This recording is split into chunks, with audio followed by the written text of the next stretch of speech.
Alright, got the Stream Decker updated. Let's shift around some stuff on screen a little bit, make it easier to see.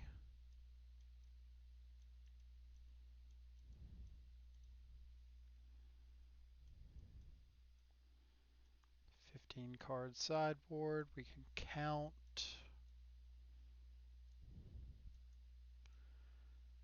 Let's get our creatures over here. Get our interaction here in the middle. Get some of our enablers over here.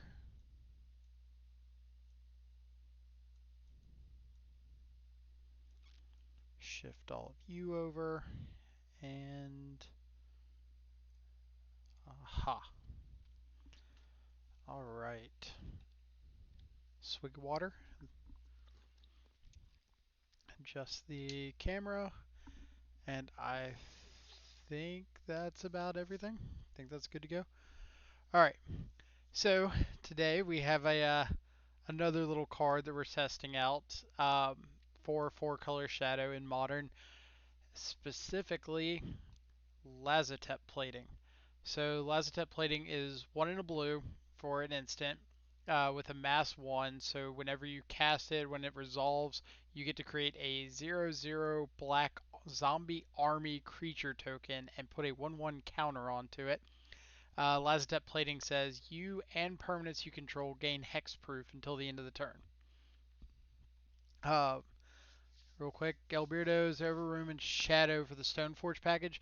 So there are some Mardu Shadow lists and Orzhov Shadow lists running the Stoneforge package, and I think in those kind of decks, it's a pretty solid fit. It can be a little slow and clunky at times, but it does have a very, very high ceiling.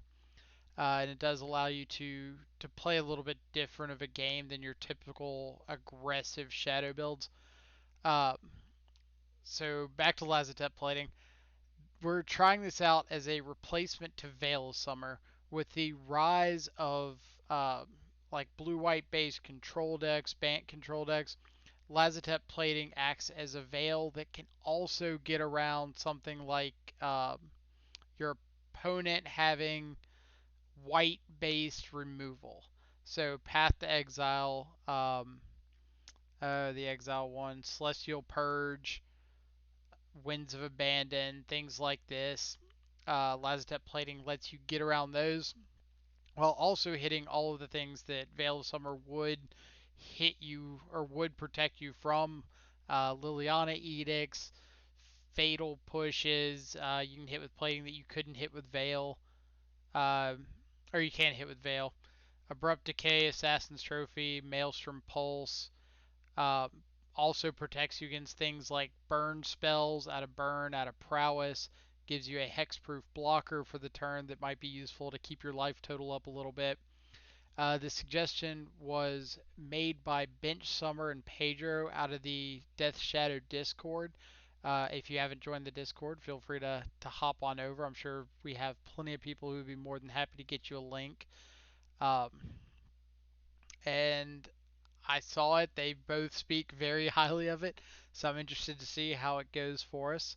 But it is literally a one-for-one replacement, Lazotep plating for the Veil of Summers. It is a little bit tougher on the mana, being 2 mana instead of 1 and requiring that blue. But we typically want the blue against the decks that we're running Veil against anyway, so it shouldn't be too big of an issue. Main deck, pretty much the exact same we played yesterday. 4 Shadow, 4 Goyf, plus the Lurrus is our kind of creature threat. Street Wraiths, um, Baubles help turn on our traverses to be able to find some of our aggressive starts. Whole disruption package, including the 4 Stubborn Gnawls and 4 Fatal Push in the main. Cling to Dust rounds out some of our redraws, as well as a way to proactively put an instant in our yard for traverse. The rest of our sideboard went up to a second Ceremonious Rejection. I've been seeing a lot more Tron and Eldrazi Tron lately, so we can hedge against that a little bit. We're trying out the K commands again today. We've seen a lot of Jund, a lot of the Mirror, and having access to another grindy enabler in our sideboard is a pretty good start. Our Spellbombs and Ashiok round out our Grave Hate, Assassin's Trophy, just a solid catch-all that can hit everything from opposing planeswalkers to uh, like Stormwing Entity, troublesome enchantments. Oh, that does remind me, the other upside of Lazotep plating. There's been a huge rise in Field of Ruin decks recently. Lazotep plating turns your opponent's Stone Rain into a Stone Rain on them, plus you get a 1/1. So we're going to see if that's relevant in any of these matchups. Hopefully it is. Hopefully we get to give it a shot, see how it goes. About the only audio sounds good. Perfect. I think it had something to do with where the volume was set on the mic. I adjusted around with it a little bit, so hopefully that prevents that whole double sound people were hearing yesterday. Um, but yeah, the only matchup I can really think of that Lazotep plating probably wouldn't come in that we might consider Veil would be like Teamer Uro. They do still have Field of Ruin, so it is a potential option, but it is a little bit less exciting um, since we can't stop their counter spells with it. But other than that, I think it's going to be interesting. I think we'll get some good matches out of it, and let's see what happens. So let's jump on into a modern league.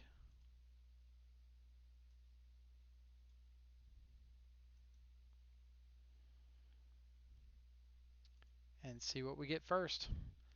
As always, hoping for Neobrand. As always, we'll probably not get Neobrand.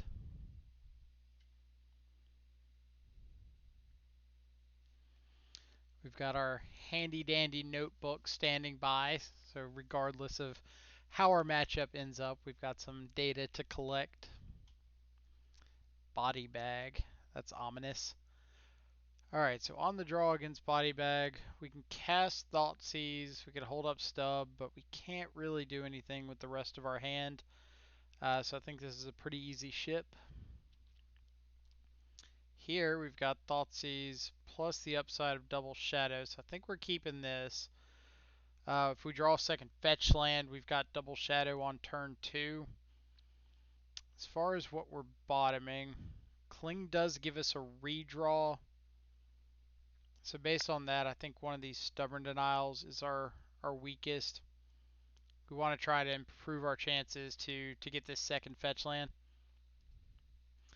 Why are you hoping for Neobrand? Because Neobrand is a pretty fantastic matchup for us. Obviously, they could just like turn one as 2 out of 3 matches or 2 out of 3 games, but if they don't, our disruption and is so efficient we can fight that pretty aggressively. Um, our creatures can get down before they have a chance to really help out their hand. So seriously though, I had my last 5 broken by Neobrand. The matchup is a buy for them. This matchup is a buy for Neobrand. We might be agree to disagree on that one. All right, so Fatal Push is a pretty good pickup. Here, let's think. We could Thoughtseize and try to snag like a Stormwing entity, but I think I'm a fan of just holding up Fatal Push here. The reason being, if they just go for like a turn 2 Manamorphose to try to get a Stormwing out that way, we can Stubborn Denial. If they just play like a couple spells and try to get a big Swift Spear hit in, we can Fatal Push.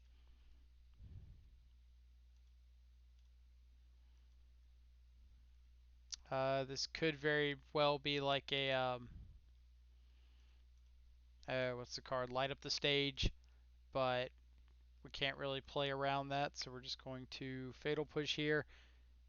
If they only had one creature, then we could have played around Light Up the Stage by fetching and shocking on our turn, but having the second creature kind of negates that. Bolt, sure.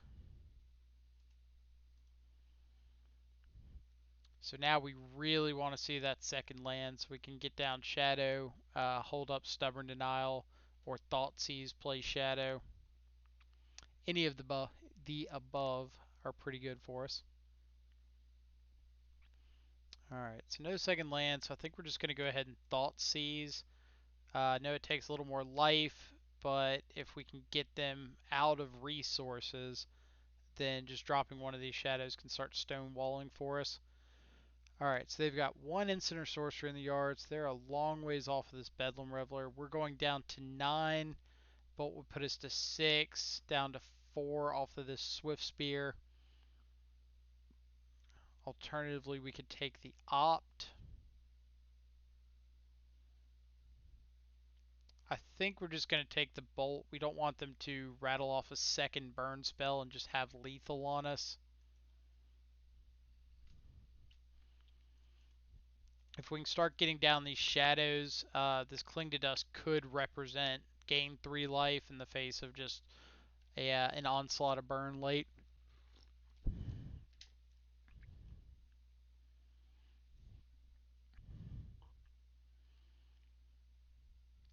But assuming they hit us here, this could turn into play a shadow, they can't attack, next turn swing with a shadow, play a second shadow, and be able to present lethal the turn after that.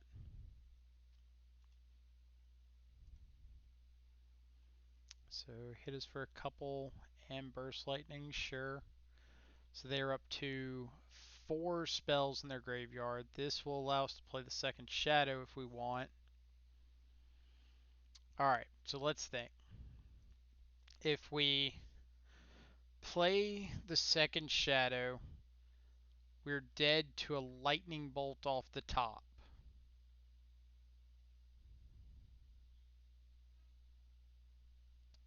If we don't play the second shadow, they can land. Well, they can land Bedlam Reveler regardless.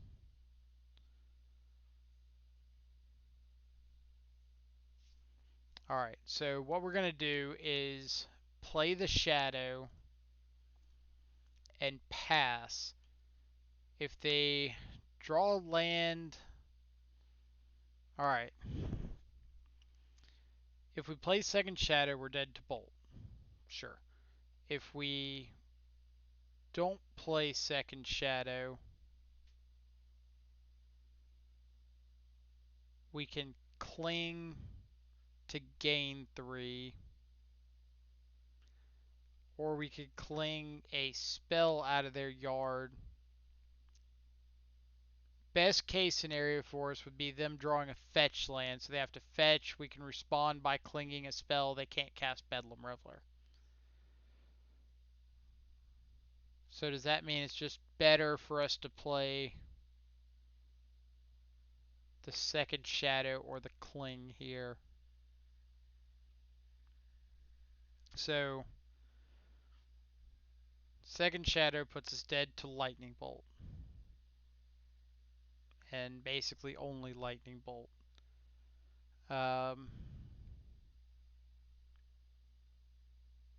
Clinging puts us dead to the same things.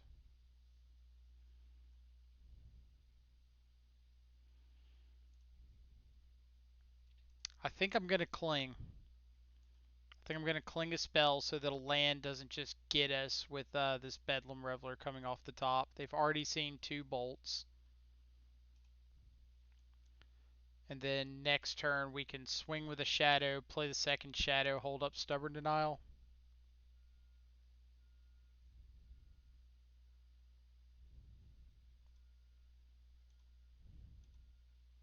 Alright, Soul Scar is fine.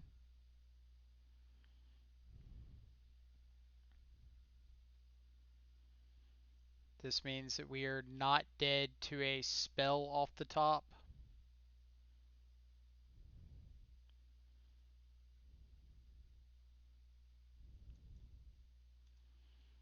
Alright, so we're swinging with this shadow, playing our second shadow, holding up Stubborn Denial. That way if they decide not to block, they are on double chump duty next turn. A land, so they decide to block. Interesting. So now if they play a land, they're dead to this dismember. If they play a spell, a non-creature spell, they're dead to the dismember. Or they would be dead to like stubborn denial of the spell and then cast dismember. So we know their last card in hand is Bedlam Reveler. We will double check and make sure there are no lava darts waiting in the graveyard. And yep, let's dismember this and attack for lethal. Good game.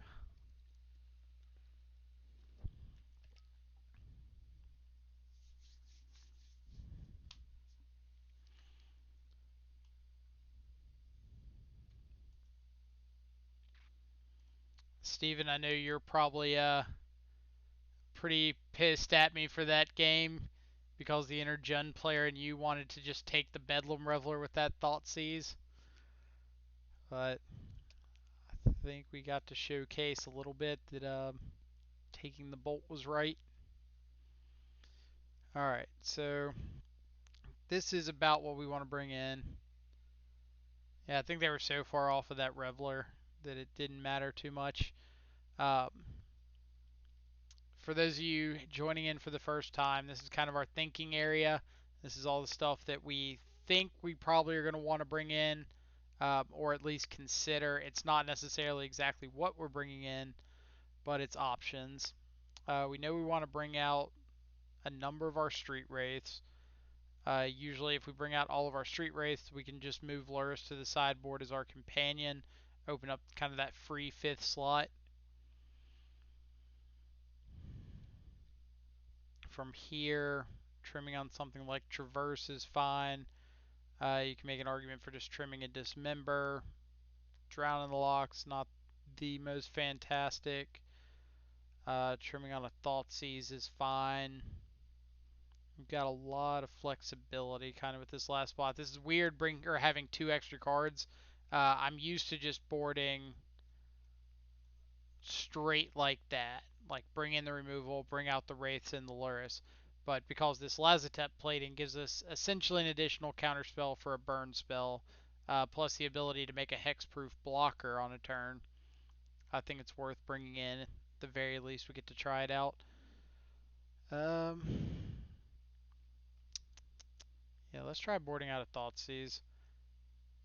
No, because that takes Stormwing Entity. So, come back. All of you are going, except for Thoughtseize. You're staying in. Let's just board out a second Traverse. Go like that. Give it a shot. Imagine if Lazotep was 1 mana. God. It would probably be just as good as Veil of Summer if it were 1 mana. You got to say 1 mana, make your dude and any of your permanents hexproof. Make a 1/1. That'd be pretty dope.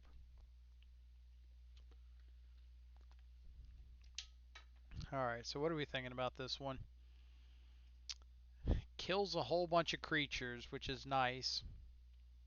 Does need a second land pretty badly.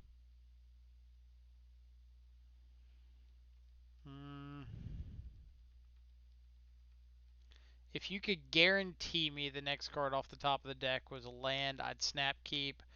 But I think we're just so dependent on hitting the second land. We're taking a bunch of damage off our spells.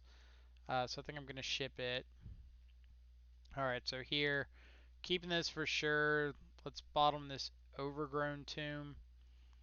And we can get out a couple quick shadows, especially if they hit us once or twice. Potentially just put them on a 1-turn clock.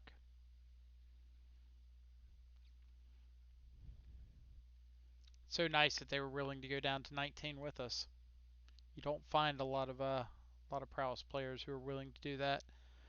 So let's Peatland and Thoughtseize. We cannot get a breeding pool off of this, which is important. Alright, so they got Stormwing. They also have this light up the stage waiting around.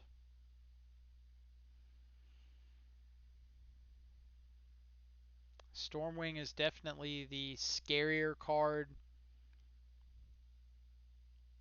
and I'm kind of inclined to take it. Like, they can cast this light up the stage, but they're really just looking for lands.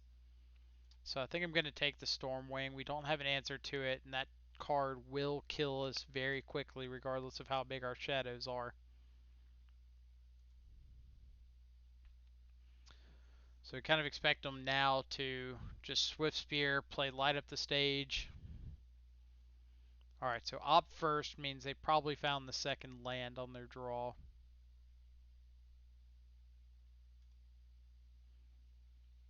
Maybe they didn't.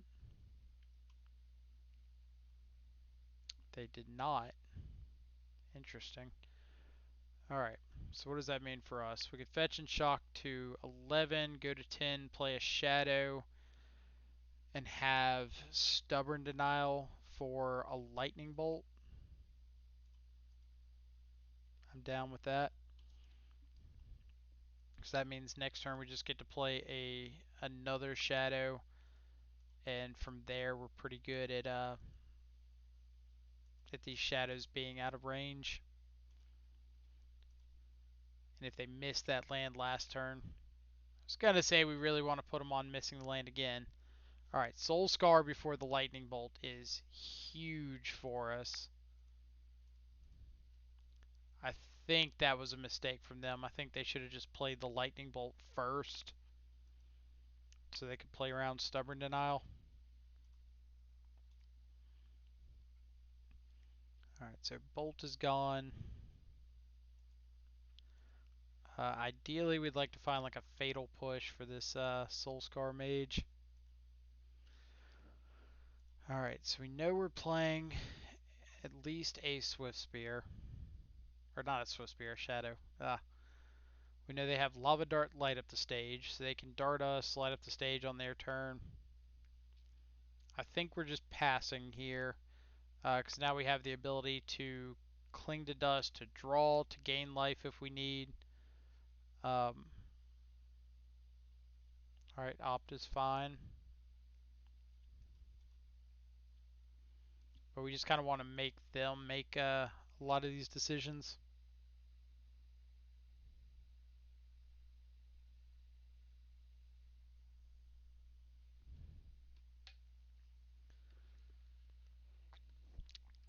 Like, they're the ones that are pretty mana constrained right now. So letting them figure it out is a big bonus for us. Alright, so we can cling to dust a spell here, and if we draw into a fetch land, we can pay a life with this peat land and potentially present lethal next turn. So let's hit opt. Fatal Push is a pretty good draw. That'll let us take care of this Soul Scar Mage now. We're still looking for a fetch land. Alright, so we can cling main phase.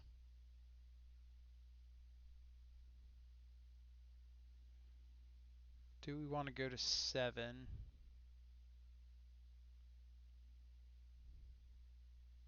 We can just cling off the Watery Grave, but then if we draw into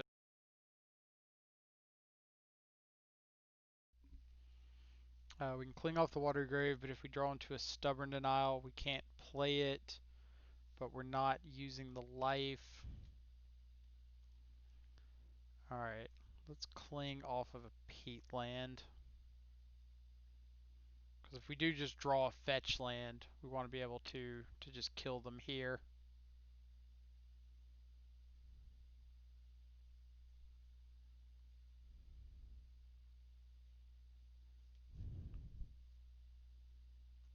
Lazotep plating.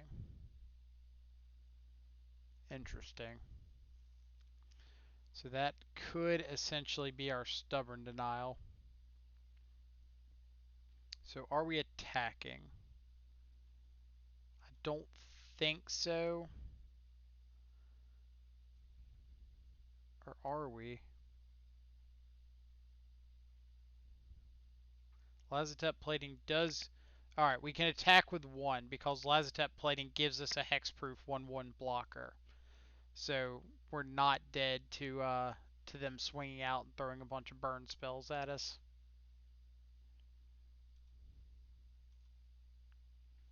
Nice.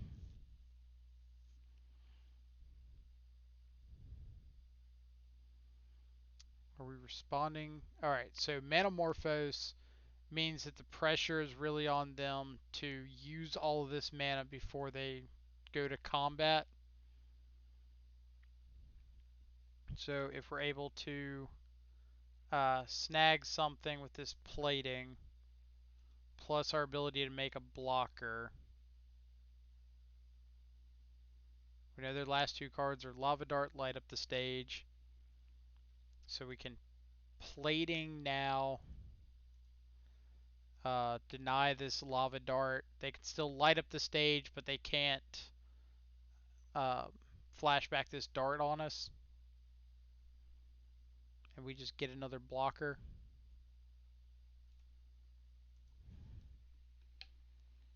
I was going to say, wait until this madman fires off all his burn spells and the blocker step to play around Lazotep plating. That would be pretty rough if he just started firing stuff off. Alright, so this takes care of light up the stage, which is pretty nice. We can swing with 2 shadows because they're both lethal. He has to block both of them. Yeah, I don't think they realized they had Spectacle, unless they're just kind of saying that they have to hold back all their burn spells for next turn. So if we attack all out, or if we attack with the 2 shadows, they have to block both. So now they've got a Swift Spear, a Lava Dart in the yard, a draw for turn, and the Fiery Islet. So if they float a red, flashback Lava Dart, hit the zombie token, go to their draw step, or have their card draw for turn. Swift Spears at 2. They can pop the Islet off of that floating mana. So they have to have Bolt is one of those 2 cards, either the draw for turn or the next card to kill us.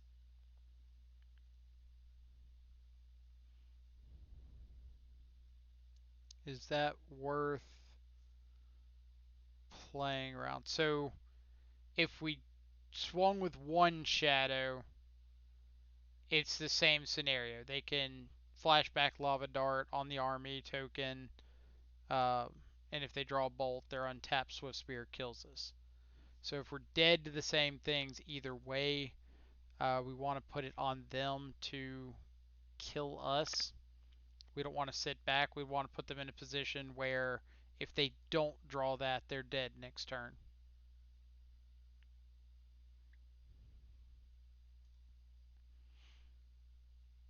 And we can crack this peat land into turn depending on what happens. Mystical Pot, hey hey, how you doing? Hope you're having a fantastic, was it Thursday afternoon? I don't know, days are blending together. Alright, so Burst Lightning does not kill us.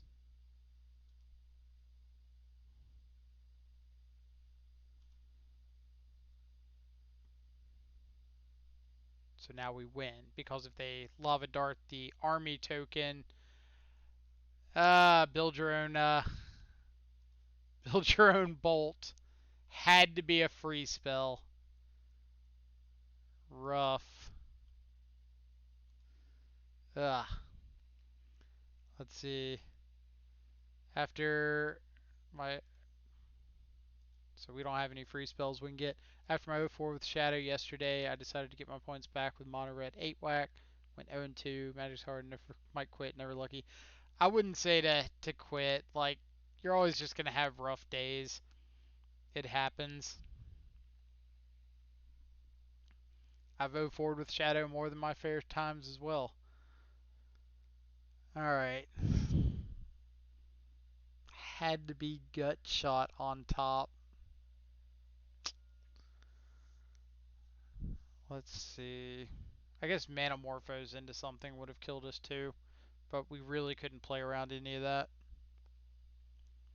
So, are there any changes we're making going back on the play? I don't think so. I think we're pretty straightforward. But yeah, like Shadow especially is just one of those decks that the best way you're going to learn is to get the reps in, and it's going to take some lumps early.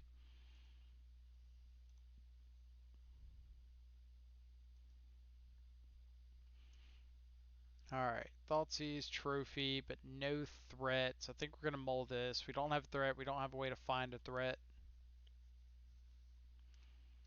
Here, turn to brutality, fatal push, shadows. We're definitely keeping this. What are we bottoming?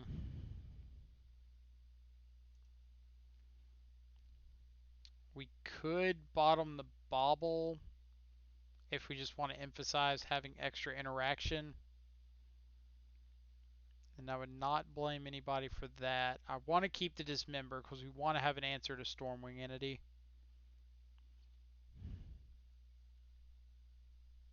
Obviously, Bauble's better if we draw into Tarmogoyf.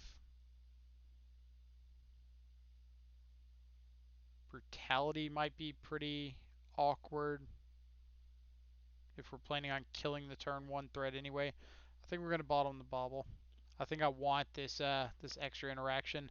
The way that they win is stick a Stormwing Entity or stick a couple small creatures that go unanswered. So I want to check both of those. Feeling cute might send some opponents to the Shadow Realm later. That is pretty hilarious.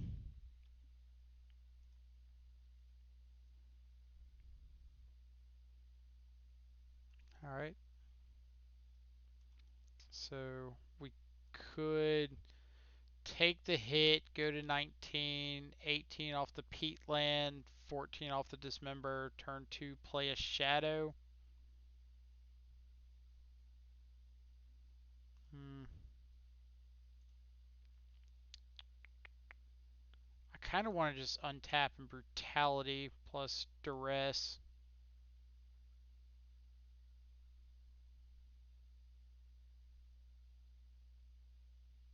If they've got a gut shot, it's awkward. Yeah, let's just go ahead and kill this.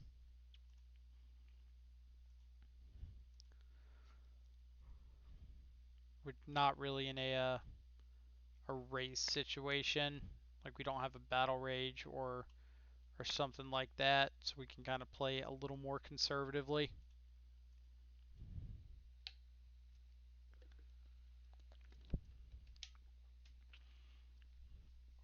But yeah, like absolutely jamming some games.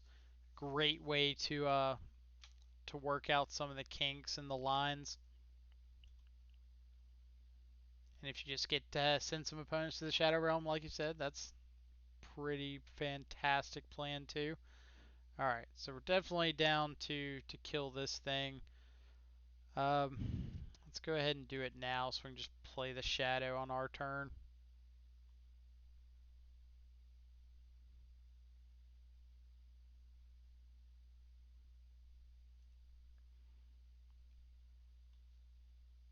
All right, so this means we can duress our opponent. Are we going all or two modes? No. So we want to just be able to play out a shadow this turn if we see that they don't have a way to deal with it. Alright, so they did have the Stormwing Entity. If we take a bolt... Hmm. Now they can opt into... Alright, so they can opt into Stormwing on their turn. They've kind of had a really fantastic hand against us. Having like the two cheap creatures that we really needed to answer, plus having the Stormwing.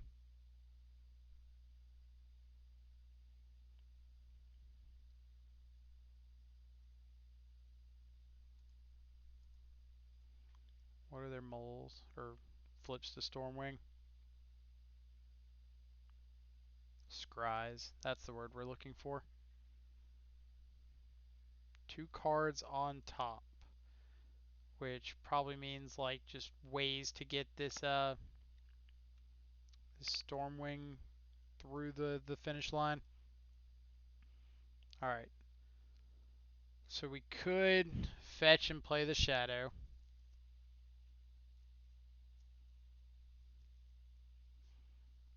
I think I want to fetch up a basic swamp and play the Shadow off that. That way I can crack this peat land if I choose. There's a chance they might have just kept like a Blood Moon or something on top.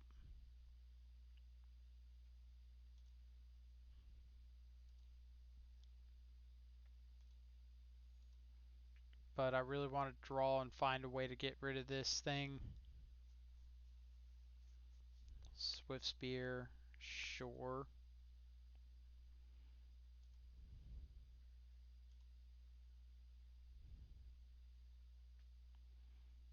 Alright, so we're definitely blocking the Swift Spear. We know their hand is Opt and an Unknown.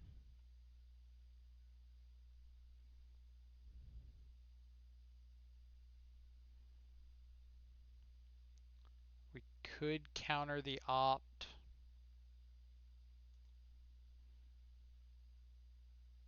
But if their next card is a Bolt, we really want to counter that instead. And we can't imagine they would swing with the Swift Spear if they didn't have a way to either present lethal or uh, quicken the clock. They do. Alright.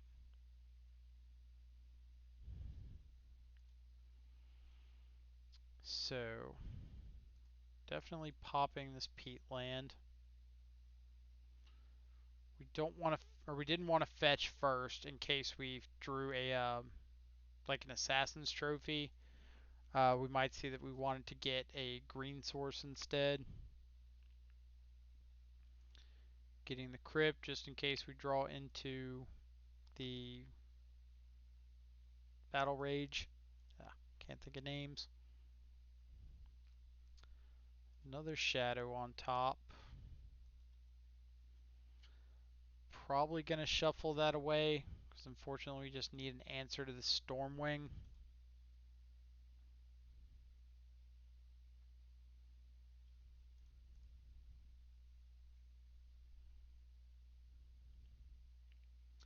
Alright, so if we fetch and shock Overgrown Tomb, then.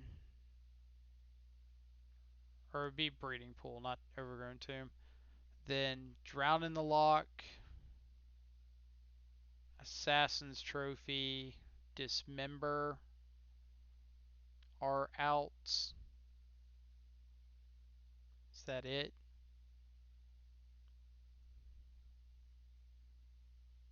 I think so. If we don't. Like, we can't really play around them not having a spell because they scried 2 to the top off this Stormwing. So we know they had to have had something relevant. So unfortunately that Lava Dart does just kill us. But that happens. So what could we have done differently? If we had not Fatal Pushed the Swift Spear and just taken the 1, we could have turned to Brutality the Swift Spear. Again, it would have depended on them not having a free spell, which they showed they kept in Gut Shots game 2. If we had taken the hit off the Swift Spear, played our second land pass, we could have Fatal Pushed the Soul Scar, taken another hit off the Swift Spear, which wouldn't have been terrible.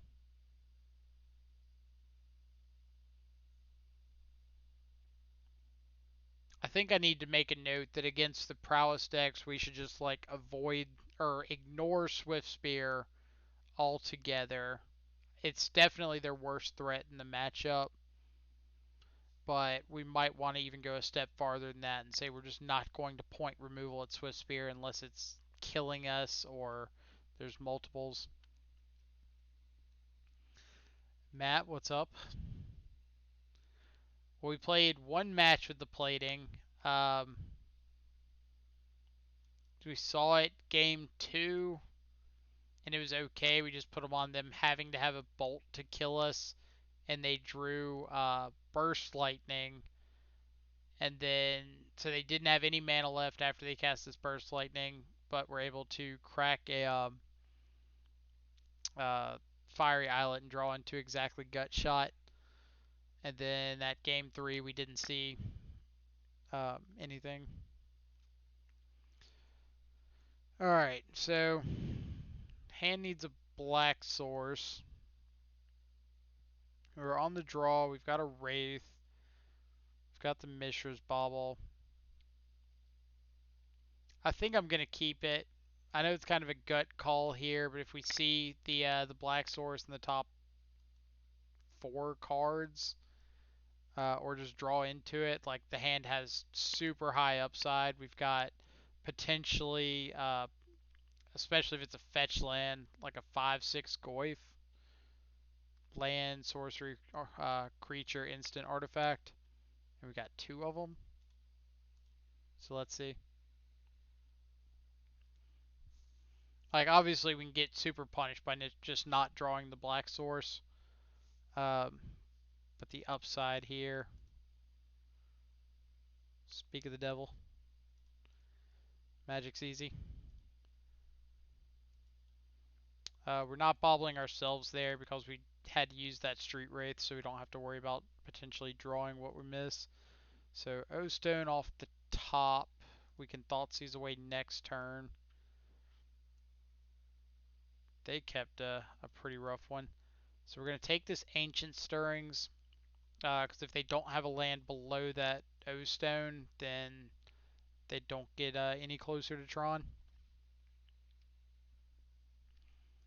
Pool is the only non-black land, right? So literally any land would have done it there. All right, so they did not see their second land, which is great for us. That means that we want to go ahead and get down one of these Tarmogoyfs because they're not going to miss lands forever, especially when they're averaging like 2 draws a turn. But at the very least, we have this Thoughtseize to be able to take away like their O-Stone once they do find it. Or we can take away the Sylvan Scrying. Well, can't take away the Sylvan Scrying now.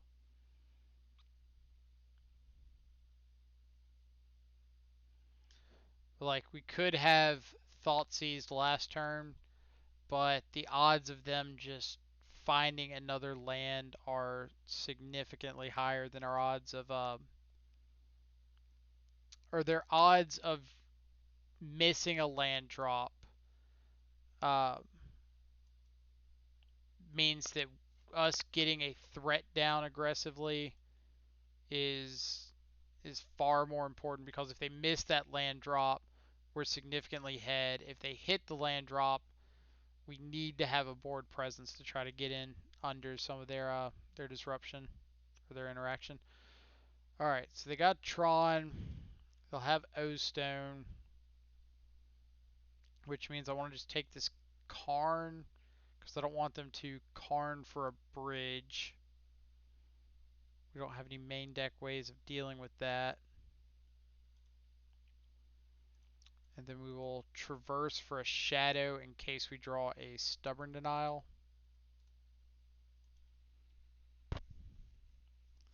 Imagine playing Green Tron and never getting punished. I mean, their hand was literally, I'm going to find Tron pretty aggressively. Obviously, if they just miss that second land drop for one more turn, like, we're so far ahead, it's not even funny.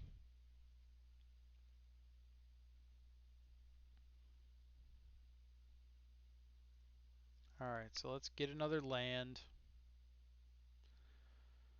We could just battle rage this Tarmogoyf just to get the 10 points in.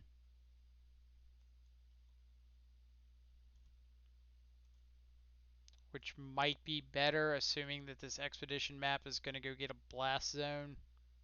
So the odds of being able to uh, drop a shadow, have it live, and get to battle rage the next turn are pretty low. And we're definitely not playing out another threat into this O-Stone. So if that's the case, it's better just to go ahead and use our mana now. Get these extra points in.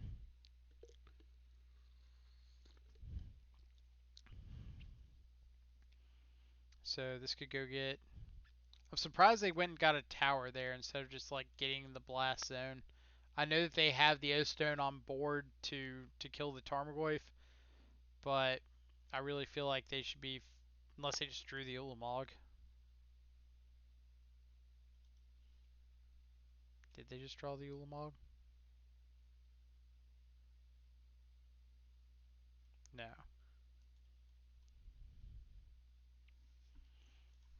Alright.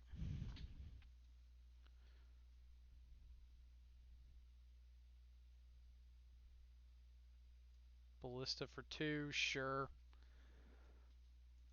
So I don't think we know anything in their hand now. Our best draw is definitely Stubborn Denial.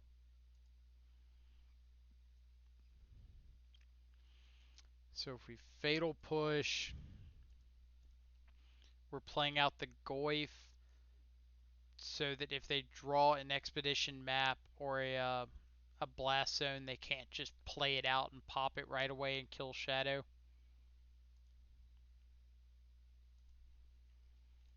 And we're just going to hope they whiffed. Big bucks, no whammies.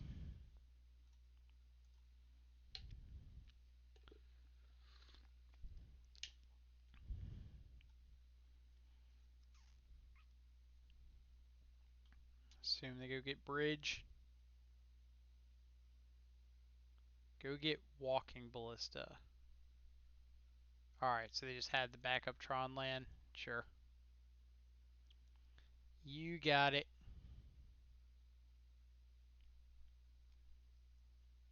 I guess there was a chance they could just pass the turn there.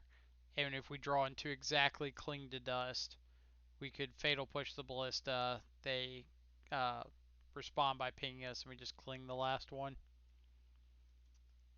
But let's just go to the next game. So things we want to consider bringing in. All these things we know we don't want.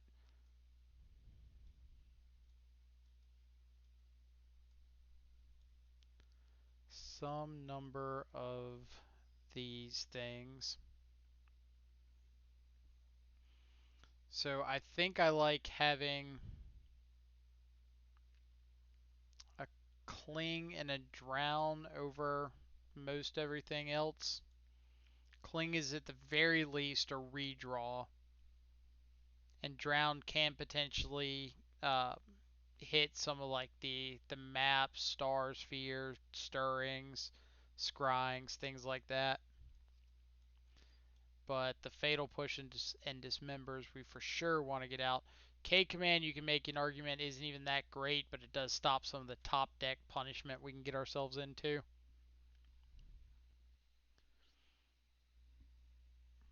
Kartanislav, hey, how's it going? Hope you're doing fantastic on this Thursday afternoon, wherever you're at in the world. We'd love to play first. Alright, so this is one of those typical disruption all day, no threat hands, but we've got 3 redraws, so I think I'm fine with keeping it.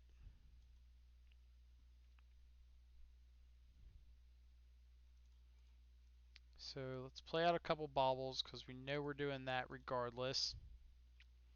We can bauble ourselves since we have a fetch and a shock to see if this is something that we want to draw. don't think we're in the market to draw a another land. So if we wanted Thought Seize, we we could fetch and shock an Overgrown Tomb here, but I think that having up the Ceremonious Rejection on turn one is more impactful, uh, because the likelihood of them wanting to play something down like an expedition map on turn one or a star or sphere to set up a turn two scrying, us playing down this rejection means that we or playing out the rejection on that piece means that we get a much better idea of what we want to take with this Thought Seize. Now, obviously, they could just naturally draw Tron, and we could be in a lot of trouble, but not much we can do about that. So let's bottle ourselves, see if we can find our threat. Battle Rage is not our threat. So let's go ahead and fetch Shock, cycle this Street Wraith, and Thought Seize. 3 mines. 3 mines. So we can take the scrying just to make sure that they can't get Tron, at least not next turn. We could take the worm coil, but we've got the rejection, so I think we're just going to take the scrying. Obviously, they can just naturally draw or play the worm coil off of all this, but we can't really worry about that just yet. Little flooded here, but we do have this peat land to potentially get a redraw. Stub's not a bad pickup. So I think we are just going to go ahead and play off this peat land and plan on cracking it on their end step.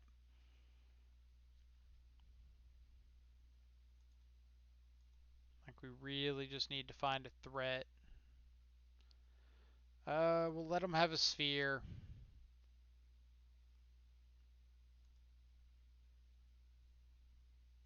If they go for like a scrying here, or yeah, if they go for a scrying here, we can stubborn denial. Choose not to. Alright. Find a threat. It's not a threat. Also not a threat. So make sure that they haven't drawn anything we care about. They have not.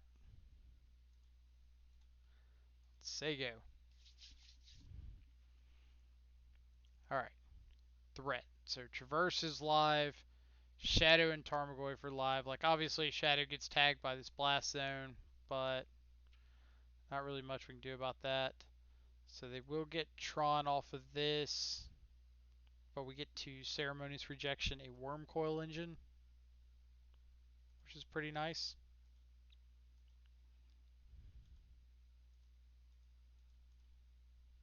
Dude. Not a dude. Dude. Should have been more specific. Alright. So we can fight through the Worm Coil if we find another threat. But if we don't, we can't.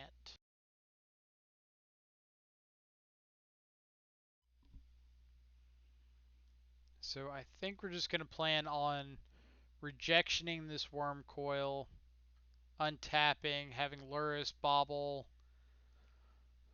and go from there.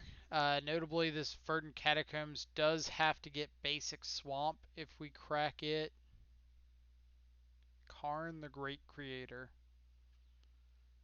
Ooh, your draws have been pretty good, haven't they?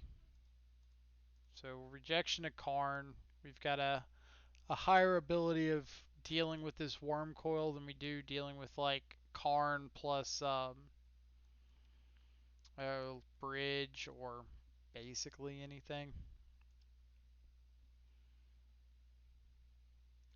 Not cracking this catacombs yet, so I can get a pseudo scry off of one of these baubles.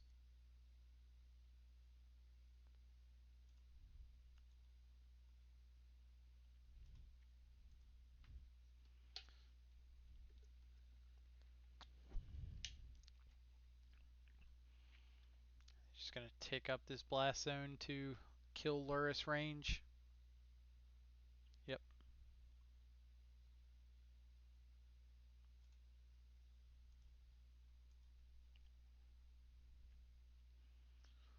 So we could have scryed on our turn in case we drew into like a ceremonious rejection on their turn.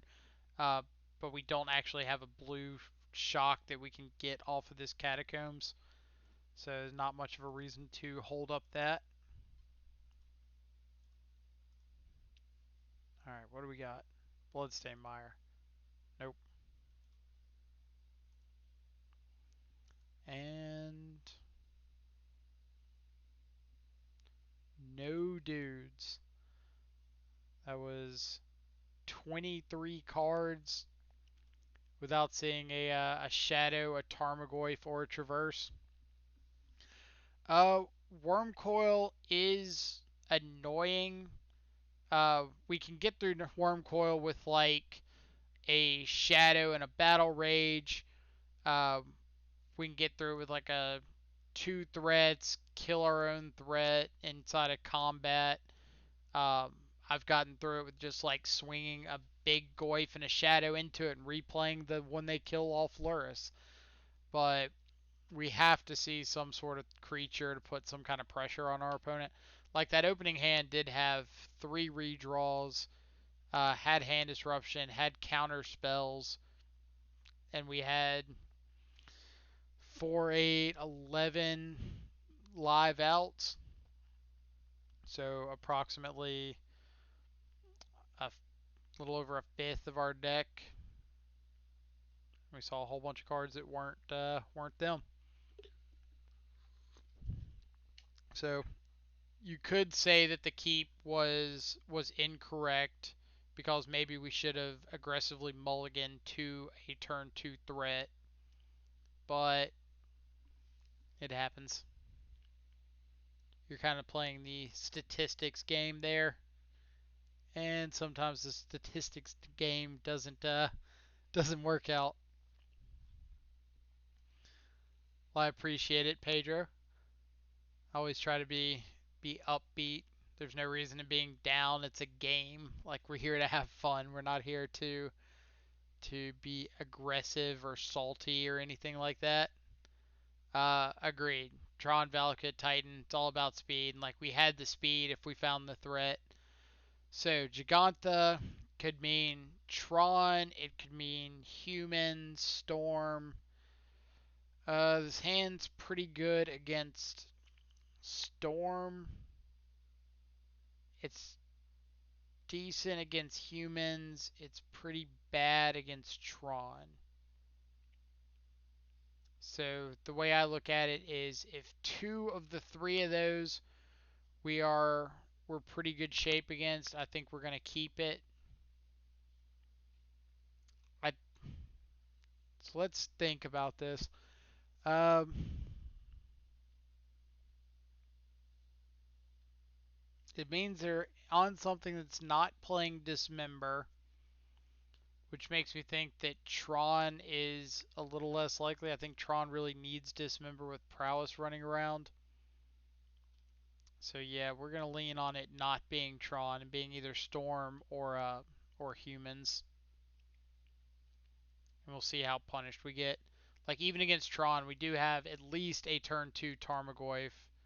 Um, Obviously, we have to find some pieces after that, but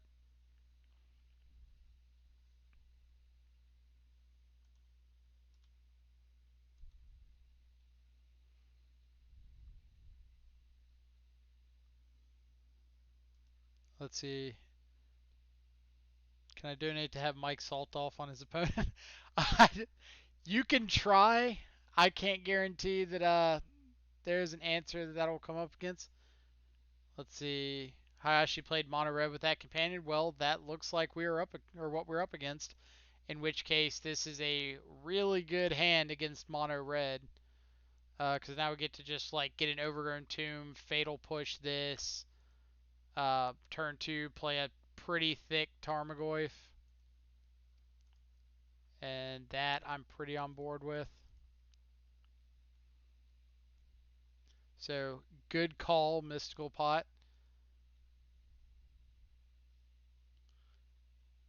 Nobody wants to hear me sing. That's a terrible idea.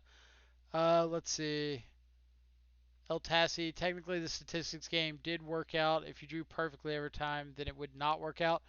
Uh, so what I was referring to is we had approximately um, 11 out of our 53 cards after our opener being live outs, so a little better than 20%. Um, so we should have approximately a 20% chance of drawing something live on each of our draw steps after that until um, the percentage gets better because we've just drawn too much. We saw, not counting the fetches, approximately 10 more cards. So we should have been looking at a non-zero chance of hitting something relevant after that.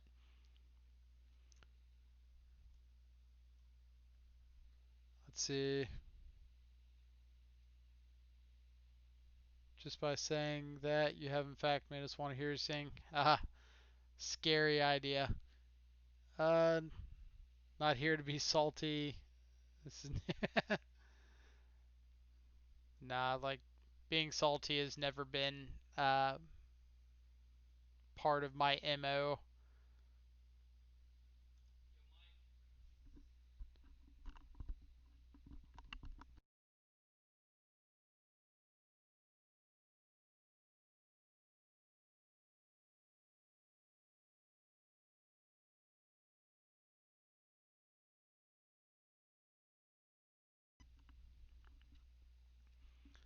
Let's see.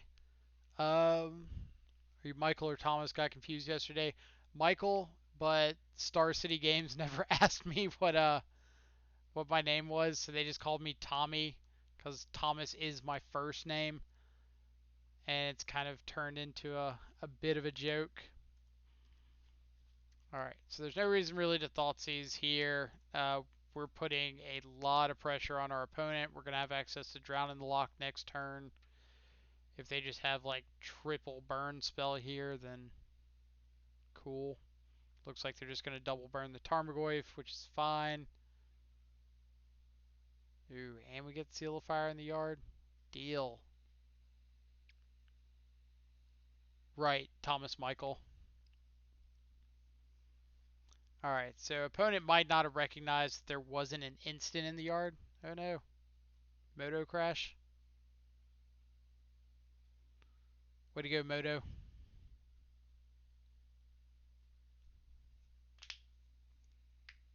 Ooh.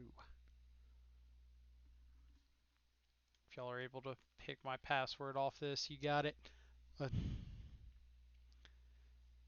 yeah, since my first name is Thomas and that's what my DCI is registered under, they just kind of went off of that and nobody ever came around to like ask me. They just kind of assumed I wouldn't be there any longer. Um, Even though I think I was in the feature match area that event for like 5 or 6 rounds in a row.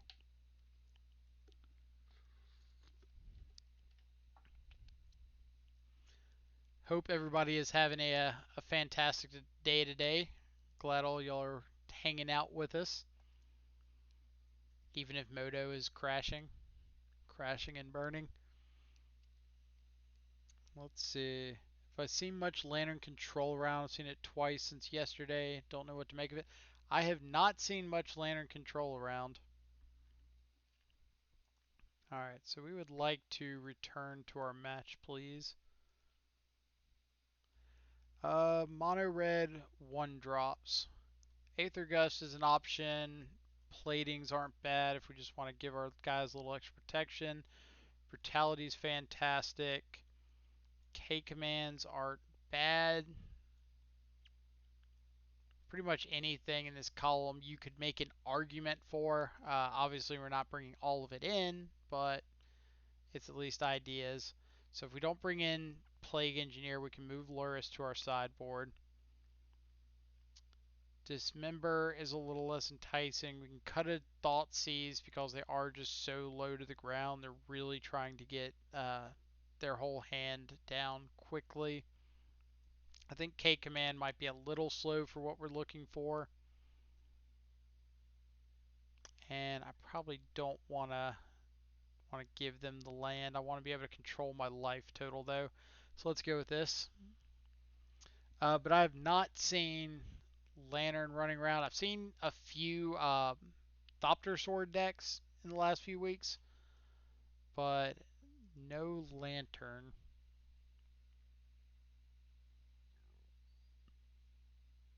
Really weird to see it 2 days in a row. I agree with that completely.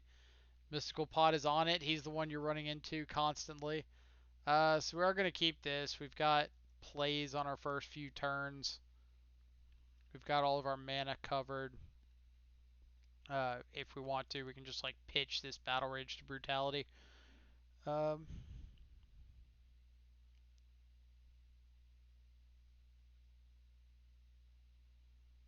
Can't confirm. I can't sing. Sings Ed Sheeran. And so, as those of you who know me know, Ed Sheeran was on my most listened to artist of 2019 according to Spotify.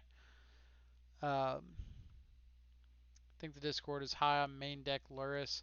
Like main deck Luris is, I think, extremely solid.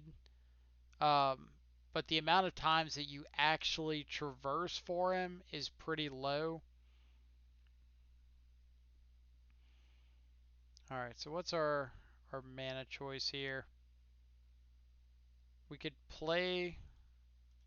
We'll bubble ourselves, see which of these we want to play. Inquisition off the top. I am kind of fond of Inquisition off the top, so I think we're just going to play Swamp and pass. That way we can dismember if we want to. We could like dismember, untap Inquisition, dismember, untap Brutality, something like that. Especially if they have second threat but not second land here. Um, let's just take this. Like we could um, dismember here, but if we're wanting to fetch and shock next turn anyway, light up the stage is pretty good for them. Light up the stage into lands, probably not what they're looking for. Alright, so now we can Brutality, get a breeding pool off of this Verdant Catacombs. We can Brutality all three modes, hit the Soul Scar, and we can discard Dismember, and do we want to discard Battle Rage? Probably.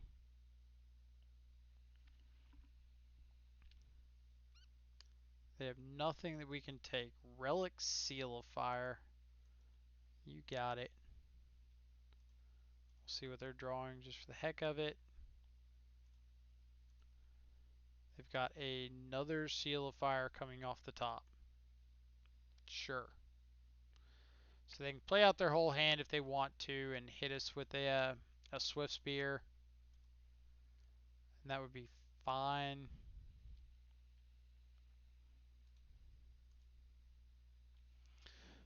So let's see.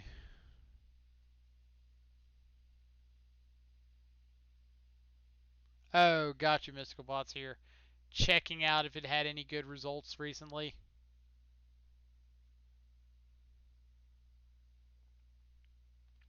Alright, so Fatal Push gives us a good answer to this Swift Spear. We know their last card in hand is another Seal of Fire. So if they're planning on just cracking this Relic on our end step, we want to wait on this Fatal Push. We want to let them crack that, and then we can Fatal Push to start refilling the yard for Tarmogoyf. We'll get rid of a Bobble, we've got an extra one of those. Lantern did 5-0, but it was 2 weeks ago. I mean, Modern is so wide open right now. I'm convinced you can 5-0 with basically anything.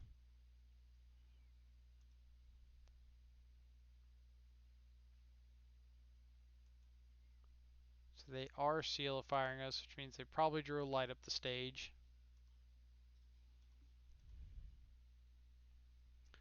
Ratchet bomb. Modern is a wide open place right now. Alright. So we'll go ahead and fatal push this Swift Spear. And all we're really doing now is kind of winding them down on resources so that one of our threats can hang around. Like, let's see. Could play out the shadow here, but we don't want to just dying to um, Seal of Fire. If they want to use Seal of Fire and pop Relic to get this Goyf off the field, that's fine.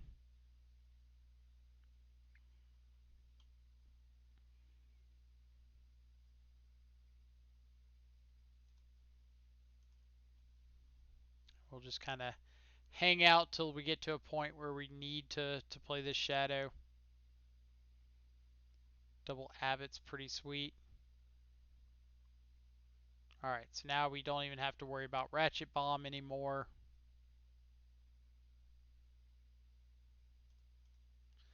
We'll take a look at what's coming off the top of their library, and that'll help us decide if we want to play Shadow. So Swift Spear coming off the top means I want to just have another threat down. They will get a redraw to potentially find something to get the Shadow off the board. But if they whiff, or if we start drawing into lands, then we start making the Shadow bigger than all of their threats. So we know their hand is Swift Spear unknown. Now it's Swift Spear land. So they don't really have great attacks. Put Giganta in their hand. Absolutely. That looks like a pretty good Thoughtseize target to me. Do I want to see Lantern again, or have I just forgotten the misery it was? I never really minded Lantern.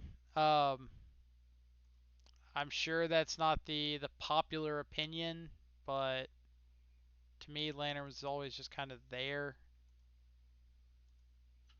Alright, so let's go ahead and get all of the relevant stuff out of their hand and say go. We've got this stubborn denial, so we're not just like afraid of dying.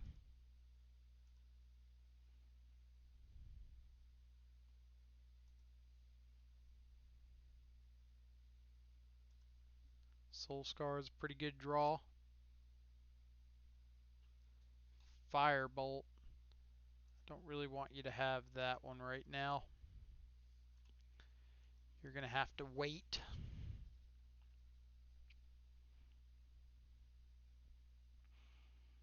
Alright.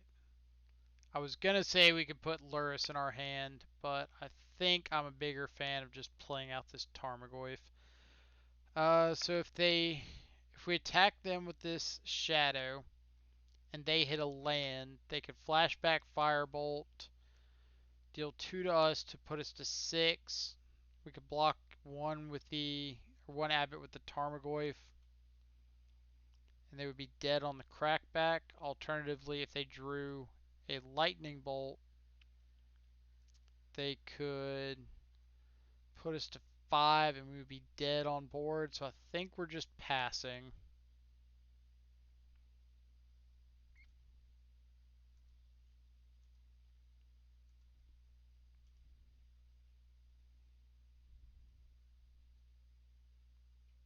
Really don't want to just be dead to a bolt. I don't think they have a lava dart. They do not.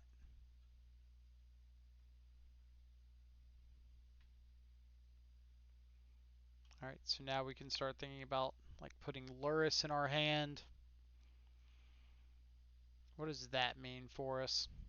I think it means we're definitely attacking with something.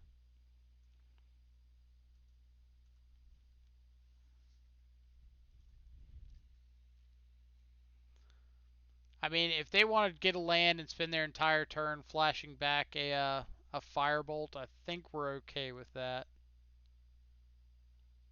Stomp. So what's our opinion of a stomp? They're targeting our shadow with the stomp.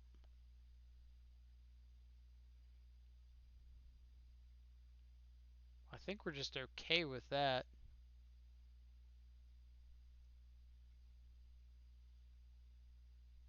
Is there any reason we're not okay with this? Not one that I can come up with. So, sure, you got to stomp. Now, if they just go like land, cast Bone Crusher, then we can like gust the Bone Crusher if we want.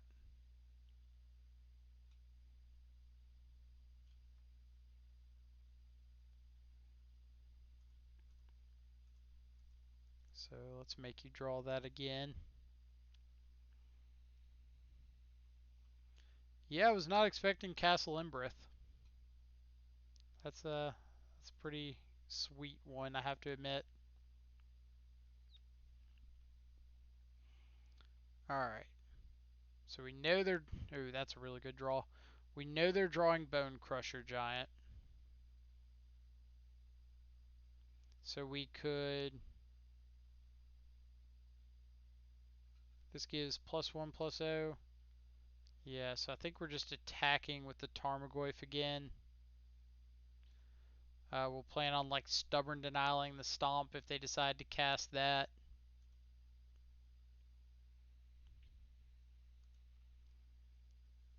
I mean, it's a sweet card, but it is pretty mana intensive. Like, I'd imagine if you just have the free spots in a deck like this, it's probably fine. So pretty well Stubborn and Denying whatever they decide to cast here. They are casting it targeting our shadow, so let's go ahead and say no and thank you for the time walk.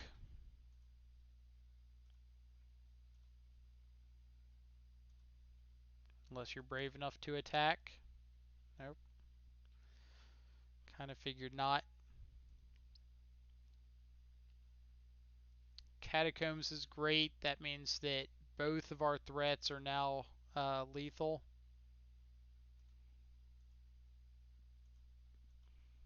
We know this Bone Crusher in hand does not have haste.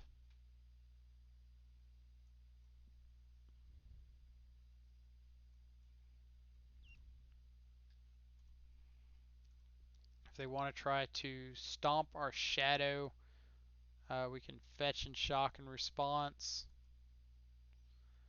Light up the stage. You got it. I was going to say Bolt Bolt would be their absolute best draw off Light Up the Stage, but even that doesn't actually do it here. So they double bolt us.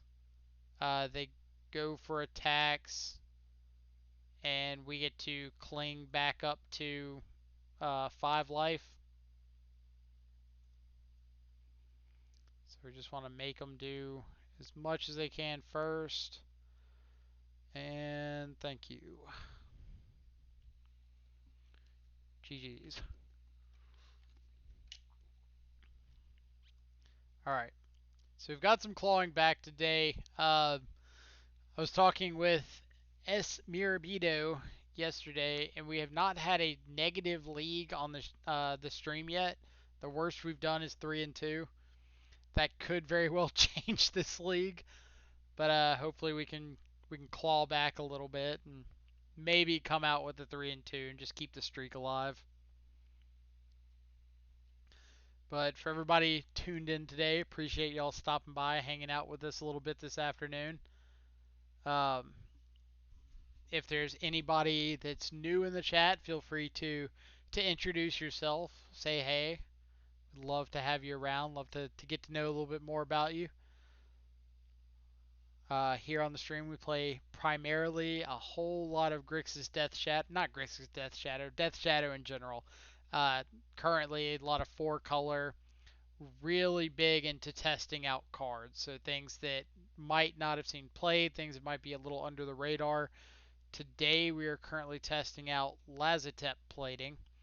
For those of you who don't know, it's an instant from War of the Spark. One in a blue, you get to amass one, so you get to make a 1/1 black zombie army token, or a 0/0 with a 1/1 counter. Sorry, and all of your creatures, permanents, everything you control gets hexproof until the end of the turn. So this is kind of our replacement at the moment for Veil of Summer. It's a card that has a very similar role, but has the advantage of being live against things like Path to Exile, um, against Winds of Abandon, Celestial Purge, all those kind of things, as well as like Field of Ruin. All right, so we're snap keeping this. Turn one hand disruption into turn two Tarmogoyf will win you a lot of games of Magic. We're just gonna get basic swamp off of this. We've got all of our colors covered. We don't know what we're up against yet, so we don't want to just start like aggressively fetching and shocking and street wraithing and then find out we're against burn or prowess or something like that. Speak of the devil. Them having two threats is pretty good. Seal of Fire is interesting. Uh, to me, Seal of Fire says Chandra's Incinerator, but I don't think Prowess plays that. So this might just be like mono red Prowess. I don't think blue red Prowess would have room for this card. We're definitely taking the Soul Scar Mage. It is the scarier of the threats that they have access to at the moment. So we'll be interested to see kind of how this game develops. Like they're not running Luris as their companion, so the only thing that I can think of that would be advantageous about Seal of Fire is its use, like I said, with Chandra's Incinerator. You can kind of use this to sandbag damage so that when you draw another burn spell, Seal plus something like Lightning Bolt allows you to play your Incinerator for 1 mana. So we could play out the Tarmogoyf, and we're pretty well insulated from them just firing off burn spells at it. Like if they want to, that's fine. If they do, we get to untap and like fatal push this and then have traverse online. So we'll see how much, if anything, they want to spend getting rid of this Tarmogoyf. If they try to like Lava Dart plus Seal of Fire, they will be putting an enchantment in the yard for Tarmogoyf, so we'll grow to a 4/5. They could exile their own Lava Dart from the graveyard to shrink the Tarmogoyf, but it looks like they have decided that they do not want to continue this game. All right, so we know we want to bring in Aether Gust.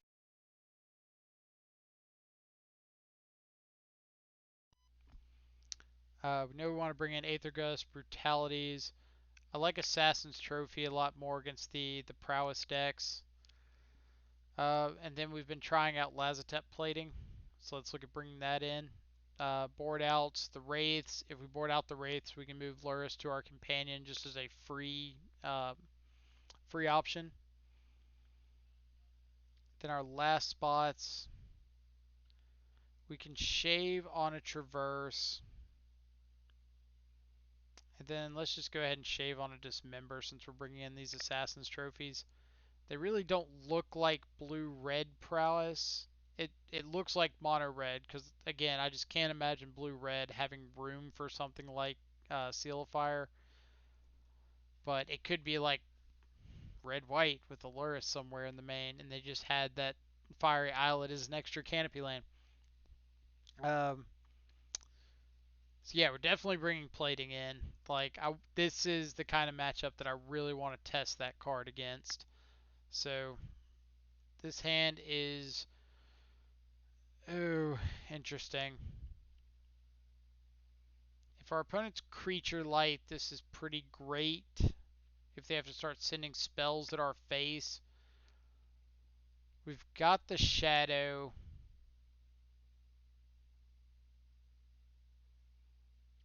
We'll give it a shot.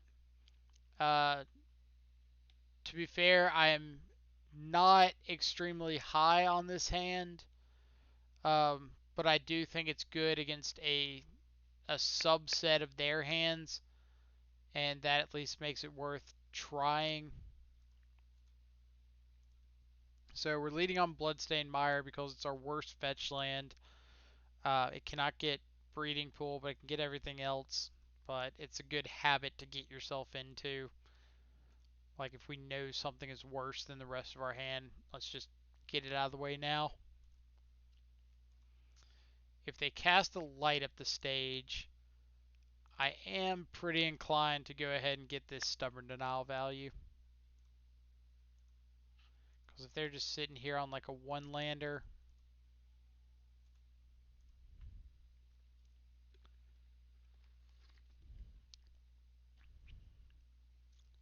they're going to play that. I was wondering if they were going to play that second Land of Shame. Alright, so now we can Thoughtseize, and if we want to play out this Shadow, we can.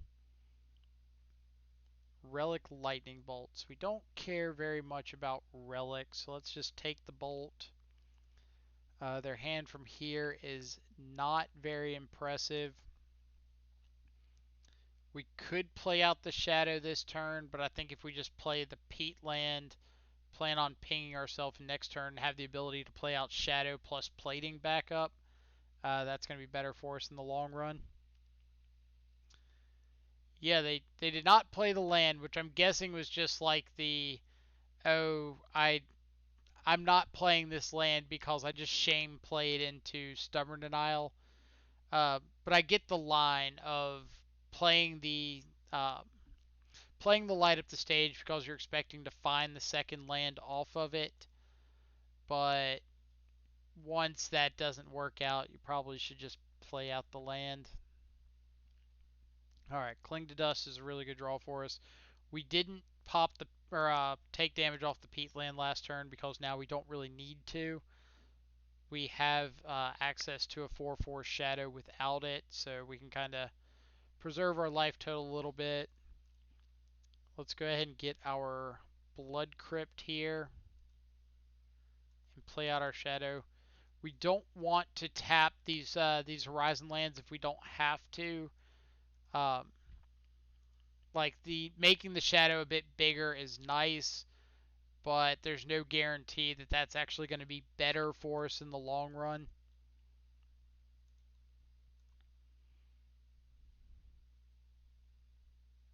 And if our opponent ends up having something like a lightning bolt, then we really get to see if this plating is worth it.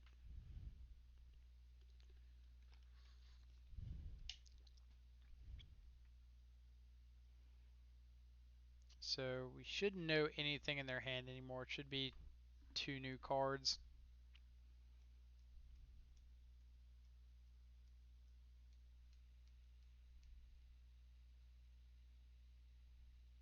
Let's see.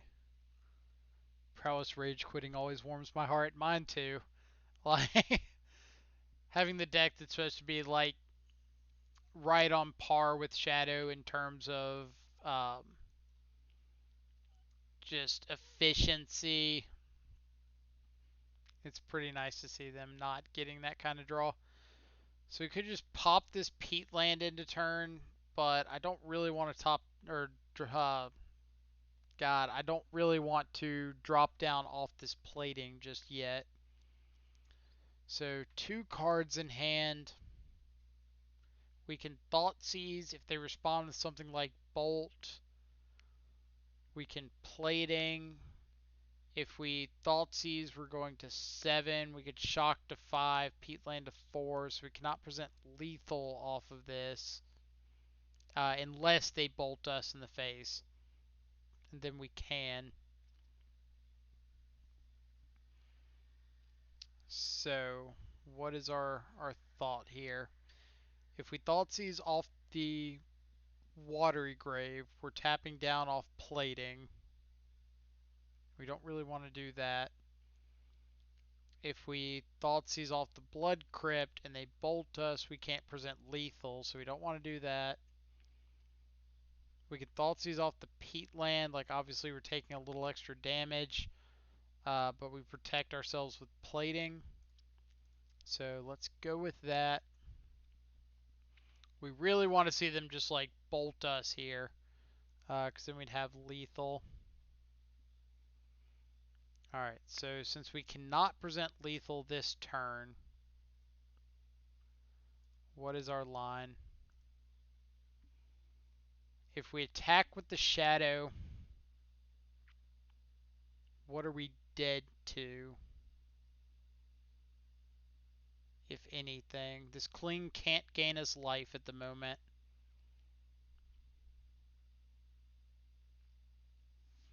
So we're not dead to a burn spell to the face. So yeah, let's ship in with this shadow. This kind of makes sure that we have lethal potential next turn.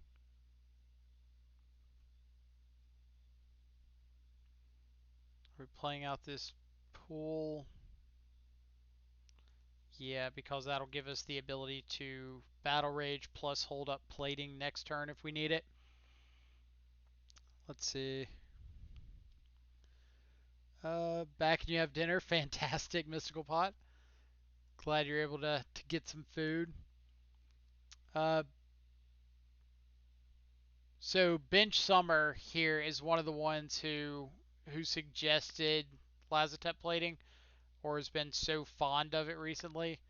Um, so everybody thank him or her, him. Yeah, I've seen the YouTube videos for suggesting this card. Let's see. Yeah, that was my thought too. Like Lava Dart or a burn spell is about the only thing they can have that presents lethal. But we've got both of those covered between the blocker and the ability to not have our face melted in. So let's just go for a Battle Rage here, and if they go for a burn spell, we've got plating. But no, I wasn't saying you sounded like a girl. I was saying that since I don't know you personally, I don't want to assume. And then I remember that I've seen uh, your YouTube videos, and yeah, we're just gonna shut up now. Uh, so let's see. What do we got? What do we got? What do we got? Plating is also a blocker. Yep. Exactly, Hydra Brews. They were the ones that I kind of asked about plating earlier today, just to get an idea of when I should be looking for it, what kind of matchups we should bring it in for, because they both seem pretty high on the card. So I figure if we have a stream kind of devoted around testing out things like this, why not ask the people that have more experience with it than I do? All right, so we've got our threats, we got stub, we got a battle rage, which is nice. This hand isn't very explosive, but we're on the play holding up a stubborn denial. We've got a turn 2 threat, so we're going to give it a shot, see what happens. Best case scenario would be we get to stub something like a Utopia Sprawl, an Aether Vial. Um, what else could we stub? Thoughtseize, Inquisition, something like that. And even if this stub does end up being dead, we just get to play a shadow. Alright, so basic Swamp Inquisition. This could be Jund, it could be 8 rack, it could be a Shadow Mirror. Whole bunch of options. What are we most wanting to see? So all of those are going to have a lot of ways of dealing with our Tarmogoyf. But we'll at least make them use mana on their turn.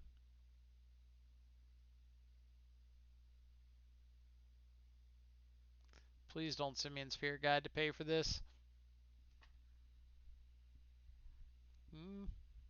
Alright, sweet. So, let's go ahead and throw down a Tarmogoyf. Say go. If they answer our Tarmogoyf, we do get a step closer to this Traverse being live. So, we'll see what happens. Basic Swamp.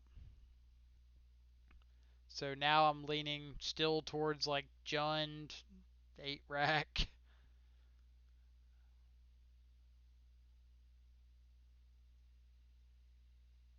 No second land? Ah. Alright, Jund it is. What is. I. I'm not sure anymore. I'm, I'm, I'm a little worried as to what's going on here. So, definitely killing this. We don't have to, but we don't really want them like doubling up a Lavamancer and a Bolt to kill our Goyf next turn.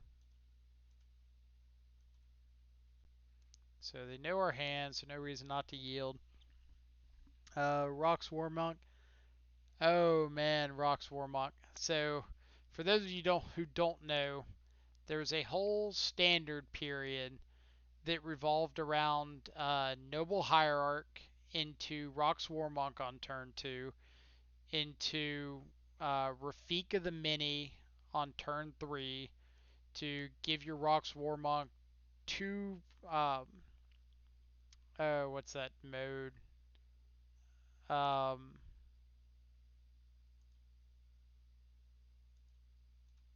Two Exalted triggers plus Double Strike, and then turn 4 Finest Hour to give another Exalted trigger, plus if a creature attacked alone, you got a second combat. So they just hit you with a 5/6 War Monk with Double Strike on turn 3 because of the two Exalted triggers, and then turn 4 just hit you with a 5/6 Double Striker, and then swing again with a 6/7 double or a 8/9 Double Striker, 7/8 Double Striker, that one, and it was very very nasty. All right, can you put graveyards on a separate column? Absolutely. Alright, so we're pretty dead here. Any threat we get just gets Liliana'd. We can't turn on Traverse to potentially get like a Lurrus. So let's go to game 2. I was not expecting Lavamancer into Liliana, but this should be another good test for Lazotep plating. So things we want to at least consider. Um, for everybody who's new to the channel, or this is your first time stopping by, or if you don't remember, this isn't necessarily what we're 100% bringing in. This is just cards that we want to consider, and we can compare it to things that we're less excited about and kind of formulate our plan based on that. So, like, we know we want to bring out Battle Rages. We know we want to board out a couple Wraiths, Cling to Dusts. They're kind of in between. Cling to Dust are okay. They're not fantastic. We know we want to board out some of our hand disruption. And now we have to think about what we expect them to be doing. So we saw Lavamancer, which could mean that things like Spellbomb are a little better. Um, but them having Lavamancer means they're probably not running like Kroxa. So if they're not running Kroxa, I'm significantly less excited about Spellbomb.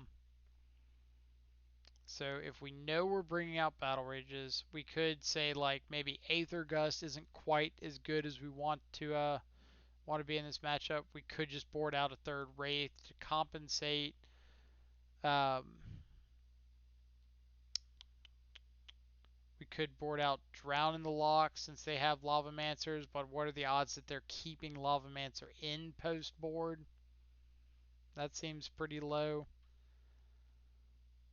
We could board out the Last Inquisition. So we know we're boarding this out. What is our last card we're thinking?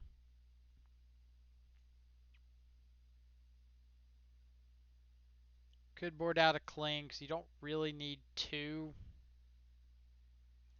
So let's go with that. Like, I know it's a redraw, but if you've got one, then you've got as many as you can ever have. So let's see. Can we condense everything back to how it was? Thanks, I hate everyone. I mean, like before the Big Bang. If we can just condense the graveyards to the size of a period on a piece of paper, then yeah, we would just not have any problems here. Alright, so stub into Tarmogoyf into Lazotep plating. Alright, plating, this is your time to shine. You get to be right on curve to hit a Liliana.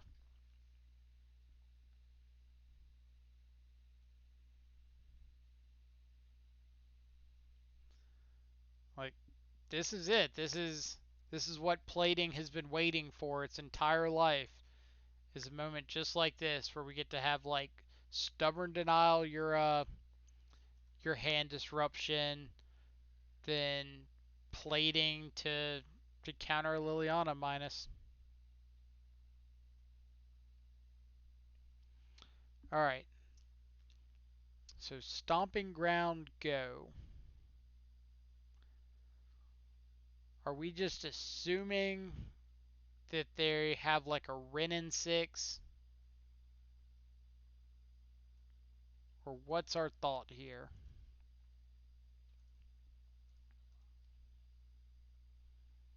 Because if we are assuming Renin 6, playing out the Tarmogoyf is fine. That might just change everything. So now we can Thought Seize plus hold up Stubborn Denial, or we could just hold up Lazotep plating if we think they have hand disruption. But I think if we Thought Seize and have like next turn Goyf plus hold up Stub. So they had the Thought Seize, chose not to cast it, which could just be respect for Veil of Summer. So I think we're going to relieve them of said Thought Seize. If they want to play Grim Flare, that's fine.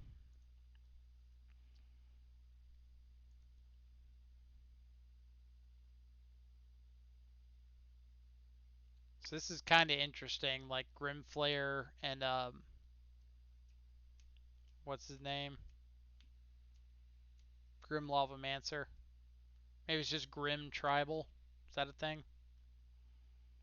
Monogrims. So we'll go ahead and play out our Goyf now. Uh, I know that it doesn't turn on a hard stubborn denial yet, but it does get to stop a Lily. And if we can go to next turn just holding up like double spells, we're pretty happy. So they do have Kroxa. That is kind of surprising, actually. Alright, so let's just pitch this Delta.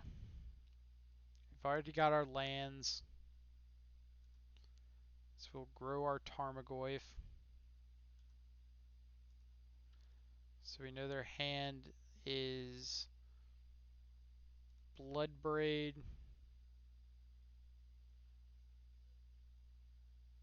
Let's see, do we know perfectly? No, they played the Swamp turn too. So we know Bloodbraid Forest unknown. Alright. What is our plan here? We really don't want to um, let this Grimflayer hit us. So I think we're in the camp of just passing and letting this play this Bloodbraid, and then see what the plan is from there. Because there's a chance this Blood Braid just hits something that we can stub.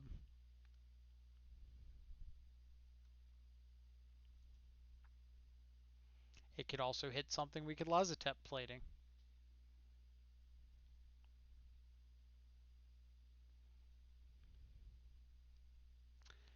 That we can also Lazotep plating.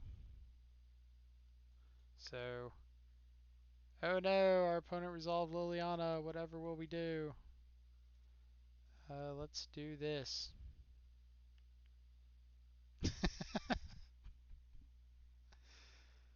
Oh, classic. Appreciate it, opponent.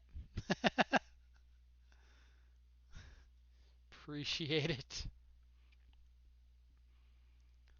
Alright, double traverse is a little awkward. So what we can do is swing Tarmogoyf at the Liliana. They can choose if they want to keep the Liliana for Grimflayer or or keep the Liliana over Grimflayer or not.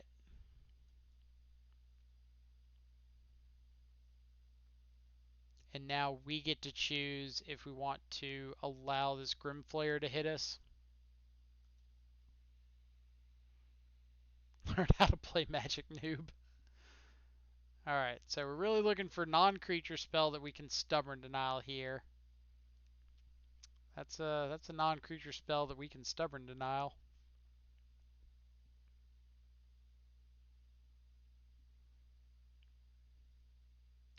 What are your modes of choice?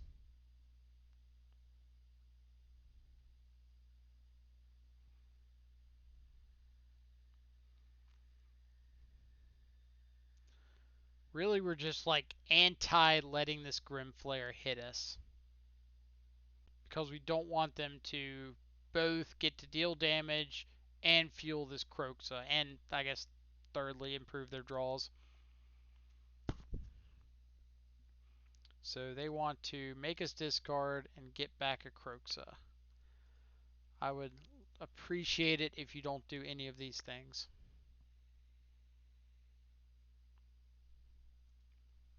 So now they get Blood Braid, sure. Now I think we are trophying this Grimflayer. I know that it makes it so that they could potentially get back Kroxa next turn, but we really don't want them setting up their draws and just filtering through what they don't need.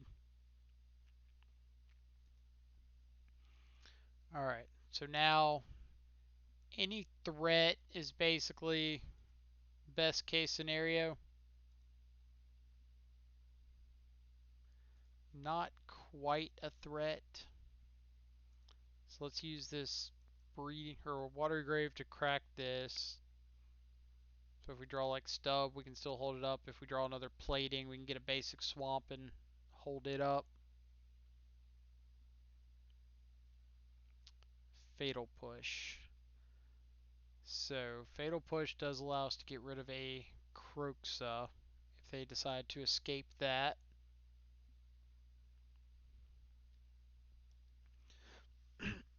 So we can swing with our Tarmogoyf. We can have this zombie army token to block if we need to. If they escape a Kroxa, we can pitch this extra traverse and then fatal push the Kroxa.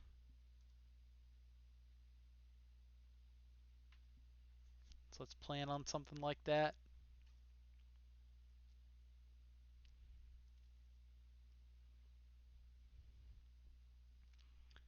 It's just another Lily. Blood Braid. Alright. What you got? Grim Lavamancer. The least scary of the grim possibilities. Alright, so now we can block a Blood Braid with our zombie. Fatal push the other Blood Braid.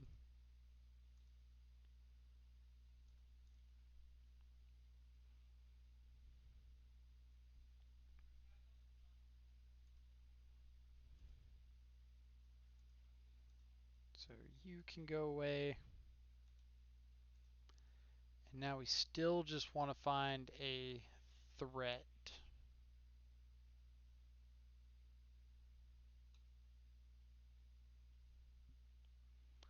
You are not a threat.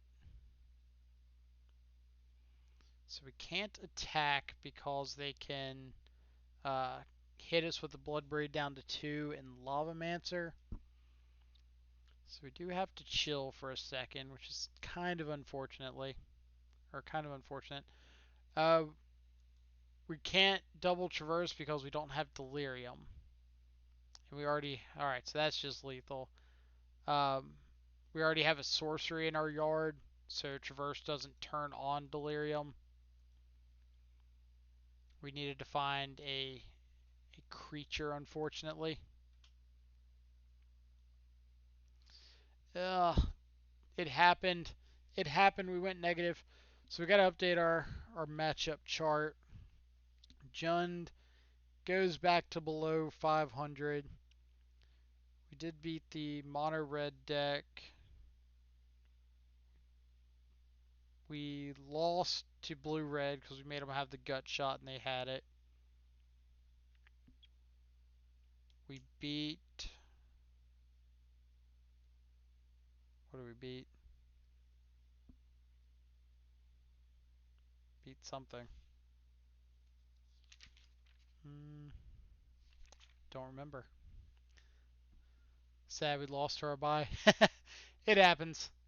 Alright, so let's see if there's anything we want to change up going into the next league. For those of you just tuning in, um, we're trying out Lazotep plating today as a replacement for Veil of Summer. The upside to Lazotep is it does stop things like Field of Ruin, turning them into a one-sided strip mine for us. Stops white-based removal like Path to Exile, Winds of Abandon, Celestial Purge that Veil of Summer wouldn't be able to. Lazotep plating itself does get around Veil of Summer. Um, Anything else? Talked about the lands, and it's pretty much upside in all of the matchups that, or comes in all the matchups that Veil of Summer would anyway. The Amass 1 can be relevant against things like Liliana the Veil, um, or really any of the Planeswalkers. Anything that's like trying to bounce for value, we get to blank that plus get another creature on the battlefield, which is huge for us. So we're giving that a shot. I think we can pretty well run with the same 75. I don't think there's anything too crazy that would make me want to change up. Maybe the second Aether Gust. Um, Actually, now that I think about it, the board ins and board outs against Prowess felt a little awkward. Because we had the Lazotep platings, we were really searching for like that extra piece to bring in. It might be that Brutality is just not good enough in those matchups, and if we're not bringing it in there, we don't really want it in our sideboard. Because if it's not great against like the red-based aggressive creature burn heavy deck, when is it going to be great? But we can try again just to see. So Mystical Pot, it would be by uh, it would be by ticks if we were using ticks to enter these events. But fortunately, we've got this little like stockpile of play points. Um, Randomly, sometime, God, a few weeks back, we hit a treasure chest with like 1,000 something play points in it. We've just kind of been riding on that for a while. All right, so we're gonna run back the same 75, see how it goes. So as we mentioned, that was the first league that we've gone negative in since we started this stream, which feels really awkward. But I don't think it was the fault of Lazotep plating. Um, we had that matchup against Prowess where we just made them have the lightning bolt, and they were able to build their own. They had to build a bolt. Um, Lost to that Jund, which is just a tough matchup to begin with. What else did we lose to? Oh, we lost to Tron, uh, just because we couldn't find a threat. That was kind of like the, what's a good way of saying it? The league of situations that normally wouldn't play out like that, but just happen to, like the league of bad breaks. I think that's a good way of putting it. All right, so we're on the draw. We don't have hand disruption. We don't have a threat. We've got redraws, but not much else going with this hand, so I think we're going to ship it. This looks significantly better. We've got hand disruption. We've got redraws. So we are going to keep. We're going to bottom this traverse because we can't actually use it. And by the time we could cast it, we'd have our second land that would just let us cast whatever we wanted to anyway.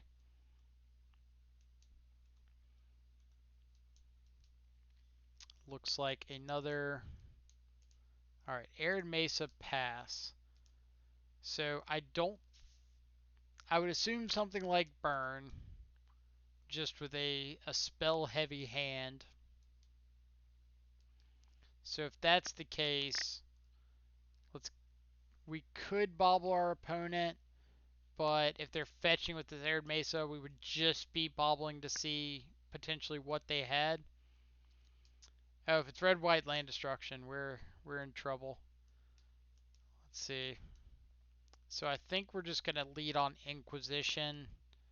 If they respond with like a burn spell, then we know they're on burn, but we don't want to bobble them and like not actually get any information. So it is red white prison, which is kind of funny. Um, so for those of you who don't know, these decks typically run like Blood Moon, ways to lock out your opponent's mana and then win by just dropping like tough to deal with permanents, wrathing the board. So we could take the Spirit Guide to slow a little bit of their development. And I think I'm fine with that. We don't really care about damage-based removal. We might be able to soft stub this Gideon. So I think we're okay with just saying like we're going to slow you down for a turn as we look to get our second land so we can get like our Tarmogoyf online. Alright, so now that they've fetched, we can bobble them on their upkeep, see what they're drawing.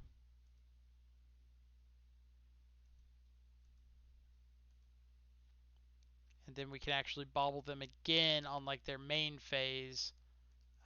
Chalice of the Void is pretty rough. That's a good top deck for them. Obviously, if we're able to just get down Tarmogoyf, it doesn't matter too much. But it does make it difficult for us to stop a lot of these more expensive cards. Alright, so we get our second land so we can get down Tarmogoyf. So let's get our Overgrown Tomb. Play out our Goyf. They can cycle this cast out next turn to get more looks at another land. Unfortunately, if they get this Gideon down and we don't find a second Tarmogoyf, it's going to be really difficult for us.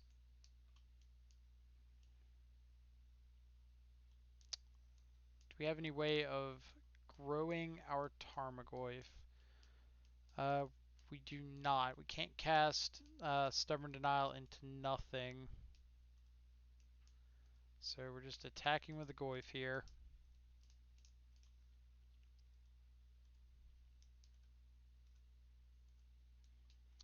Yeah, that Chalice off the top was super rough. So now we can't cast a Stubborn Denial, so yeah, I think this Gideon just kind of means game over. Like, if we drew another Tarmogoyf, we could play it, but then they Wrath of God, and we can't stop that. Alright, so let's get a lot of these dead cards out of our deck here. Usually matchups like this is kind of the key. Just getting the things that don't matter to the sidelines. What are we wanting to bring in? Assassin's Trophy is great against the Planeswalkers, Blood Moons. This could be another Lazotep plating matchup. they showed us like Gideon of the Trials, um, Cast Out. So maybe that's an option we want to go. K Command's pretty great if we want an extra way of dealing with like chalices. Aether Gust is a potential, but I don't think it's really where we want to be. They could have like um, Chandra Torch of Defiance, but we're already on 4 stubs.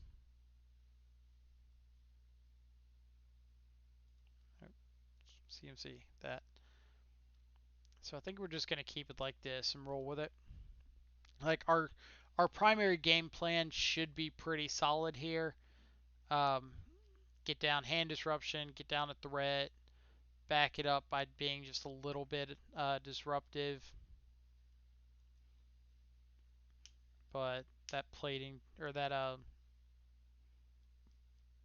Chalice of the Void just kind of wrecked that last game. All right, so if we see our second land in the first 2 turns, this hand's great. If we don't, we at least have another play for next turn. So I think I'm going to keep it just based off the idea that we have 3 draws.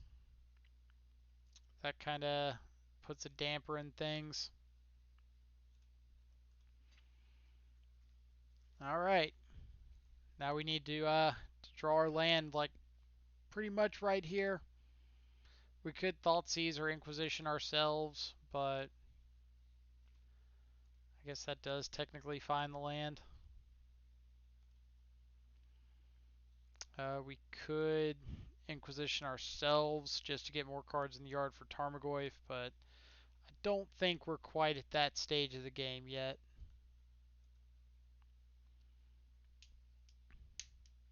So best draw here would be third land, so we could play Tarmogoyf, hold up a soft Stubborn Denial. Don't get that, so we're definitely just throwing this out there. If they play something like Gideon of the Trials, we can at least have access to Assassin's Trophy.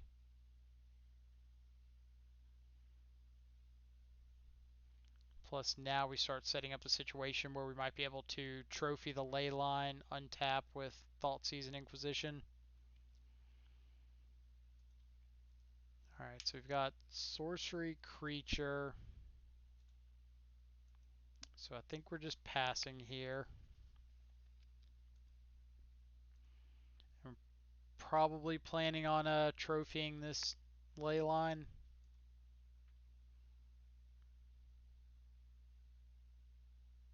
Nahiri the Harbinger. Sure. So they are a Nahiri deck, you say. So this is until when? Until your next turn? Alright, so we could trophy the Gideon. And if we draw a blue source, we have access to stub next turn. Alternatively, we could trophy the ley line. I think we're just going to trophy the Gideon.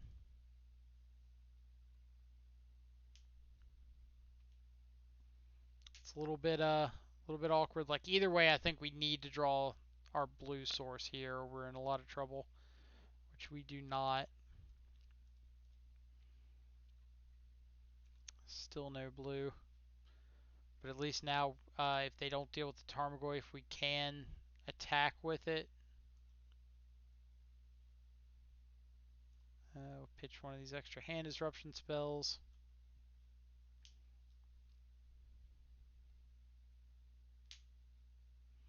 So what do you got?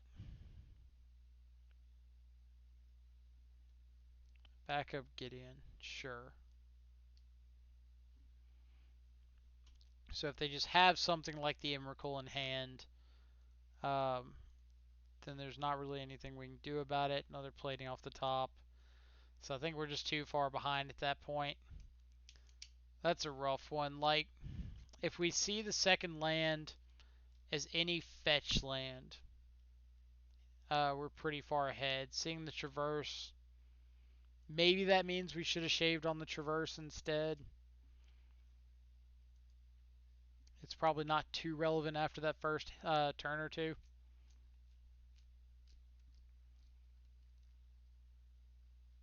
And I guess you could make an argument for assuming Leyline. It is just really weird to see Leyline decks still. Alright, so on the draw, we've got Hand Disruption, we've got a Threat. We're 3/4 of the way towards this Traverse being online. If they deal with our Tarmogoyf, it is online. Stomping Ground usually means like a Gruul deck. Stomping Ground Pass could mean Gruul or Jund. So let's go ahead and get an Overgrown Tomb and Inquisition. See a little bit about what our opponent is up to. We could bobble now, but we don't want to just yet, just in case they are Jund. We don't want to reveal that draw to a potential Thoughtseize or Inquisition in hand. Alright, so it is Gruul. We could take a Lightning Bolt so we could play a Tarmogoyf next turn and not have to worry about it dying to double bolt. We could take a Pillage. I think we're just going to take a Bolt and plan on a Tarmogoyfing next turn. The Gruul matchup usually revolves around just getting creatures down. They have a really tough time actually getting your stuff off the board once it's resolved. So if we can kind of force out a Tarmogoyf, a lot of times that's good enough to put enough pressure on to potentially win. Alright, so let's play this Watery Grave. That way if they do decide to pillage next turn, if they draw the land, then we still have access to blue with this polluted delta. And if they don't pillage, we can uh, fetch up a basic swamp off of this.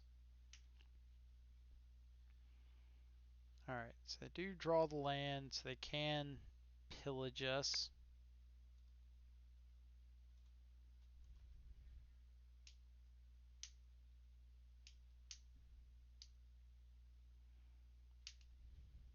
Yep. So now we have a decision to make. We can either Thoughtseize and hold up Stubborn Denial, or we can play the other Tarmogoyf. We know, or we have perfect information about their hand. If we Thoughtseize, we can take the Bloodbraid and hold up Stubborn Denial for the Chandra. That does grow the Tarmogoyf.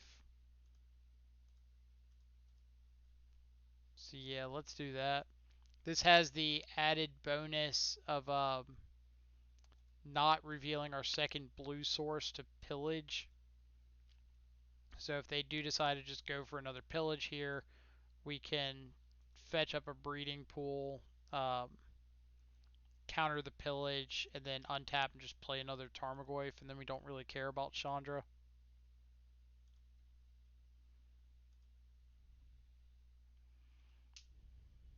So I think that's a pretty good line for us.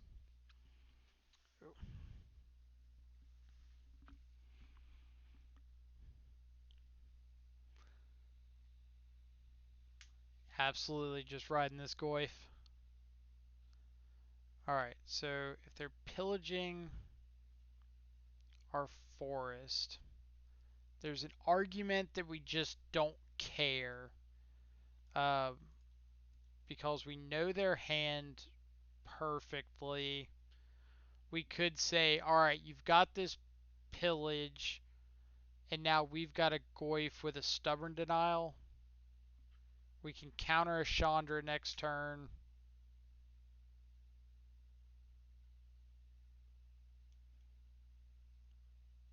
We're either countering the pillage and playing out the second Goyf, or we're countering or holding up the Stubborn Denial for the Chandra. The question kind of becomes if they play the Chandra next turn, we get to Stubborn Denial that. Goif becomes a 6/7. So we do have lethal the turn after that if they just cast the Chandra. So I think I'm okay with this pillage.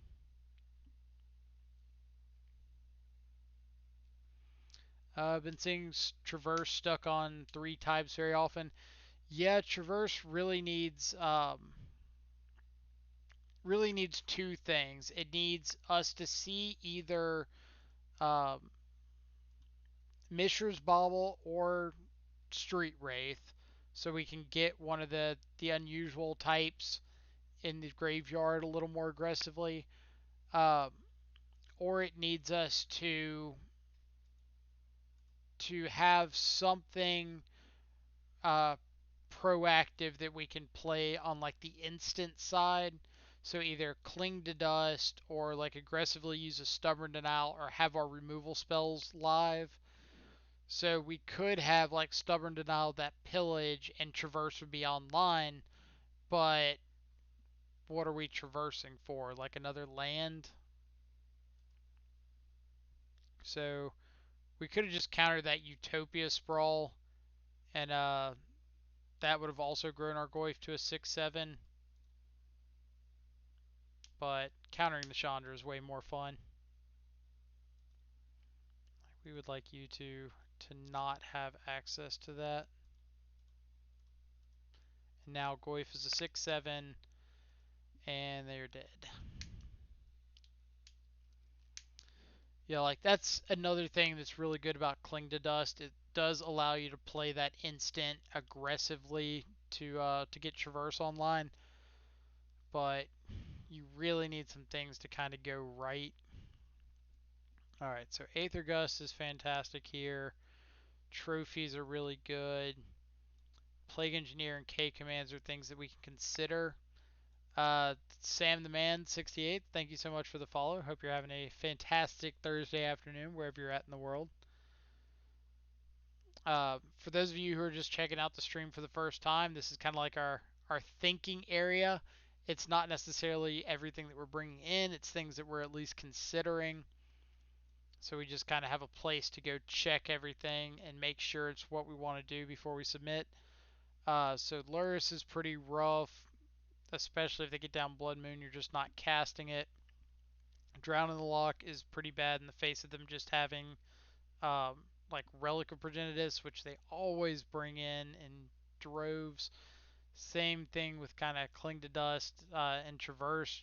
You expect between Clothis, Scavenging Ooze, um, Relic of Progenitus that the graveyards are just going to be a liability pretty quickly. Bench Summer also, thank you so much for the follow. I hope you're having a fantastic day as well. Glad we're able to show off these Lazotep platings a little bit today, even if we've only seen them like twice. All right, so on the draw, hand disruption into threat is about all you can ask for. We've got a couple redraws to maybe help find us like a stubborn denial.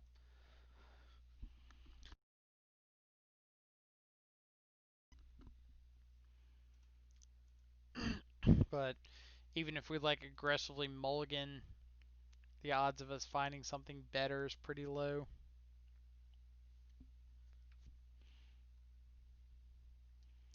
All right, so we can play. We can fetch for our basic now if we just want to say like we're playing around Blood Moon. The problem is this deck really can't beat a resolved Blood Moon anyway.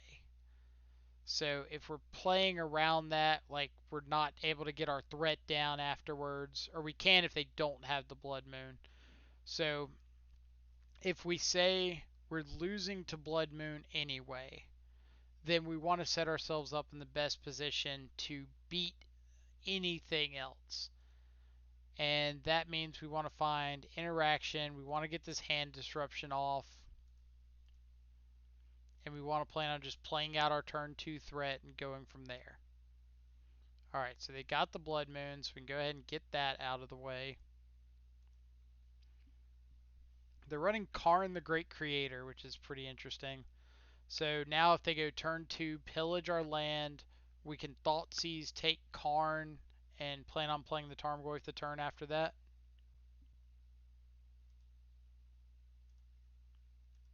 There's a backup Goyf, which is always solid.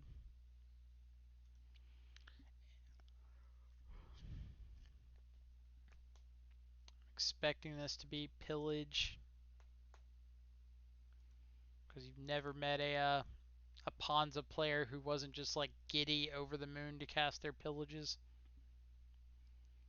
Alright, so let's play the Overgrown Tomb instead of the Peatland, because over the next few turns it'll cost us less life, even though it costs more right at this moment. Alright, so they don't have the mana to cast Glorybringer right now, but we want to take the Karn because they only need to hit 1 land drop to cast the Karn, but 2 to hit or cast the Glorybringer. We don't really care about this Lightning Bolt. So we know Lightning Bolt, Glorybringer unknown. I don't know why I clicked off of the Glorybringer. Bone Crusher's fine. That does get dwarfed by a Tarmogoyf pretty quickly. We will bobble ourselves to see if we want to play a Peatland or a Fetch Land. Bloodstained Mire we don't particularly want. So let's just go ahead and get another copy of our blue mana. Say go. Like we've kind of said already, if they do just draw a Blood Moon or a Magus of the Moon, well, we got Magus covered now. But if they just draw a Blood Moon, like, we're not beating that anyway. So there's no point in playing around it at this point by fetching out a basic swamp and just cutting ourselves off of being able to play our spells going forward. They did draw Slaying Dead last turn, so that's good. We can pop in with the Tarmogoyf, play a backup Tarmogoyf. This does put them dead next turn, even through like a Lightning Bolt. Um, so if they don't play anything impactful here, we can untap, pay full retail for this Dismember, take the 2 off of the Bone Crusher ability, and have lethal. They found their 4th land, so we really want them to tap out for something here. We can die to 2 bolts. But if they just play like a Chandra here, we are pretty ecstatic. Not quite a Chandra. So they do get their Blood Moon. And life becomes a little awkward again. I don't think Bloodbraid Elf has ever cascaded into anything that wasn't a Blood Moon or a Seasoned Pyromancer. Alright. Double Dismember. So if we had drawn the basic swamp there, we would have had lethal, which is kind of funny. Alright. So we know their last 2 cards are Lightning Bolt, Glorybringer. So let's get rid of those. So let's think. If we dismember the Bloodbraid, they have to block the Tarmogoyf. So they're dead to almost anything that's not a land.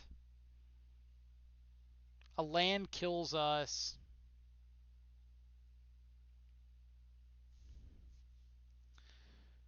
Alright, we should have thought about this on their turn, because if we had just like drawn and just rushed to combat, they might have been more incentivized to block both. So if we attack with both, they have to block one. So they naturally just block one with the Bloodbraid Elf, so that we have to take an additional two if we dismember the Bone Crusher Giant. Um, if they, if we pass, yeah, I agree. Attacking both just before we do anything is wrong. You're right. He can't cast Glorybringer plus Bolt, so that could very well be our line. So let's go with that. Let's go with just pass. If he draws land, plays Glorybringer, we can dismember the Glorybringer.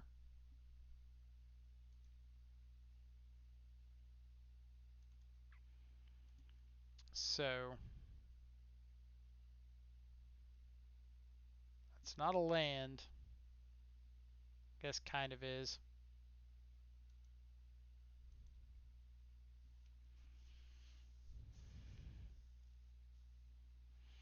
So if we attack with one last turn, then if they hit the land, we're dead to the same things.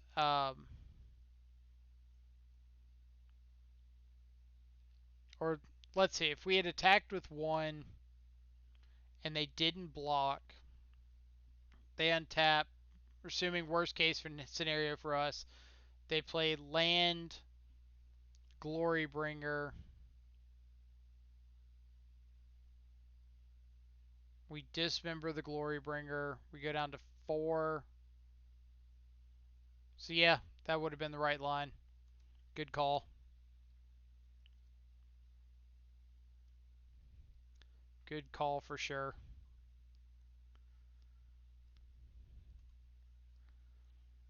So now we're kind of in the same scenario, except we know that they have the land. We just are kind of dead to this second land.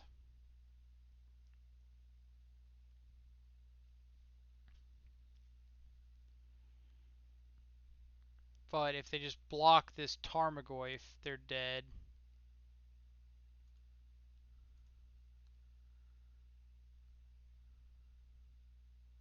Alright, bolt us in the face. Yeah, so we're just dead there. So you had the right line, absolutely. Attack with one last turn, and then uh, let them play the Glorybringer. So good call there for sure. Is there anything we're changing up going into game 3? I don't believe so.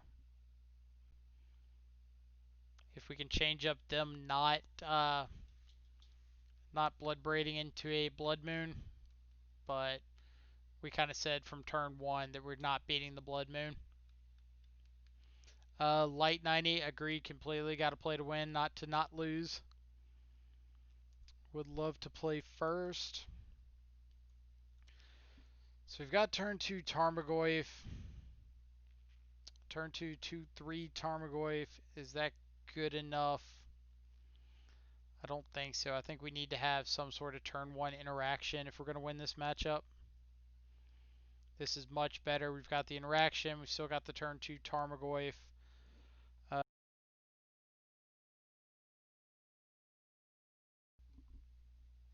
for our bottom, I think we're just bottoming this Battle Rage.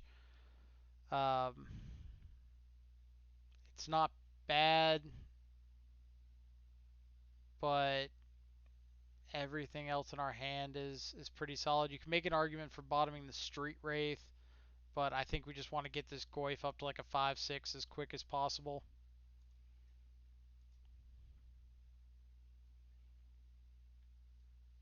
Alright, so we could fetch out our basic, but I think we're just going to go ahead and fetch and shock just to make our shadows a little bit better if we happen to draw into one.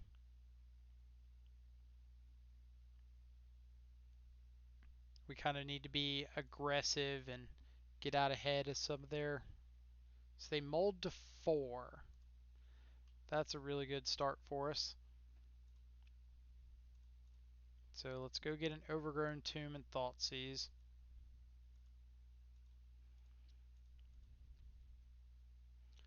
Utopia Sprawl Seasoned Pyromancer. So we're gonna double time walk them. Has the added benefit of it does grow the Goyf too.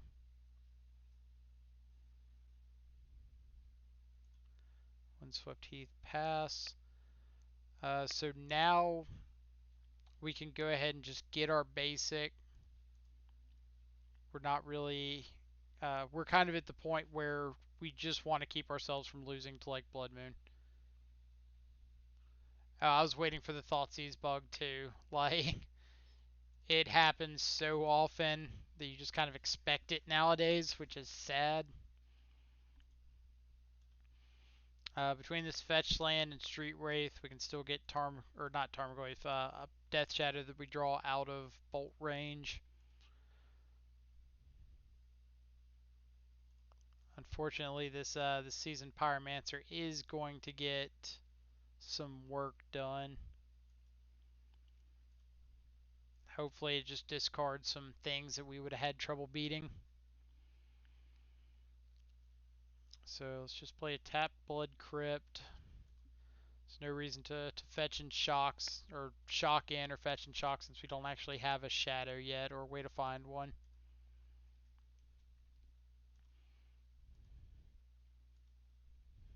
Alright, so we're expecting third land Pyromancer. That is not Pyromancer land though. Blood Moon, so let's float our green. Let Blood Moon resolve. Get that off the board.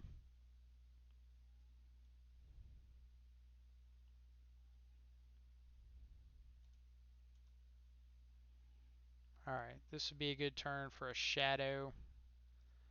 Not a shadow.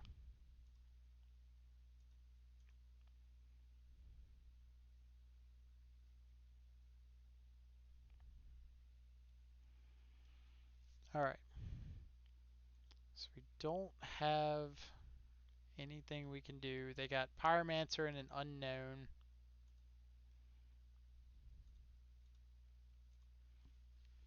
And we're just on the go plan. So we know they're going to get to play this Pyromancer if they want it. Top deck TBR would be the way to go.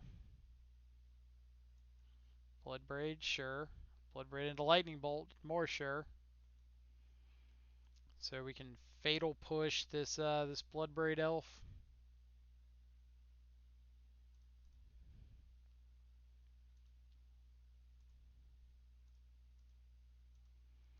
Alright, TBR. TBR. Not quite TBR.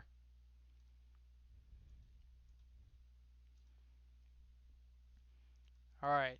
Top deck a Glorybringer, please. Or just don't make a token off of this Pyromancer. Alright. So we put them on forced chump blocking duty. Yep. Utopia Sprawl's fine. Removal spell off the top wins. Easy. It came a turn late, but we got there. We're not going to slow roll them. We'll be nicer than that. Have fun, opponent.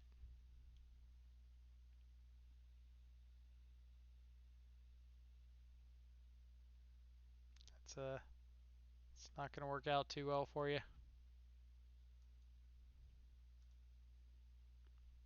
All right. Down goes Frazier.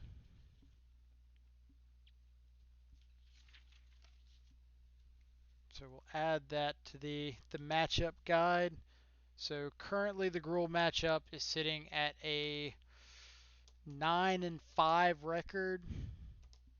Feels a little bit worse than that. For those of you who are just now tuning in who don't know, this is our magical tally mark record. We like to keep updates of all the matches that we play. The purpose of it is I always hate when people say like, oh, X matchup should be Really good for us. Next matchup should be a bye because we have Thoughtseize into Shadow into Battle Rage and we just kill them. Like, okay, that's great. If that's our hand every single time, every single round, then Shadow should be winning every tournament without an issue.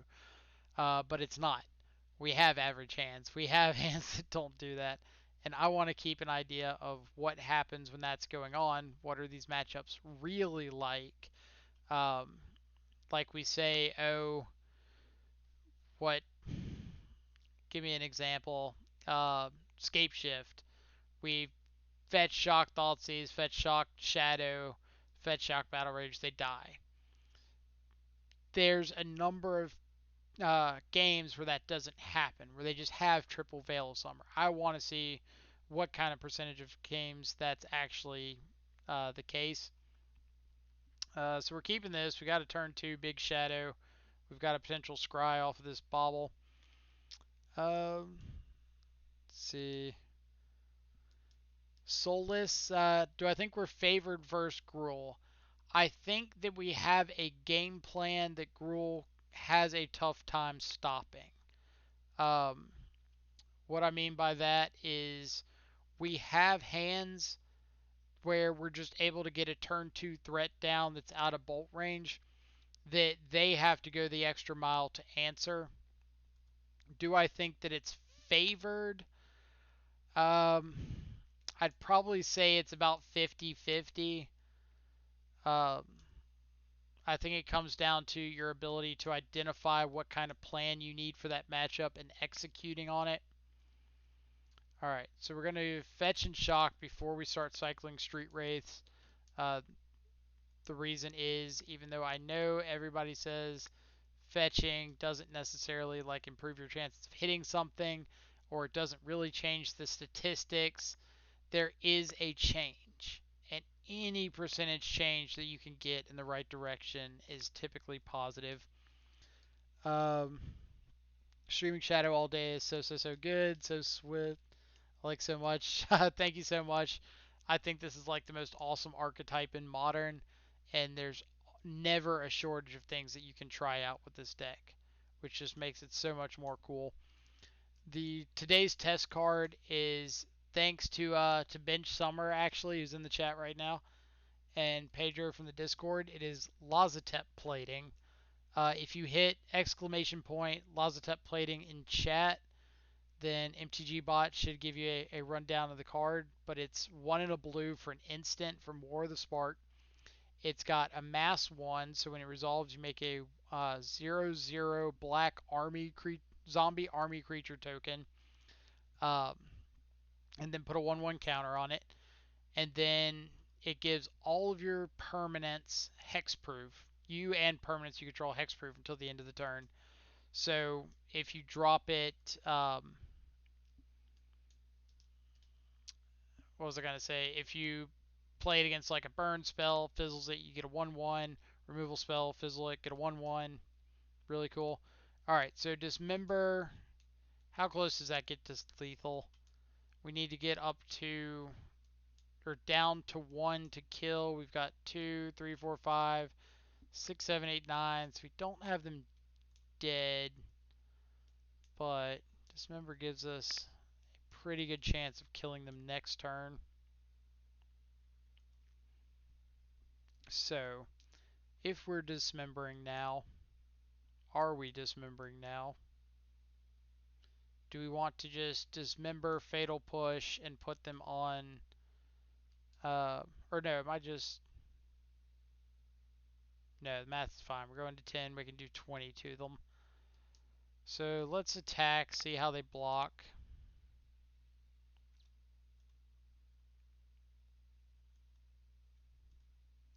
They're not quite dead because we can fetch and shock to 7, dismember down to 3. We can only do 20 damage total.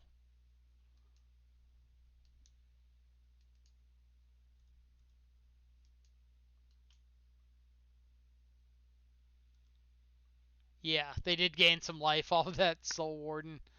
Otherwise, we would have absolutely killed everything before attacks. And now that they've blocked, We are dismembering this Soul Warden. We're not afraid of like a path to exile, and we want to put them in a position where they're dead next turn if they just like go to play a creature.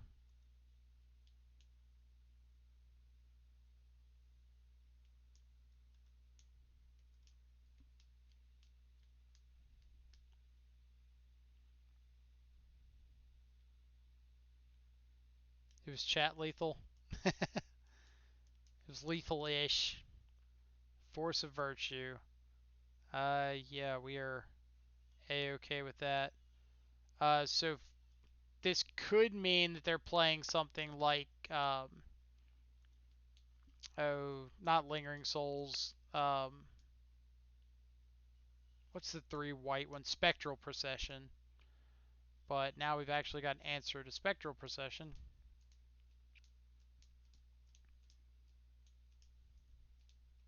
And I'm pretty sure Sun Lance doesn't hit players.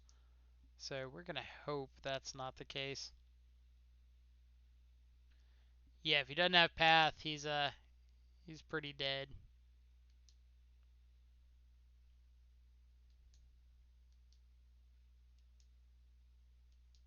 What do we got?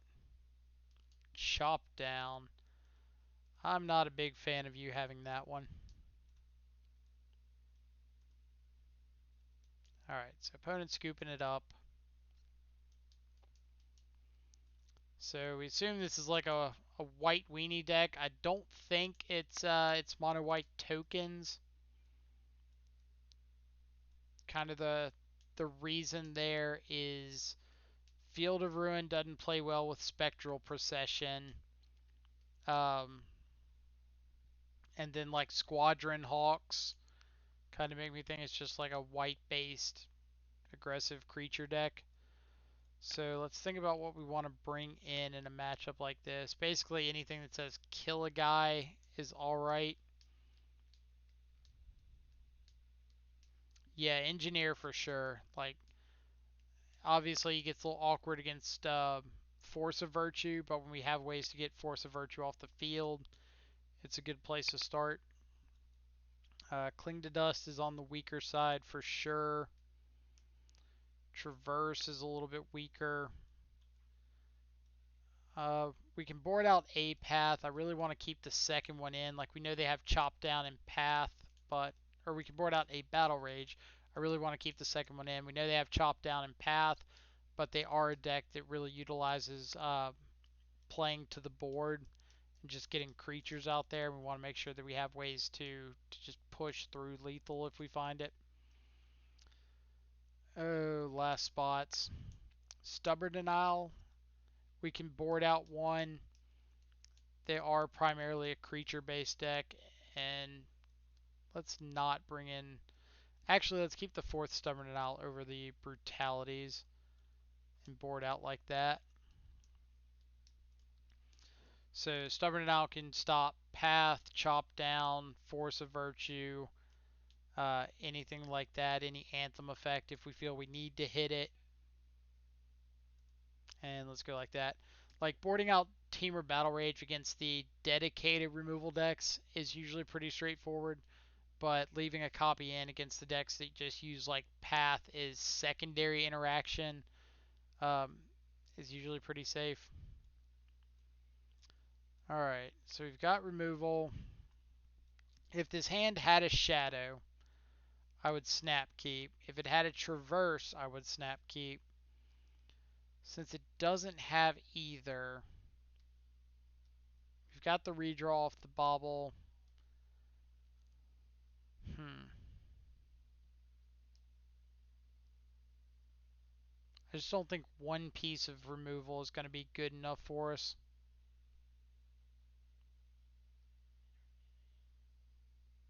So we're going to ship that back. We really want to see threats.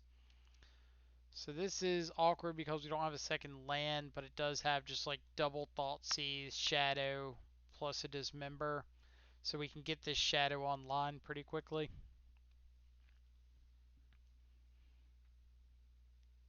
Something like second land would be Moto Bug. What are you doing to me? Alright, So I think we're starting on Thoughtseize. We don't want our opponent to just play something like Auriok Champion turn 2 that we're just never answering in a million years. Take a Ranger Captain. It's certainly the more impactful of the two creatures that they have access to. There are very few times in Magic that we care about Walking Ballista. So Mistveil Plains is gone. Let's just go ahead and Thoughtseize away this Ballista. We kind of figure like after this turn, they're going to be playing everything that they draw anyway, so we want to go ahead and get value out of this hand disruption while we can. So this is kind of interesting. Like them using that Ghost Quarter means we get to no, no. Had an auto yield on. Shouldn't have had the auto yield on. I was going to say that them using that Ghost Quarter meant that we'd get to end of turn dismember this Soul Warden, but the uh, the auto pass got to us there. Almost conceded accidentally trying to rush to get that auto yield off. So popped a clearing, sure. Now we're certainly dismembering the Soul Warden. If they had decided that they just wanted to attack us, we would have gladly taken the hit there. So now we're looking for like fetch land to be able to play Shadow, hold up Stubborn Denial. Perfect.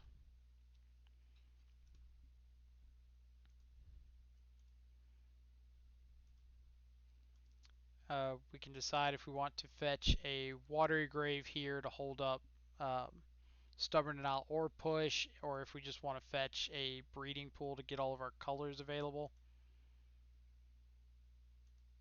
We're just going to draw because I don't mind drawing another land here.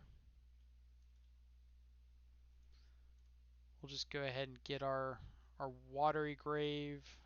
Since we're not turning on Delirium, we'll just hold up our stub, attack with some shadows.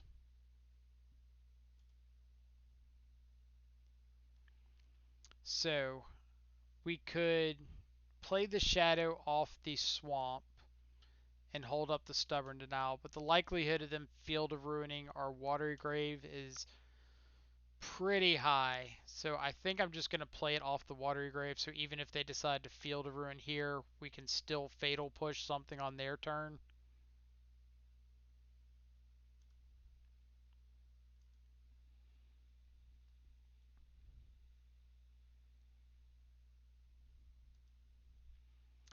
Let's see. Swing with 6. I don't want to get Wrath. There's some random Wrath in there. So they could have a Wrath, but if they're playing Wraths in their Soul Warden, like aggressive creature deck, power to them. Here it's just looking like mono land destruction. Alright, so our best draw is a non-Bloodstained Mire fetch, so that we can get a Breeding Pool, have access to Stubborn Denial. No such luck. But they are just on a 2-turn clock.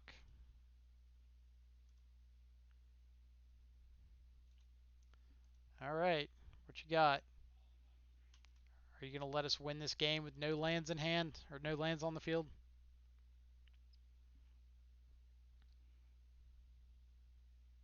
Thalia, sure. You're going to have something more than that Thalia.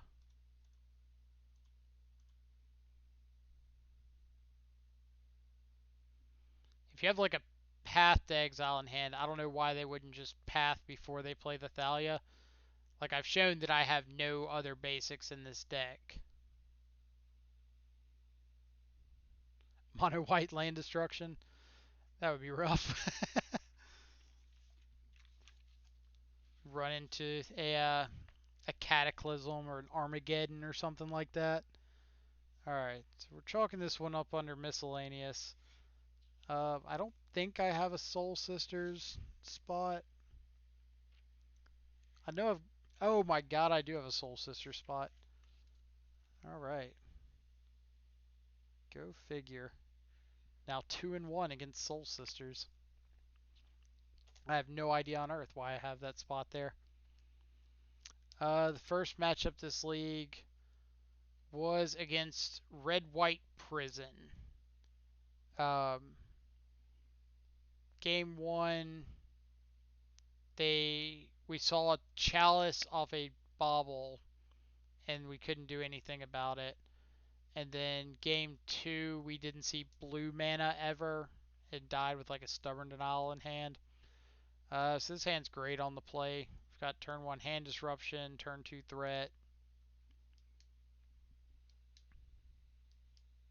Heliod Sisters. All right, so like Heliod Walking Ballista combo makes sense.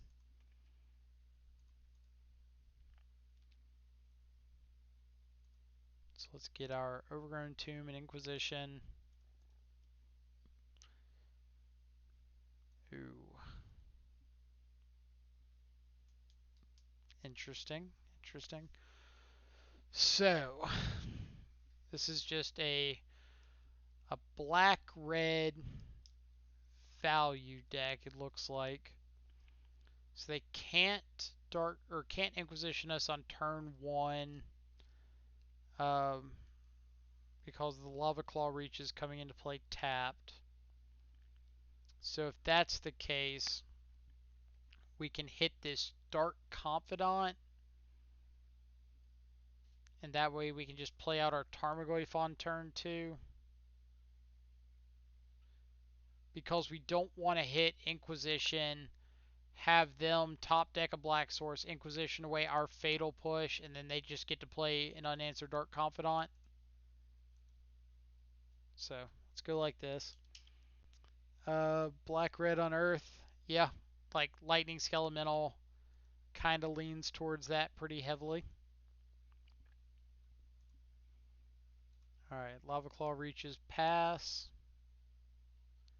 So now we just get to get a Tarmogoyf down. There's not really reason to cycle this Street Wraith yet, because it's really not anything we could do that's more impactful than just playing out our Tarmogoyf. We don't want to crack this third fetch after we play it, just in case they play that Lightning Skelemental on curve. We want to be able to Fatal Push it. So this looks like a pretty clear double Inquisition turn.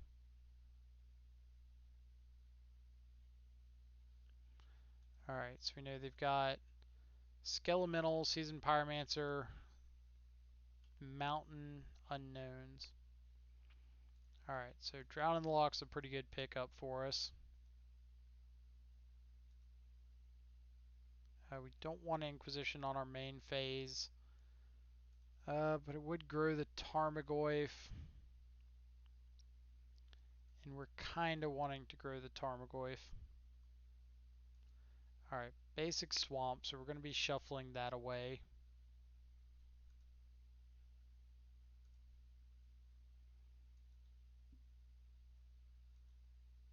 So let's go ahead and fetch. This will just turn on Revolt on their turn in case we end up needing it.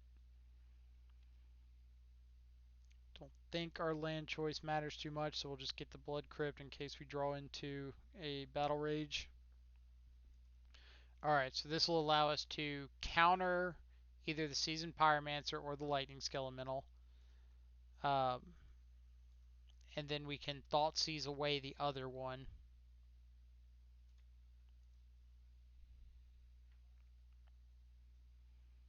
Traverse is online, so we can Thoughtseize away their other threat, Traverse for a shadow, play a shadow. I'm pretty down with that. So let's take the Seasoned Pyromancer, because we don't want them just making a bunch of tokens to block. So another hand is Kroxa, Dark Confidant, and we're going to have a battlefield of Death Shadow Tarmogoyf.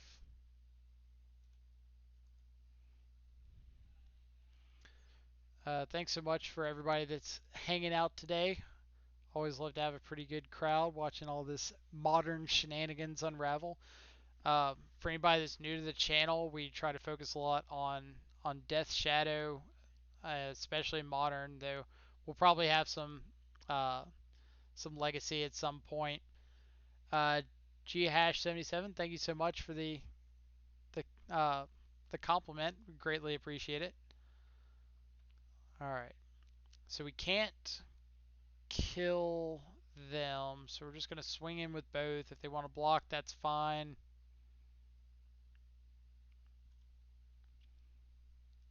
And G Hash, thank you so much for the follow. Also appreciate that. But we try to play a ton of modern, especially Death Shadow, and I really love focusing this channel around like testing cards that might not have seen play before, might be underrepresented, underused, undervalued, and because I'm a really firm believer in the idea that if nobody's tried it, we can't really say it's bad. Um, like I don't like saying, "Oh, X card is not good because it hasn't been played." Um, I don't think that's fair, or we just think X card is bad. So we could fatal push to lose the additional life to guarantee that Shadow is lethal next turn. Is that our best line?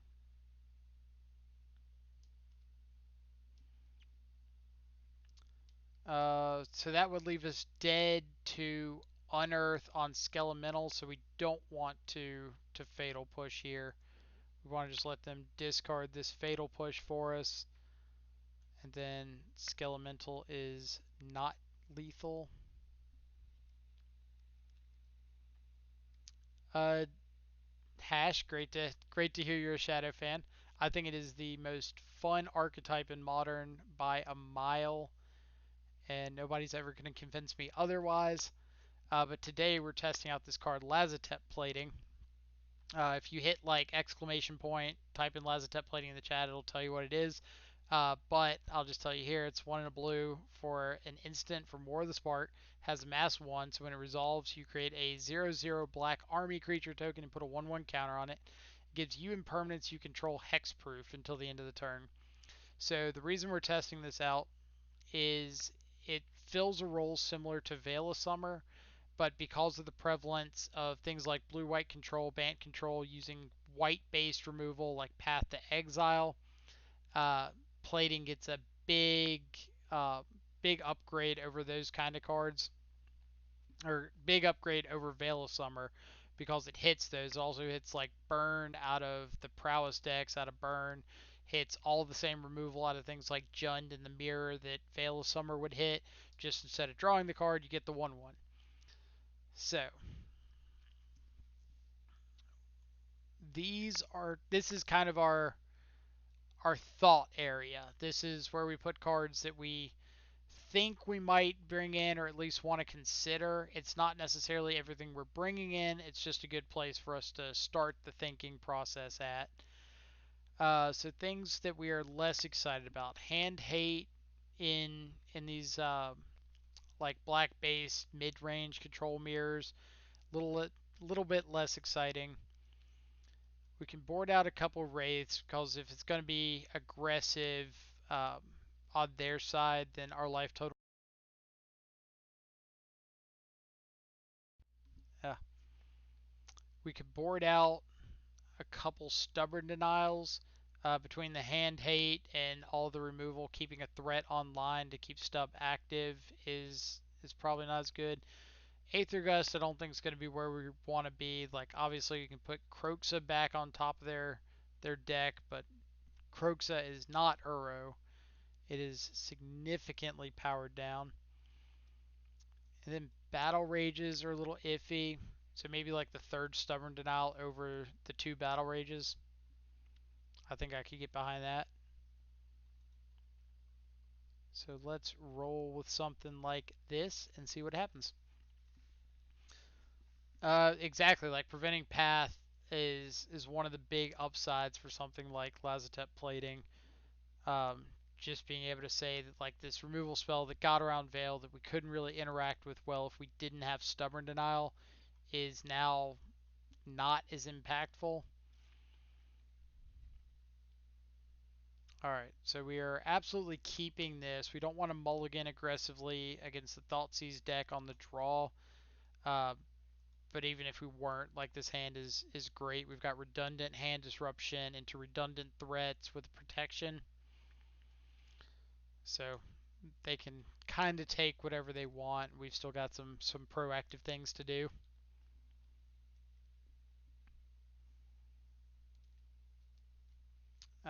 Typically, hand disruption on the other side kind of gives you a little bit of idea about the makeup of their hand.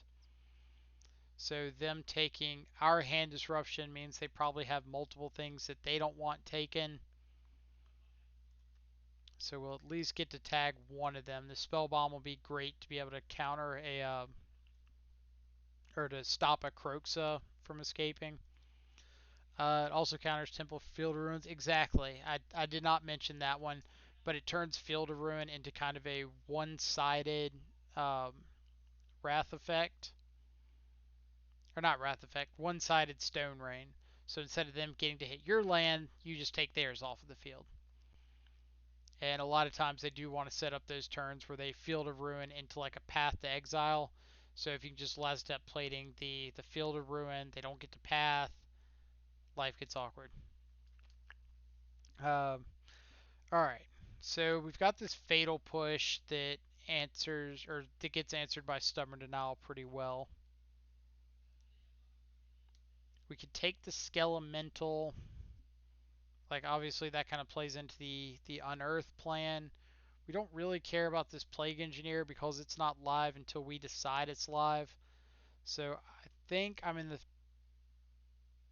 Let's see. If we take the Fatal Push and they turn 3 Skelemental, how bad is that really for us? Bad enough? So yeah, let's just take the Skelemental. Kind of the consideration there is if we're getting uh, another draw before they play the Skelemental, hitting us for 6 and making us discard like Tarmogoyf Spell Bomb or extra land Spell Bomb, extra land Tarmogoyf, and we just get to play a Shadow with the hard Stubborn Denial backup. Maybe that's not so bad for us, but I think just letting our hand develop is probably going to be more beneficial. So I'm not playing out the Tarmogoyf here. We know about the Fatal Push. We're not in any rush to deploy this threat. We can wait till next turn and play out a Tarmogoyf with like Stubborn Denial backup.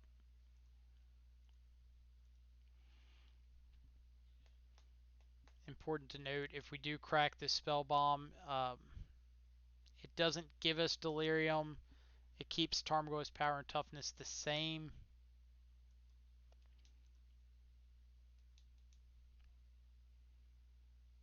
So if they play out... Alright, so they got Croxa. So what are we pitching to Croxa? Could just pitch the land and take the 3. Makes our shadow a little bit better. If they... Alright, I was going to say if they sacrifice the Croxa first, if they mis-sequence their triggers, we might Spell Bomb in response to um, the discard.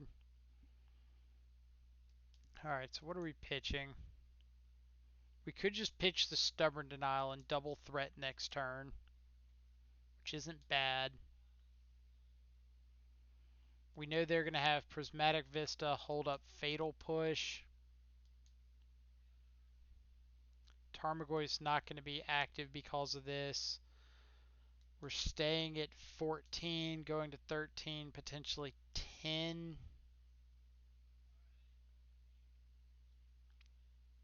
I think I'm just pitching the land and taking the 3. It makes Shadow a bit better. We still get to pop this spell bomb into turn. So we've got more looks at another land.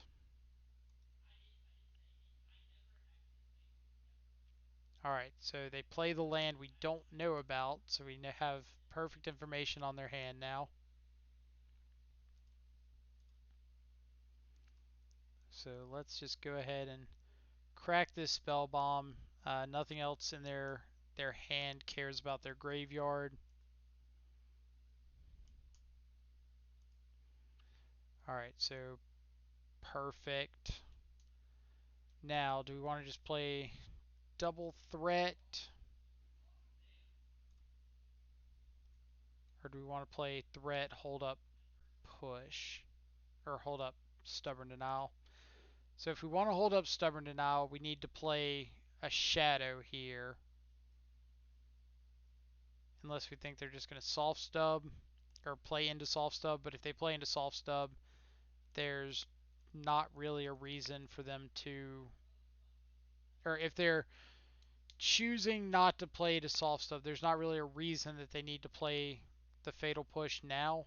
They can just wait till their turn and pay for stub.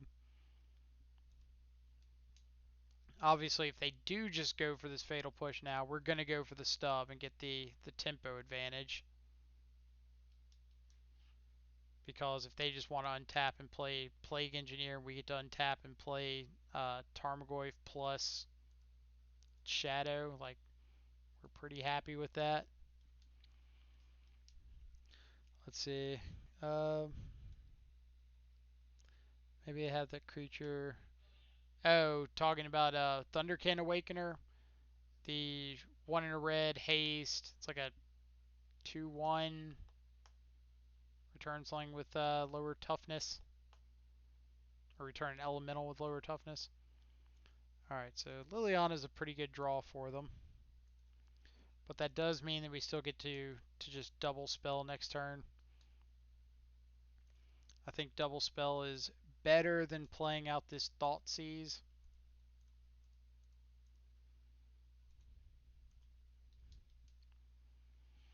If they want to make us discard it, we're fine with that. But hope everybody is having a great day today wherever you're at in the world. If this is your first time on the channel, we play a whole lot of Death Shadow here. Obviously, we play other options, but we're all about like testing things that may or may not have been tried before.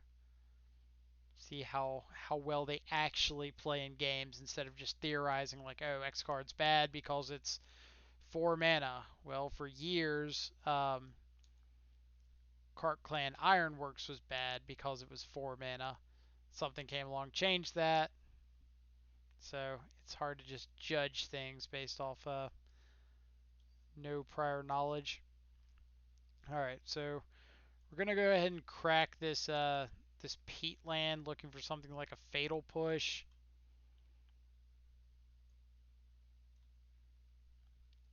Now, are we? They did not activate Liliana last turn. So what does that mean for us? It means they got something in hand that they want to cast. What would they have in hand and why would they want to cast it? So let's attack at Liliana. If he wants to trade this Plague Engineer for this Tarmogoyf, that's fine with us. Get Plague Engineer off the field. And we'll just play this Spell Bomb. And say go.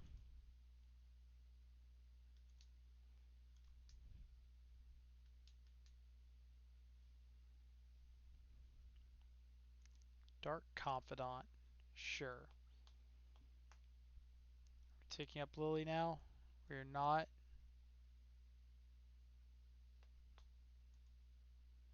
So we'll discard our Thoughtseize. Alright, this is getting interesting. Traverse does go and get another shadow.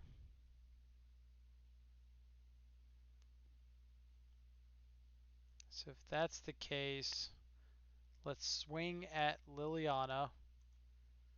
Because we're assuming they're just going to block with this Confidant. And let's traverse and go get another shadow.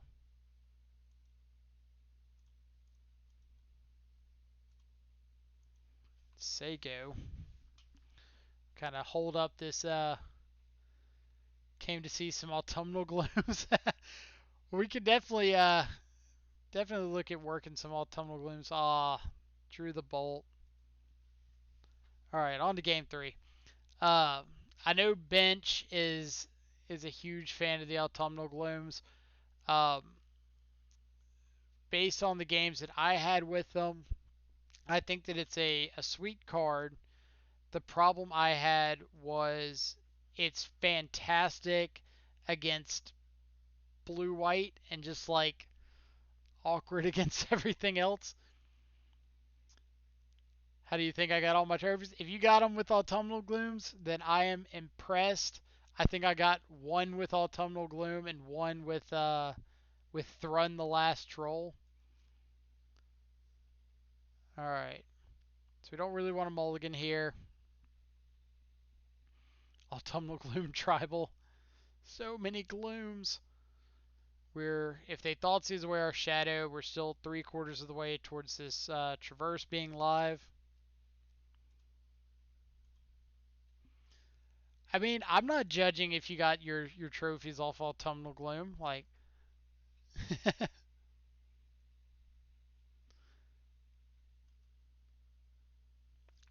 I mean, that's kind of the great thing about modern right now. Like anything can trophy. It's fantastic.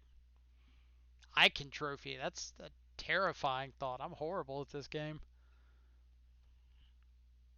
Look at what I just kept. You got it. This is the perfect like turn 3 traverse, turn 4 Luris replay Death Shadow hand. Half Titan, half other decks. Yeah, like Titan is stupid strong right now. Backup Death Shadow. Yeah, I think we're pretty good with the backup Death Shadow.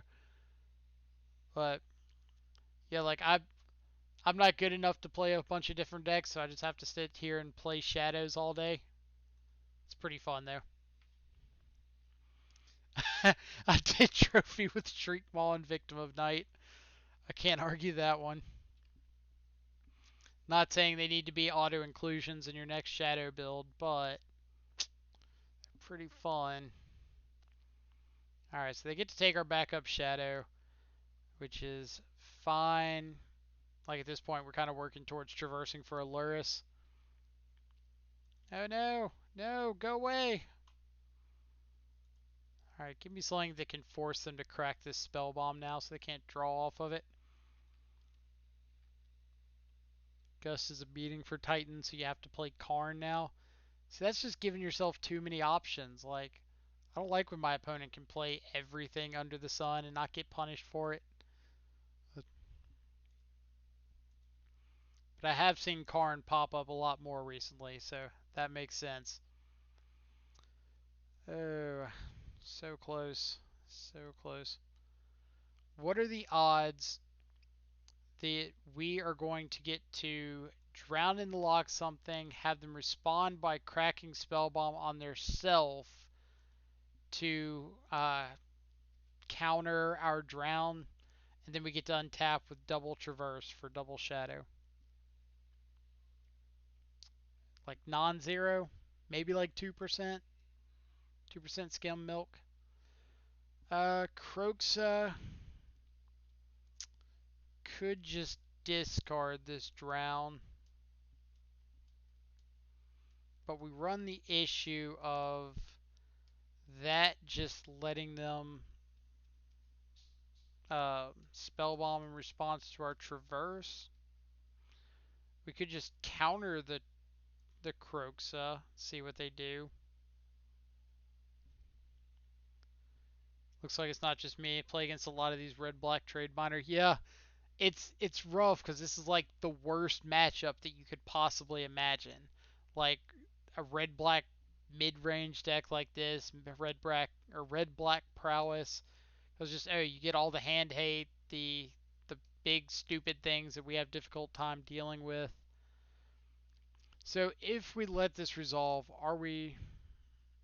I don't even think we're discarding the drown, so we want to keep the drown around. If we were just like 100% discarding the drown, I would say let's just counter it, force the action on spell bomb. Let's see.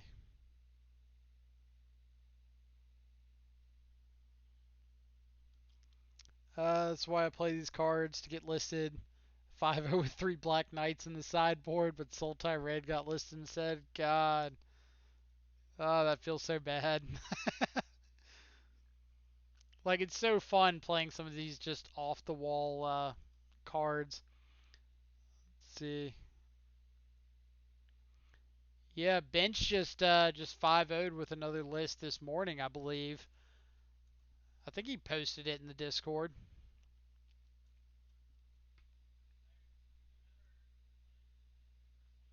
Oh, but not in Cabal. Uh, yeah, Shadow Cabal's like uh, the other one, the Michael Rapp, Dylan Hovey run Discord. The one that is strictly business, far less memeage.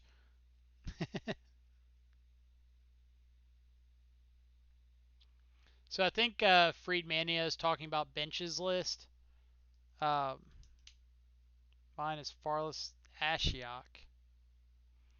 Alright, we're going to force the issue on a spell bomb.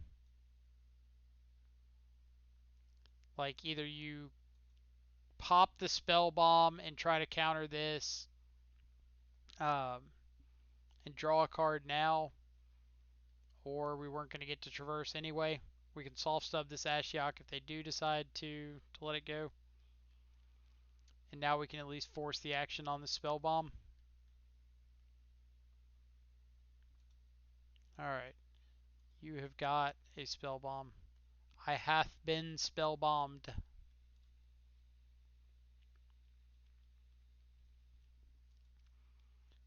Yeah, the Shadow Cabal's great. Uh, there's just another one that has a lot more when it comes to like actually talking. A lot of the times the Cabal Discord can be a little dead. So we are up to 40 people. That is awesome. Um, for anybody who this is their first time on the stream, we play a lot of Modern Death Shadow here, especially when it comes to getting to test out cards that may or may not have been tried before. I would really love a threat under this Lily. So if they tick up, we're just going to discard this Traverse. It's not doing too much for us. If we find a threat, we might be able to show off this Lazotep plating. But we really like testing out cards on this channel, seeing things that may or may not have been unearthed. Croxa. So I think we're just soft stubbing this. Like, they're going to get to just escape the Croxa next turn, but that's so far away. We don't care about that. We're in the here and now. I was going to say Tarmogoyf would be our best draw by a pretty wide margin. So now we get to play this Tarmogoyf, hold up Lazotep plating, see what happens. But yeah, for anybody in the chat, if this is your first time hanging out, feel free to chat along, introduce yourself.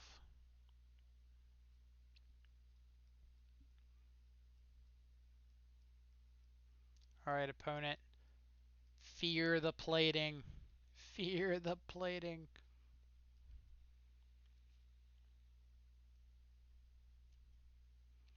But today's card of choice, if you haven't noticed yet, that we're testing out, is Lazotep plating. It's kind of running a similar role to Veil of Summer. Oh, they just ticked up Lily. I wasn't even paying attention. I would have made a blocker. Oh no, it was the Croxa trigger. That's what it was. Yeah, stupid Croxa. Nicholas, do I think it's worth it to open chests? Um, it's tough to say. I'd say when you open a bunch of chests and you hit nothing, it feels horrendous. Um, and you could have just like guaranteed yourself value off of just selling them, but sometimes it doesn't work out that way. Like for instance, I had a pretty lucky one this morning. I opened up a chest and hit a an euro out of it, and that was like 68 tickets. But the vast majority aren't going to be worth anything like that. So it depends on what your goal is. If your goal is to keep playing more leagues, then opening up play points is pretty nice because you can just free roll so many leagues. But if your goal is to uh, like go infinite on Magic Online, then I think you just want to sell off the chests. Because as long as you're going like 3-2 or better, you're making your play points back. So after that, you really just want to um, start using those extra chests to start forming your collection. But like I use mana traders, so I don't really keep a stock collection anymore. But I can use those chests that I sell to like pay for my mana traders subscription every month. Crack some from time to time if you feel something special. Yeah, I mean like if you if you're feeling it one day and you give it a shot and you hit something, like that's fantastic. Um, I think a lot of like I think it might have been Mana Traders or MTGO Traders, one of the two, that kind of came out and said like the value of chests is held up by their play points. Like the cards you open are basically never going to be worth the chest that you open them from, but the play points inside might be able to carry you a little bit farther. All right, so Windswept Heath into Ketria Triome is a little awkward. Like when I see Triome, I expect like a Teamer Uro, Teamer Reclamation deck. But Windswept Heath into it could mean like a Niv Mizzet, Bring the Light deck. Yeah, like the EDH stuff and Jumpstart cards are a little awkward. Um, all right, so like Teamer Titan. Like I opened up a Muxus and that was like 50 something ticks. But then like every other jumpstart card I've opened has been pretty god awful. All right, explore. So this could be like Amulet Titan. That's kind of my next guess once we see Teleria West Triome. So our hand is not fantastic against Amulet Titan. If we can get to a position where this Stubborn Denial is live on like uh, a Summoner's Pact, we might have a chance. But yeah, like the EDH stuff's pretty bad. There's a couple of just kind of cool cards, but there's nothing that just screams like, oh, this is worth everything that the chest was. I've opened up a couple cards that were like 3 or 4 ticks, but the vast majority of them have been like half a tick for these random mythics that nobody really wants to play with. All right, so they got lands for days. They could just pick up Bog here and Bog themselves next turn. Kind of looks like what their plan is. Street Wraith is a really nice draw. Alright, so we don't have a way to grow our Tarmogoyf more, but we can... What can we do? Not a whole lot, actually. Just play out a second Goyf. And if they go to like Bog themselves on their turn, we can Cling to Dust something out of their yard. It's about the best we got. And we're just hoping that they don't have a Castle Garenbrig here, so they can't Titan this turn. If they do end up with a Titan, probably dead at that point.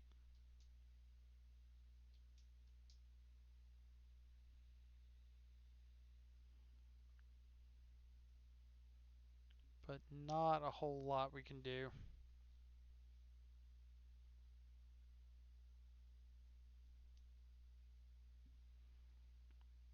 Alright, so this isn't a Titan.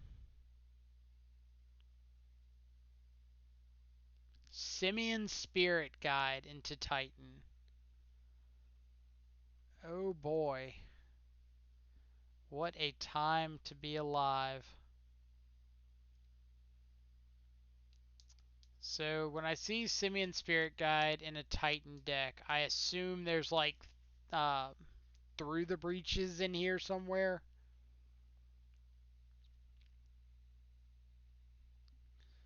Play some Flash Freeze in the sideboard. It's basically counterspell. It really is like there's a whole bunch of things that Flash Freeze is solid against.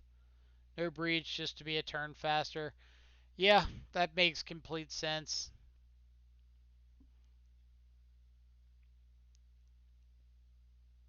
I'm guessing with all the prowess decks running around, it's nice to have that one extra turn. All right, so we'll let this bog resolve. We're pretty dead, but we're gonna give it a draw step and see if maybe we can fight the good fight. Bobble does grow our Tarmogoyfs. So we'll bobble ourselves, see if there's something that we maybe want to draw off of this cling. We can cling. So Verdant Catacombs on top. We can cling their Windswept Heath since we're drawing into a land anyway. Now the question becomes, is there a line that we can win after they've attacked us with this Primeval Titan?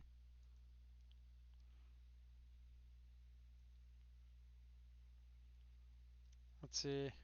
Slayer Fall, finally Spirit Guide has become a staple in Titan. I don't know if I'd call it a staple. As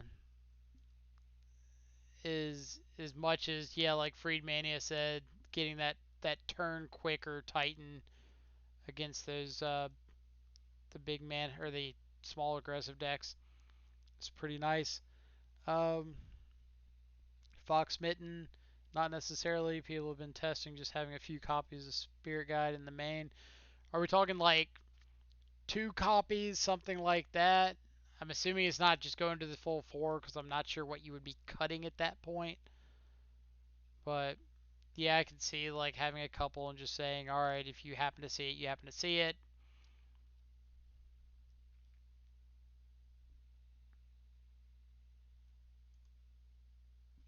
All right, what you got?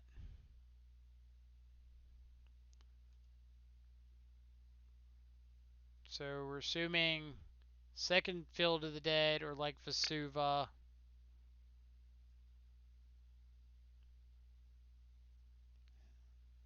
Then Valakut. Okay.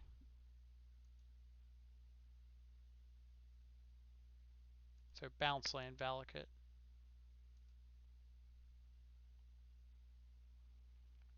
Alright. So we want to play to where if we top deck a Battle Rage, we have lethal. Like we're not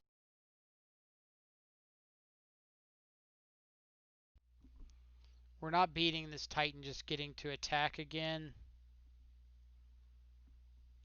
So what's our best chance at preventing that now? If we just block like Goyf Goyf on Titan, Shadow on Zombie, they get to kill a Goyf, but we get to um, fetch and shock a Watery Grave, and at least get the Titan off the. Did not let us go to blocks. All right, there we go.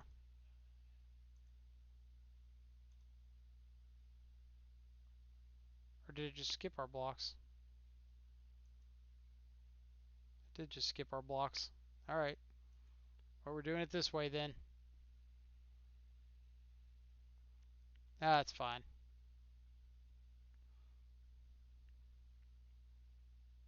What do you got here? Transmute Talaria West, sure.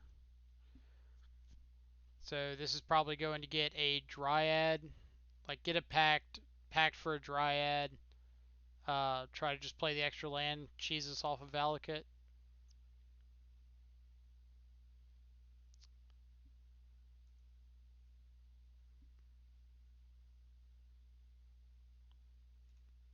Yeah, so we just couldn't beat all of that.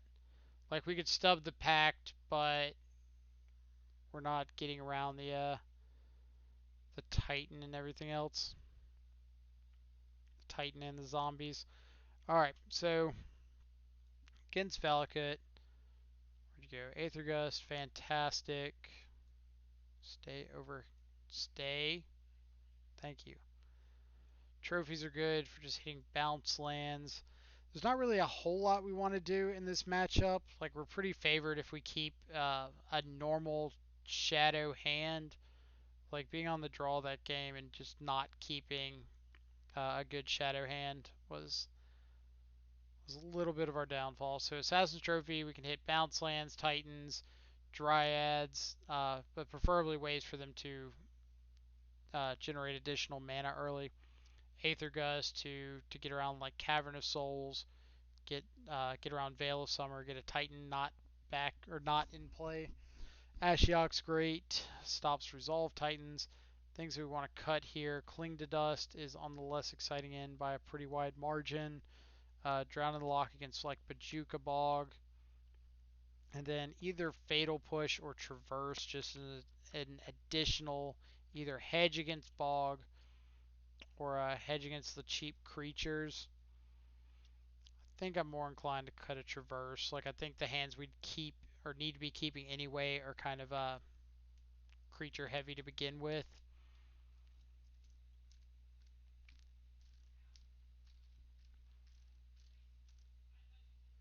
Alright, so we'd love to play first.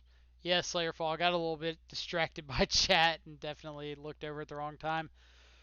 Alright, so we've got answers to anything cheap, but we don't have a threat.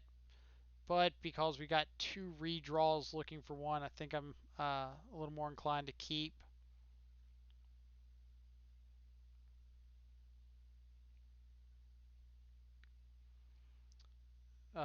My personal rule of thumb is typically if we have two or more redraws and we're missing like one piece and then something else, uh, then we can usually afford to keep. We got a Tarmogoyf coming off the top. We don't care if we get that Tarmogoyf right now, so we're just going to pass with Polluted Delta. Uh, Best case scenario is they give us something to Stubborn Denial here, like an Amulet of Vigor. Thank you. We could get Breeding Pool, and then any black source is live. Uh, yeah, so we want to get Breeding Pool because we want to make sure that any second land allows us to cast this Tarmogoyf. If we get like Watery Grave, there's a chance that we just hit Swamp, Blood Crypt, um, something like that. We can't actually cast this Tarmogoyf on turn 2. Traverse does act as an essential second land if we need it. So we're going with that. Alright, so we're already down a good bit on life. We've got Dismember and Double Thoughtseize, so I don't think we need to aggressively lower our life total more. Even if we draw a shadow, it's pretty live at this point. Alright, so the hand is not fantastic. Let's just go ahead and take this Dryad. Maybe we get to catch them sleeping and like soft stub a pact on turn 3 that they can't pay for. So they can't really afford to. What I mean by that is they can't afford to pay the stub and play something that turn. Alright, so we do have our second land. Shadow would be a good pickup if it were a little bit bigger. So we could play the Shadow out there and dismember our own Shadow, but it just gets it up to the same size as the Tarmogoyf. So this actually allows us to swing with Tarmogoyf next turn, play the Shadow, hold up Stub, and we can dismember our Shadow if we end up not needing it. Alright, so Amulet's fine. We'll hit him with the Tarmogoyf, then play out a Shadow.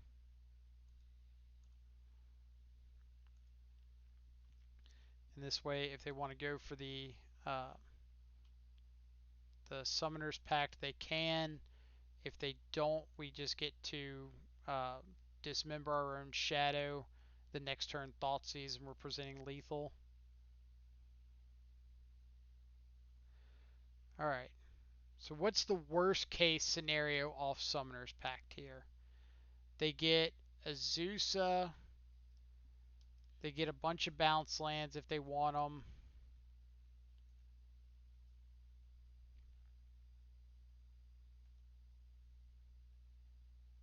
Alright, so Azusa, and they could play a Titan if they drew another Summoner's Pact, or they just drew the Titan.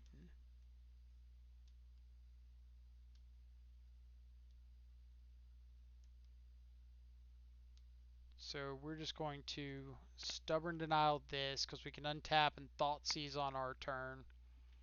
It does slow our clock down by a turn, but I think the safety net of being able to say we don't just die here is a little better. Or they just had... Okay. I was going to say, if they just had the Azusa and they were just like pacting to bait out a Stub, I was going to be super, super impressed. Alright. Yep, got a whole bunch of triggers. This is like an Explorer. Grazer. Sure. So now if we draw a black source, they're dead.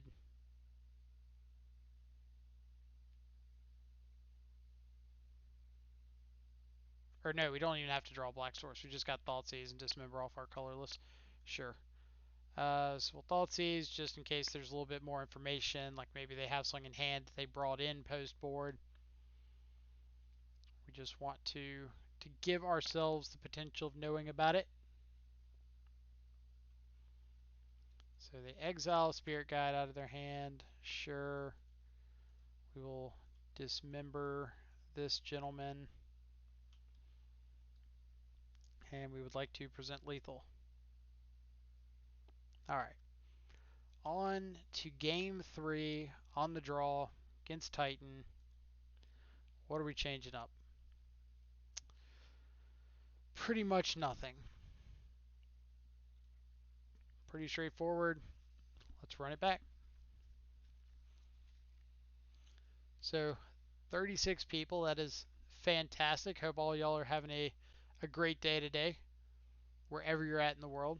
For those of you tuning in just now for the first time, we play a whole bunch of Modern on this league, especially a lot of Death Shadow, because we really love testing out cards that other people have deemed undervalued, unplayable, just to see if they have some sort of legs.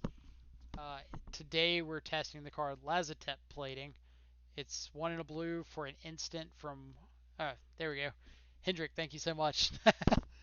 So, Lazotep Plating is kind of taking the replacement of Veil of Summer today. There's a big rise in like white-based removal, Path to Exile, Winds of Abandon, Celestial Purge, things like that. So Lazotep Plating gives you kind of another way of answering those cards. You get the added value of getting to amass and put in a dude. It also protects you from basically everything except the counter spells that Veil of Summer would protect you from. So it's not unheard of that it's so different. It just costs you 1 more mana, but it also protects you from things like Field of Ruin. So you don't have to worry about your opponent just aggressively Field of Ruining into getting a white source to have planes. You just get to blow them out with Lazotep Plating and kind of stop some of those shenanigans. So we're keeping this because we have turn 1 hand disruption, and if we get this Ashiok down on curve, we're in pretty solid shape. Amulet might make that a bit more difficult. Alright, so we're going to crack one of these baubles on ourselves to see if we want to fetch or if we just want to keep this, or just want to play this Nurturing Peatland.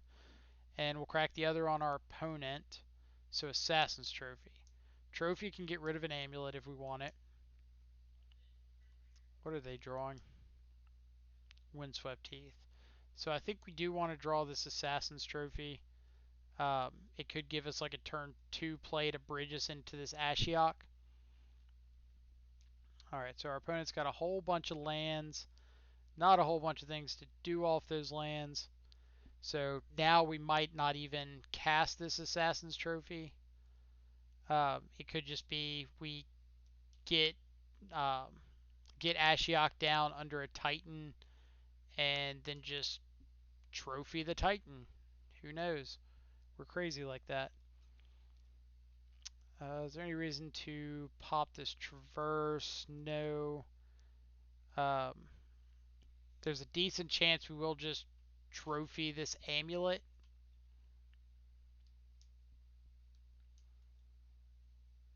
But we'll see. It's probably better if we get the Ashiok down to just not play out the trophy, because then we can tag like another Dryad that wants to kill our Ashiok off this Valakut. We could pop a Titan if it just gets bigger than Shadow. Let's see. What would be the most tuned Shadow you'd play? Most tuned meaning no new card testing. Um, so right now I'm really big on the 4 color shadow list. Hendrick, funny. The most tuned Death Shadow is Death Shadow. But I think the 4 color lists offer a really good balance between your ability to get a threat out aggressively and keeping Stubborn Denial. I think Stubborn Denial is just a ridiculously awesome Magic card, and never want to play a Shadow list that's not running it to some extent. Speak of the devil. Um, so we're just going to play this Ashiok off this Peat land. That way I can change my mind later if I want to, like, maybe not fetch out Blood Crypt. And we could tick it down, but we don't really need to. Keeping this enchantment in the yard for Tarmogoyf is a bit better.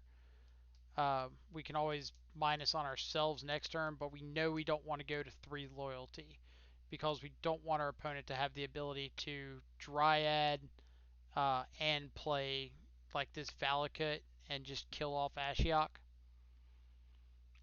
Alright, so Titan is fine. Alright, so 12, 10. We can make a Shadow that can tussle with a Titan. We can also trophy the Titan and be able to turn on Traverse, or we can just Ashiok on ourselves. If we hit Delirium, we get to Traverse for a Shadow, play 2 Shadows. All of these are pretty good things. We definitely want to get our Blood Crypt out of the deck if we're thinking about Ashiok minusing. Um, we don't want to potentially mill over it. So our opponent has 4 cards in hand. We know about Garen Brigg, Valakut. So let's just take a look and see what they got, just in case. They picked up nothing of relevance. That means we can just play out our Shadow, say go. If our opponent swings into our Shadow with the Primeval Titan, we could just block and trade our Shadow for the Titan, since we essentially have a replacement. That way we'd be able to just like keep our replacement and have Assassin's Trophy. Cycling Triome is fine, Because if we're really big on the idea of our opponent uh, being able to Dryad plus Valakut to kill off our Ashiok, then we might want to look towards keeping this Assassin's Trophy in hand. The alternative is we could let Ashiok die. Nah, I don't want to let Ashiok die. So I think we're just going to trade off this Shadow for a Titan, knowing that we've got the backup Shadow.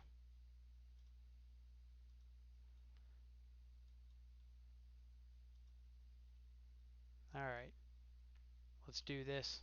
Let's rumble. Now if they end up getting like a second Titan, then we know our Shadow is just bigger.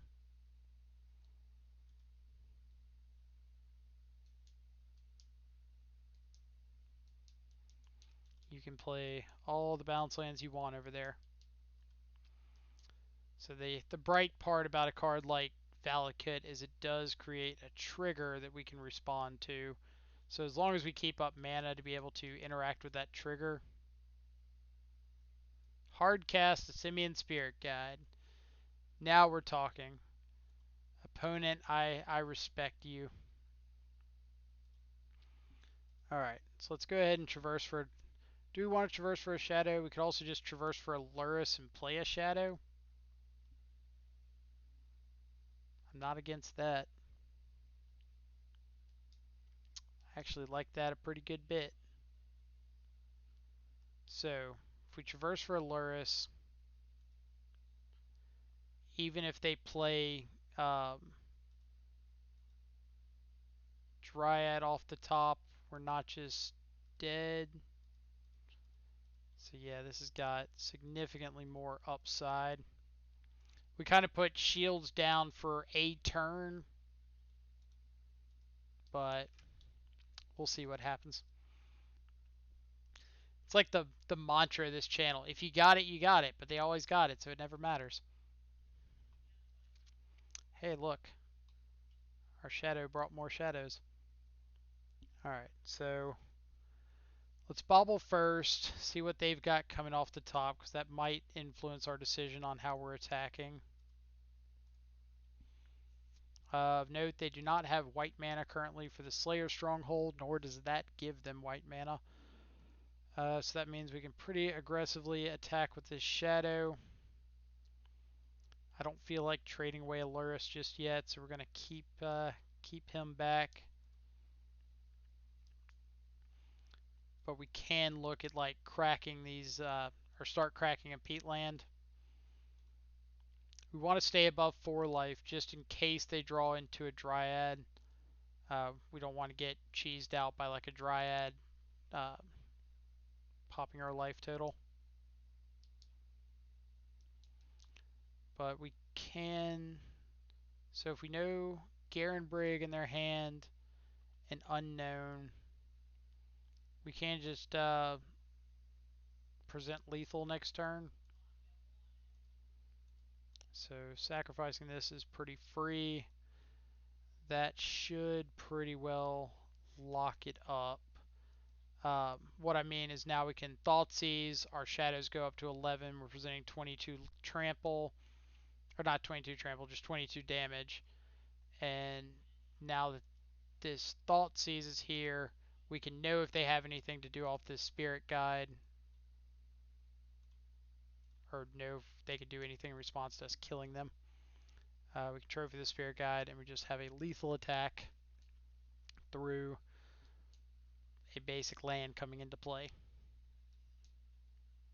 Make sure they don't have a Field of the Dead sitting around. Alright, so 3-2, picked up a win against Amulet Titan, brings that matchup up to 5-1. For those of you who don't know, first time on your stream, or first time on the stream, we'll get words eventually. Whenever I look down awkwardly, I'm looking at our handy dandy matchup chart. I like to keep a lot of information about every matchup that we encounter. And when I say a lot of information, I mean literally just wins and losses.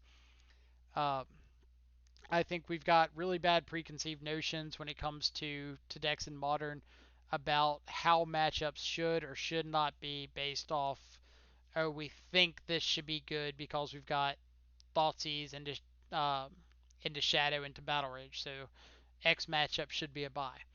Yeah, that would be fantastic if we saw that hand every single time, but we don't. So I like keeping an up to date record because that gives us an idea of what that matchup is actually like in practice, as opposed to just, oh, it theoretically is fantastic. Um, for example, a lot of people in the Discord have said that they have problems with decks like Prowess.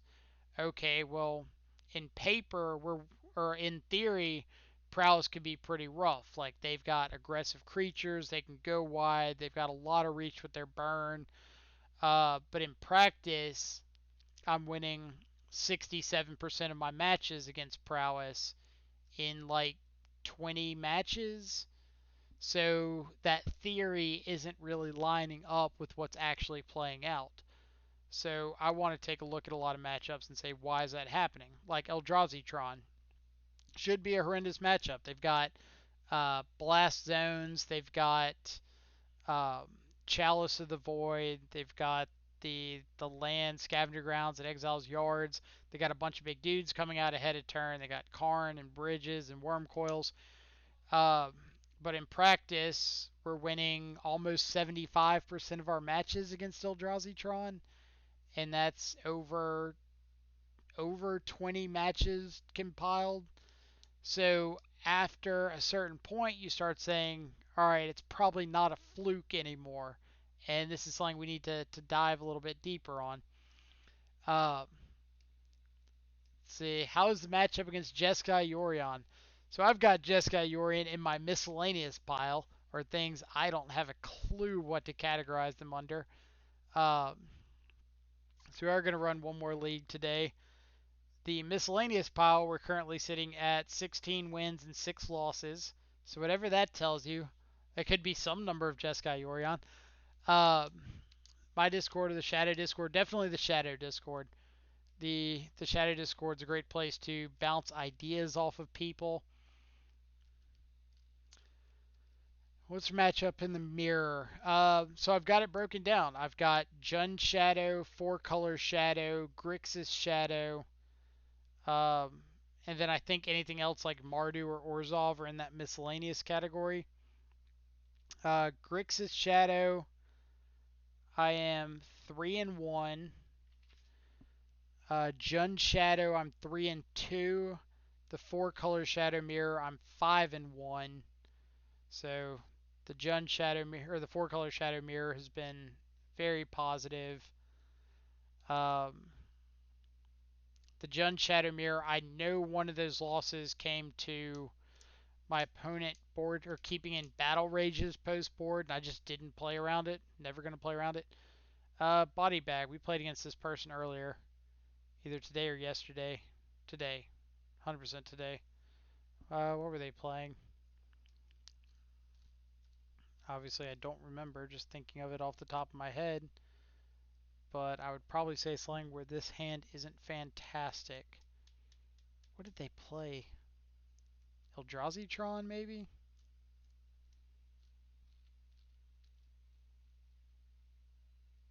Eh,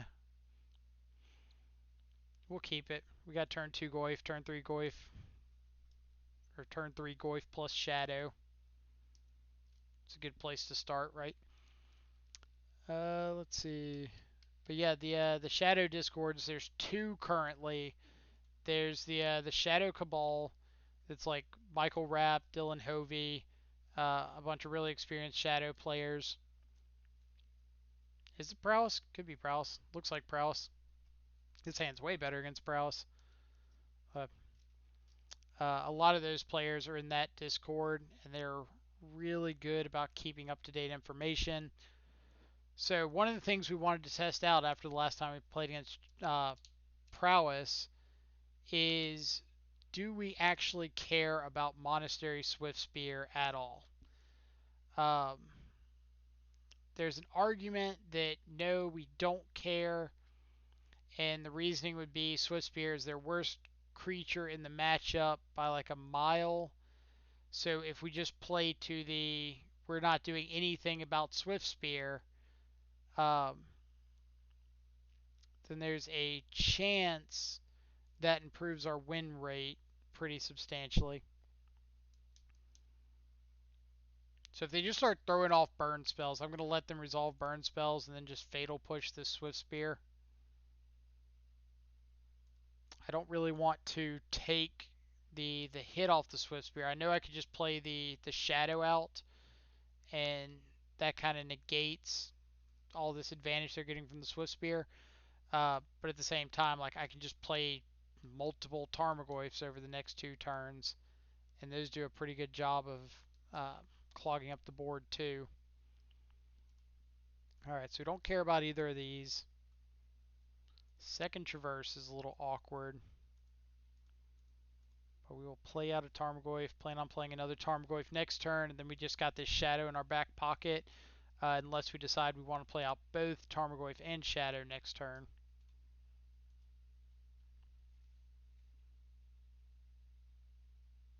So we'll just have to see.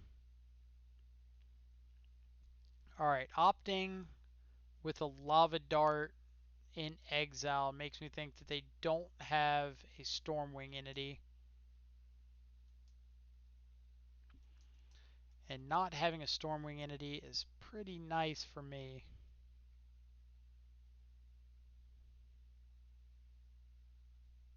And they didn't play another spell, so they could very easily have like a Bedlam Reveler.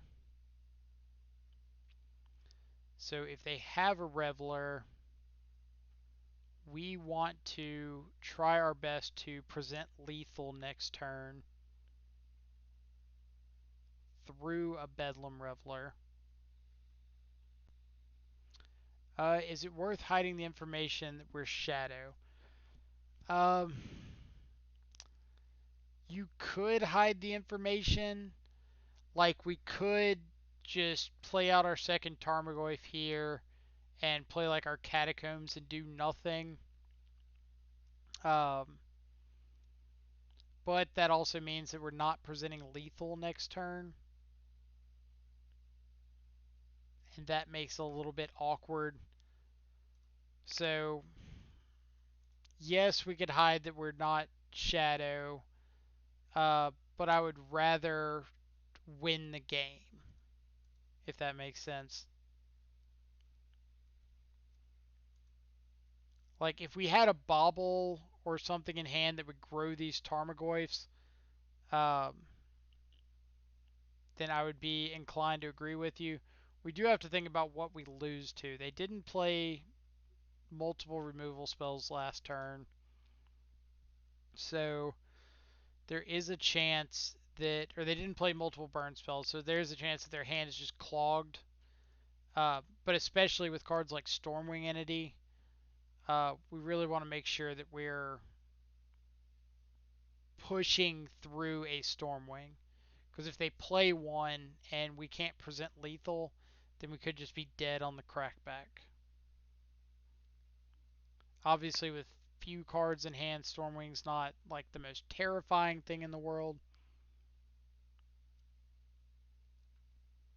So I guess we do actually have to think about our life total too. If they flashback Lava Dart and we go to 7, they'd have to have Bolt, something else relevant. So it could be right not to play the Shadow just to preserve our life total.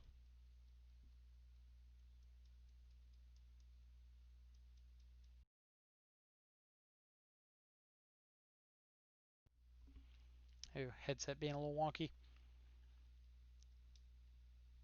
The 1/1 flyer, 2 mutagenic. Yeah, but I feel like if they had uh,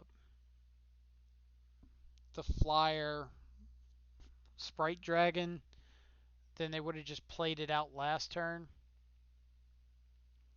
We could just play the Blood Crypt tapped and pass, and they have to have like exactly triple bolt. So yeah, why not? Let's go with that.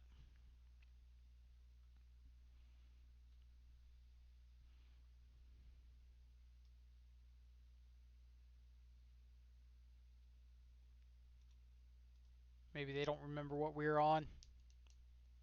I think they were the one that like scooped after we killed Sling. So this is kind of what I was afraid of. Like them playing Stormwing and us not actually presenting lethal means that they don't have to block. And if they don't block, we're just dead.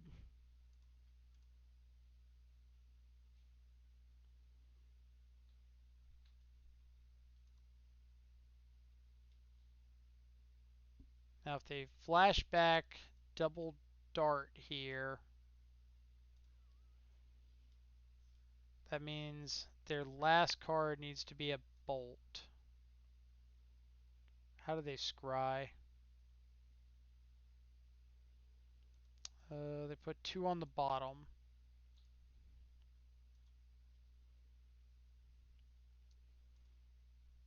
Alright, so we are dead to exactly bolt.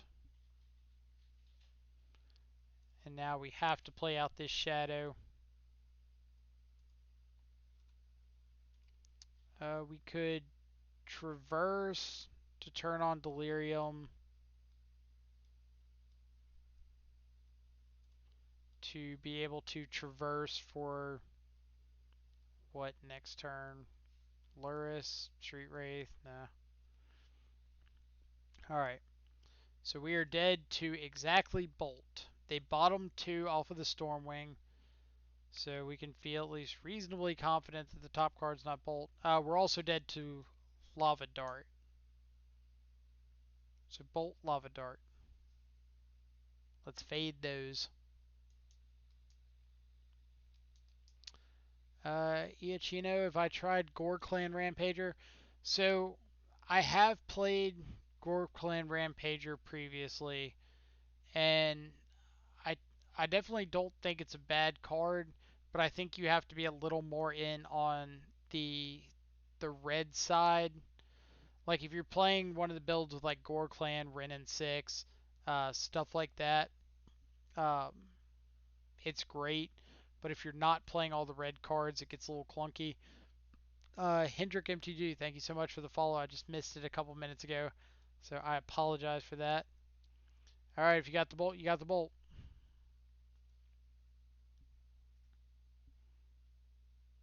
That's not a bolt.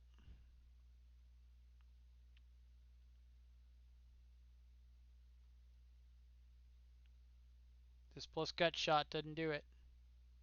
If you have the second gut shot,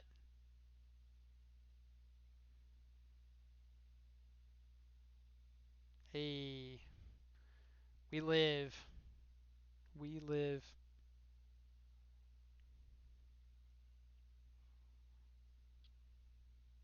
All right, on to game 2. I think Gore Clan is really good in like the Jund builds and even like the 4 color builds that are a little more red heavy. This particular list um, really doesn't want to get red until you actually need it. It it messes up the mana if you just start having to like fetch up your Blood Crypt aggressively. Um, Plus, this lets you play a little more conservatively at times. You don't have to fetch up that red source right away. All right, so things we want to board out against prowess. Definitely these. So the reason behind Lazarus, or not Lazarus, Luris, is if we're moving all the street wraiths to the sideboard, if we just have more stuff to bring in, we can move Luris as a free companion upgrade. So we know we're bringing in trophies, we know we're bringing in platings, we're bringing in Aether Gust. For those of y'all just tuning in, Lazotep plating is our test card for the day. We're kind of checking it out in the space of Veil of Summer. Collected Brutality is a weird one. We've been wondering recently if Brutality is even worth bringing in because the likelihood of a lot of these prowess decks having Gut Shot, Mutagenic Growth, Mana Open to make Brutality dead is pretty high. And if there's more stuff we just want to be playing instead, I could very well see like a Brutality over a Traverse or a Thought Seize, probably a Traverse. I want to keep my thought seizes in to hit like Stormwing Entity. Uh, One of the patterns we've noticed from our handy dandy matchup notebook is if we're able to kill the Stormwing Entity, the turn it comes down, the turn after, something like that, our win percentage against Blue Red Prowess has been skyrocketing. Um, Occasionally we'll lose a matchup to just like go wide creatures, but for the most part we can kind of handle that aspect of it when it's just Swift Spears and Soul Scars. But when they're able to add Stormwing to it, it starts running out of hand pretty quickly. Uh, Heflo, thank you so much for the follow. Hope you're having a fantastic Thursday afternoon wherever you're at in the world. For uh, for everybody who is hanging out today, feel free if you get a moment. If you're enjoying the content, not just for the heck of it, do feel free to hit that follow button. It does let you know whenever we go live. We play a whole bunch of modern on this channel, especially a whole bunch of Death Shadow. We love testing out cards that might not have been tried before. We'd like to think we have pretty pretty fun commentary, like hanging out, talking to everybody. Bershek, Danny Diaz, uh, Makey Ham. Thank y'all so much for the follows. Hope y'all are also having fantastic Thursdays wherever you're at in the world. All right. So, if our concern here is something like light up the stage, then uh, fatal pushing on our main phase plays around that. But I think we want to take the opportunity to get some of these busier cards out of our hand. If we go ahead and Thought Seeds, if they do have something like Manamorphose into Stormwing, we can go ahead and cut that off at the legs. Speak of the devil. It's like we're psychic. Wirt, thank you so much for the follow. Hope you are also having a fantastic day wherever you're at in the world. They can hit us with this Swift Spear for a decent chunk of damage this turn, but then we can just like untap, Fatal Push the Swift Spear, play a Death Shadow, go. Um, they're kind of incentivized to realize if they're not able to kill us this turn, then hitting us for a really big chunk could be counterproductive. They have decided against that notion.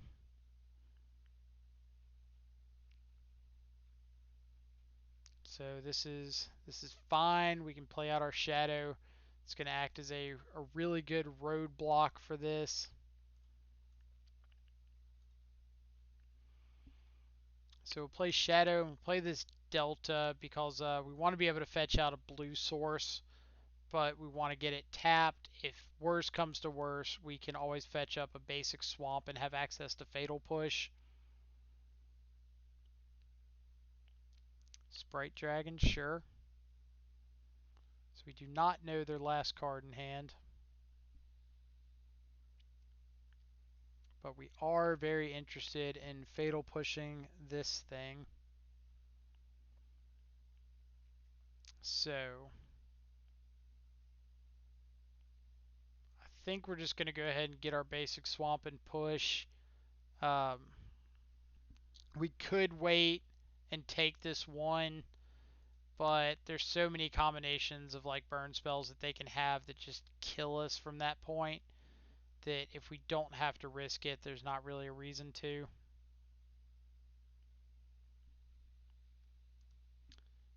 Julian Jack, hey, how are you doing? Hope you're having a great day. Let's see. Hendrik, where are you at in the world? We are in the center of the fantastic state of Mississippi. For those of you who don't know where that is, I don't blame you. It's a southeastern portion of the United States. You're not missing much. Let's see. Streaming will get bigger every day. Everyone likes Shadow decks, and you play it good. Well, I appreciate that. That means a lot to me.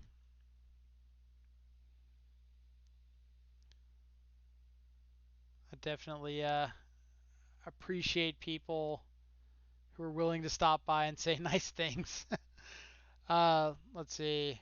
I remember playing against you a couple times on MTGO. Yeah, like, uh, what were you playing? 'Cause I'm really bad at remembering moto names. I'm really good at remembering lines and remembering matchups. So if you paint me a picture, you're on Jund. When was? Do you remember the last time we played? Because you probably destroyed me if you were on Jund. Played you two times, Jund versus Shadow. All right, I'm starting to remember. We're 1-1. That's been about my experience with Jund. It often ends up being a 1-1 type of deal. All right, so I ruined your 5-0. Now I feel terrible. Um, oh my god. If it makes you feel any better, I've had Jund ruin my 5-0 multiple times. All right, so let's think. If their last card is Lightning Bolt, they can bolt us, and that's not good. If their last card is not Lightning Bolt, if they put us to 5, the Shadow grows to an 8/8. We can Fatal Push the untapped Swift Spear and swing. So I think we're taking this and making them make the action.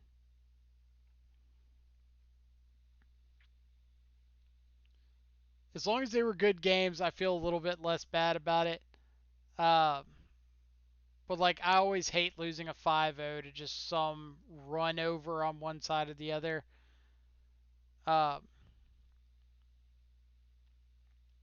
so we could push this, but we know they have a lava dart in the graveyard, so they can put us to 4, and then their last card can't be 4 damage worth of burn. So if we wait, if they decided to make an action here, then we would have the ability to push the untapped Swift Spear and show them lethal, and then it becomes whether or not they have an action that they can take to win the game.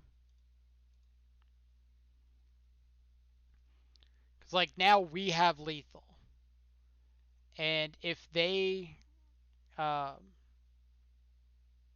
if they don't show a way to kill us, we get to untap Inquisition, make them make the move, and then we have a lethal Swift or a lethal Shadow to swing back with. So if they decide to like bolt us here, uh, we live. If they decide to literally do anything, yeah. If he had cast more spells, we would have absolutely cast or we would have absolutely pushed the Swift Spear.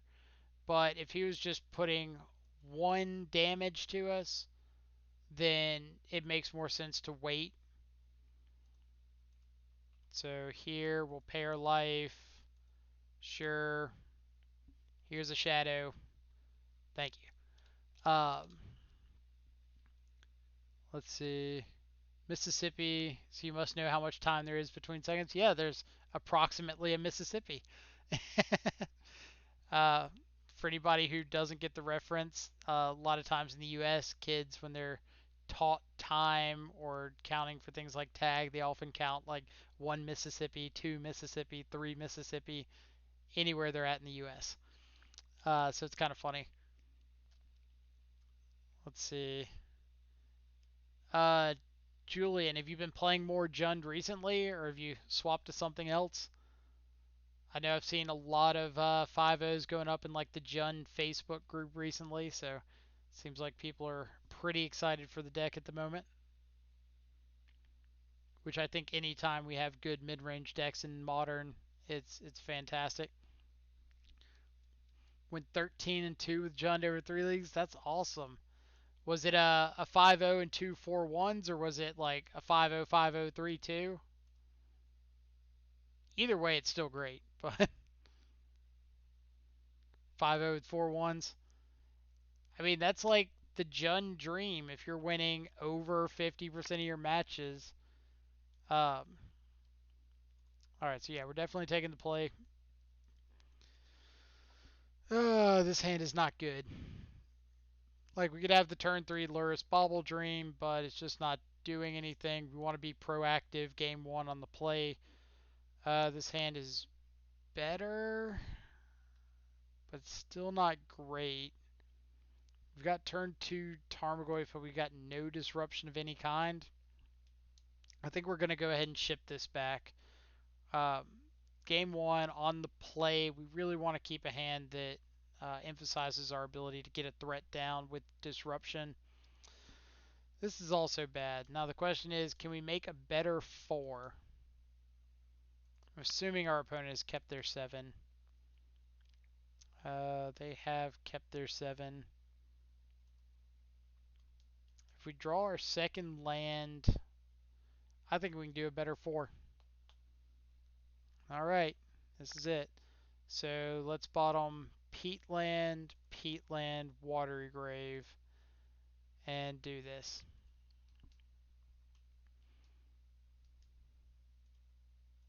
So what do we got coming off the top? Polluted Delta. Am I down for a second land? I don't think so. I think I want to find action. We're just kind of going all in now. Like, we're not winning this game without some aggressive moves playing off or playing out. So, all right. Now if we just find Shadow, we're doing something. Yeah, so I was on Jund for years and years and years. Is like the only deck I would touch in Modern. Um, and then finally I decided to swap it up. Uh, I missed some of these updates. Professor Too Fat, thank you so much for the follow. Hope you're having a fantastic day wherever you're at. Slayer Fall, thank you so much for the follow as well.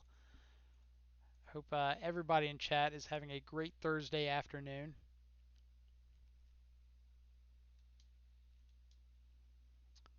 All right, this is something. Let's take a Thought Scour. So our opponent has got triple Vista, double Force of Negation, and is likely going to kill us with a Creeping Tar Pit. Modern. What a time to be alive. So could be like any kind of blue-black control. We're going to go ahead and shock in case we draw a shadow. Typically, I would advocate for playing a little conservatively here. But like I said, we really have to get the ball rolling if we're going to come back from a mull to 4. Sultai control, yeah, I could definitely see that. Looks like you're spot on with that call here. Mystical Pot just played 2 matches, went 1-1, getting better. Nice. That's that's pretty big improvement as far as I'm concerned. What all did you play against in those 2 matchups? Everybody who's hanging out today, I also want to say like this is definitely the chat for open discussion. So if you have questions about Shadow, if you've got concerns, if you want critique, like we've got such a fantastic community of Shadow players and enthusiasts here. So it is a great resource to use to ask people their opinions, thoughts. Blue turns, Bant Uro, Teferi's Jays. Yeah, the Bant Uro deck is a very rough matchup. As soon as you start combining like Uro with Teferi and Path, it gets out of hand pretty quick. Let's see. Have you followed Dito on Twitch? I do follow Dito. Um, I've seen him trophy many a league.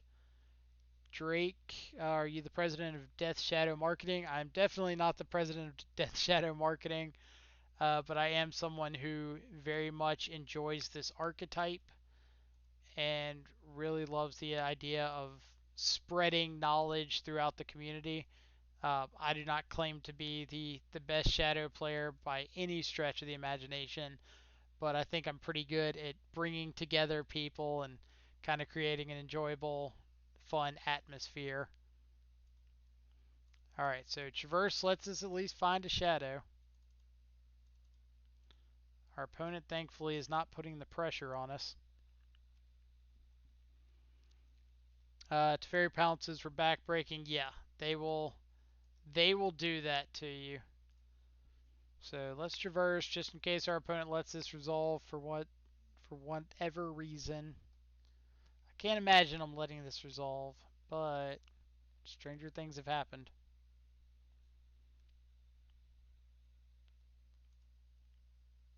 Don't do it. I told you not to do it. Step one. Don't force a negation. Don't do it. Let me have my shadow in peace. Alright, step one.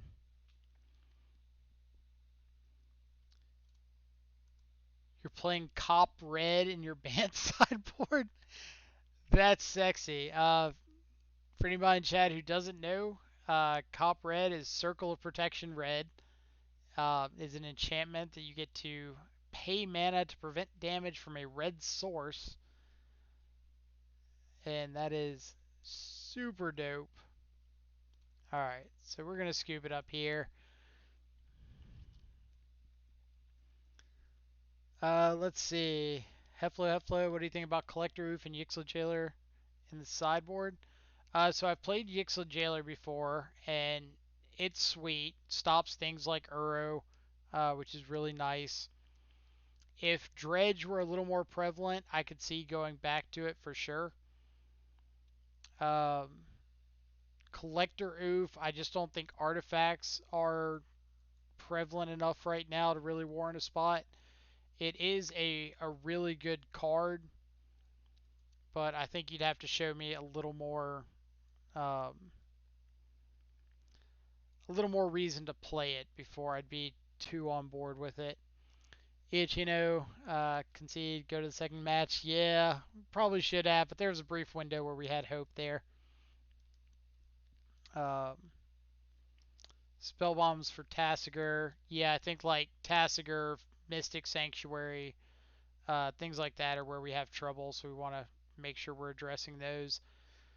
Things we're definitely boarding out. Battle Rage, Mystical Pod. I asked you this a couple hours ago, but I don't know if you missed the question or if I missed the answer.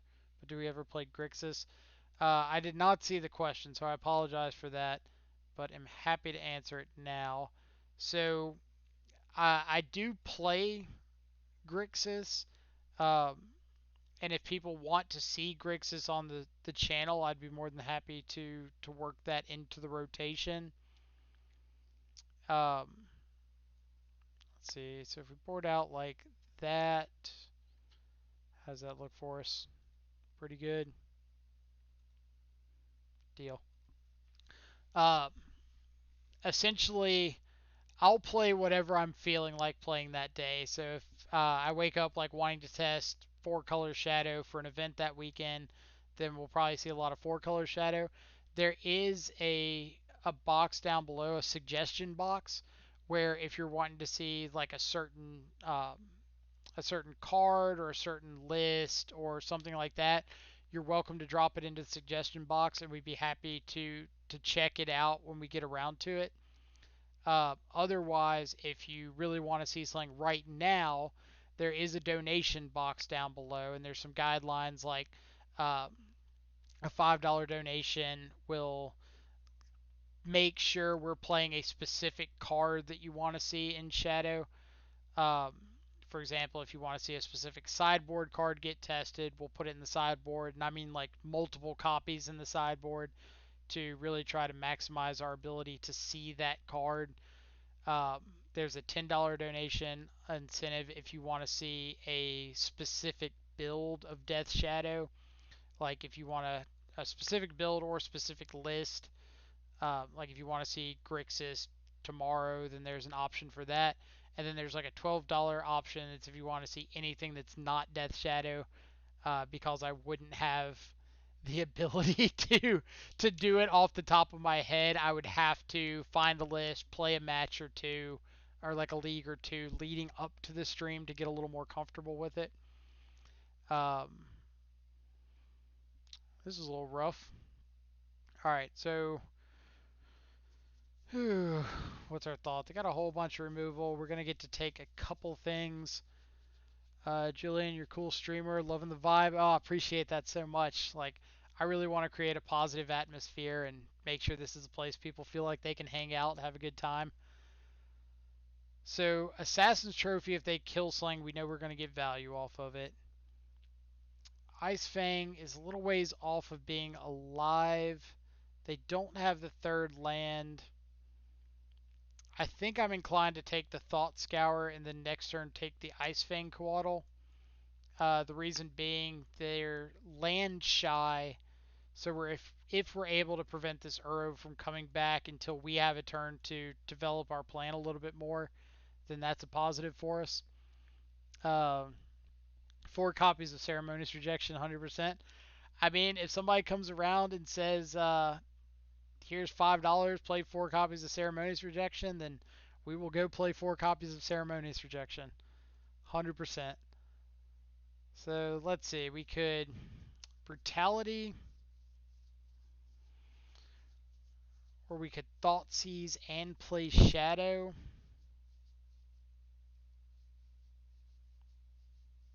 If we Thought Seize, we got to Thought Seize away this Fatal Push. I think I'm down for that. Just go ahead and get a clock on board. So we'll Thought Seize, a Fatal Push.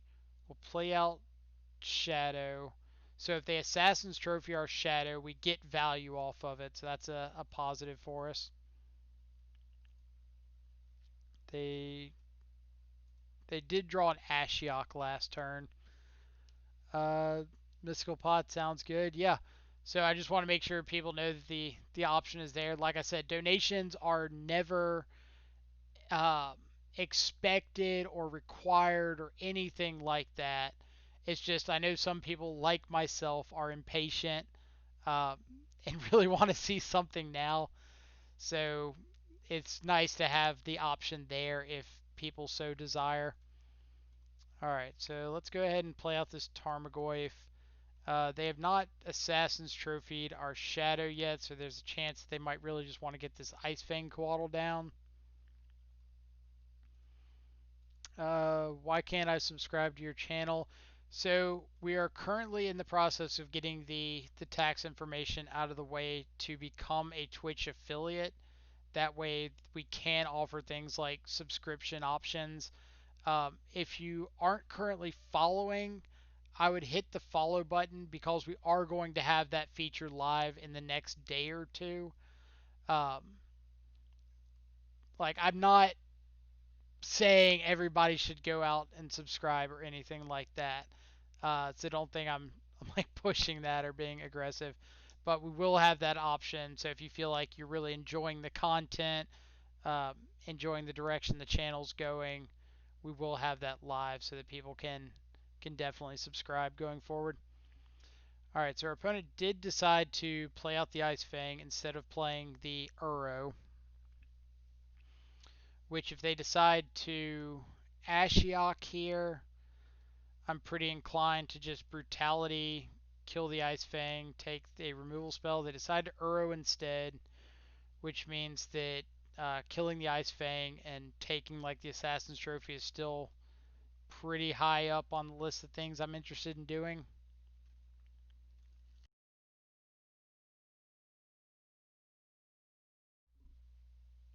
Alright, swinging with the Ice Fang is interesting.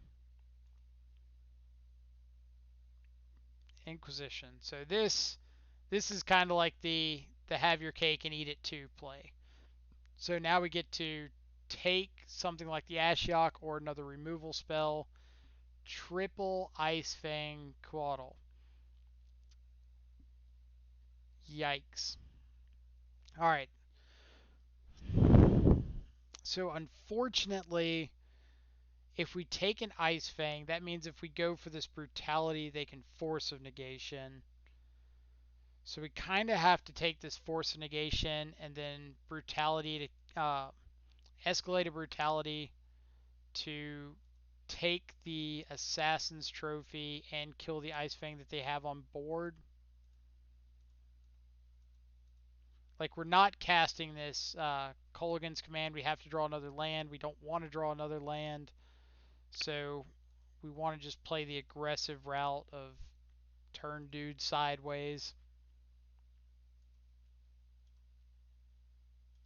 And let's see what happens. We really don't want them drawing a fourth land to be able to escape this Uro. Alright, main phase Ice Fang Quaddle's pretty good for us. That's even better. But yeah, I just want this to be like a fun channel that everybody can hang out on. We can check out some stuff about Death Shadow. We can learn some things. I'm definitely still learning. Alright, so if we traverse, what are we traversing for? We could traverse for a Street Wraith, but this Death Shadow is already presenting lethal. So it's probably just traverse for like another Shadow in case we need it. Let's check our live draws. So if we traverse and we get Street Wraith, then we could potentially draw into Drown in the Lock or another Brutality is the only ways to force lethal this turn. I can't imagine they're playing something like Damnation. So I think we're just not going to play around that.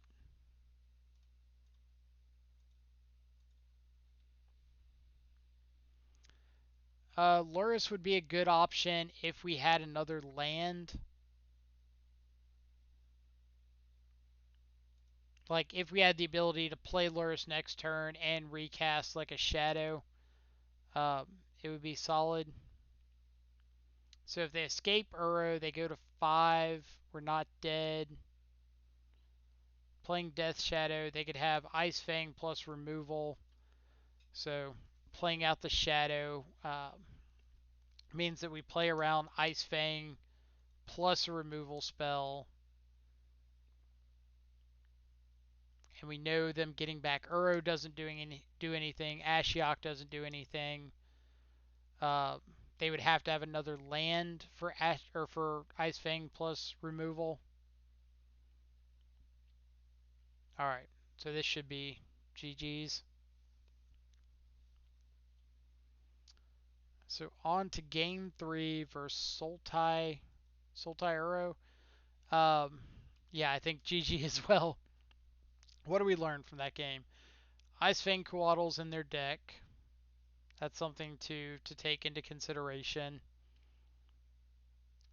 They're likely not running Wilderness Reclamation. Yeah, Mana Screw for opponent. But, alright, Mana Screw for opponent, yes. Agree 100%. But that's the reason we play this deck. Because if our opponent stumbles, we have the ability to capitalize on that stumble to such a huge margin. Alright, so them getting Island makes me think they're likely playing Mystic Sanctuary to some extent in their deck.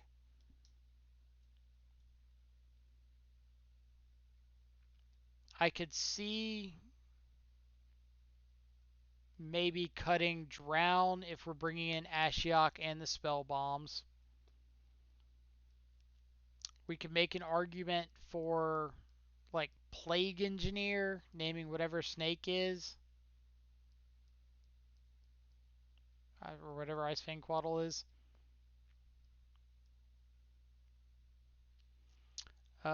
Push in for Traverse. You mean like push in as an instant to enable Traverse? Uh, it is an option, but we really want to just stay aggressive low to the ground.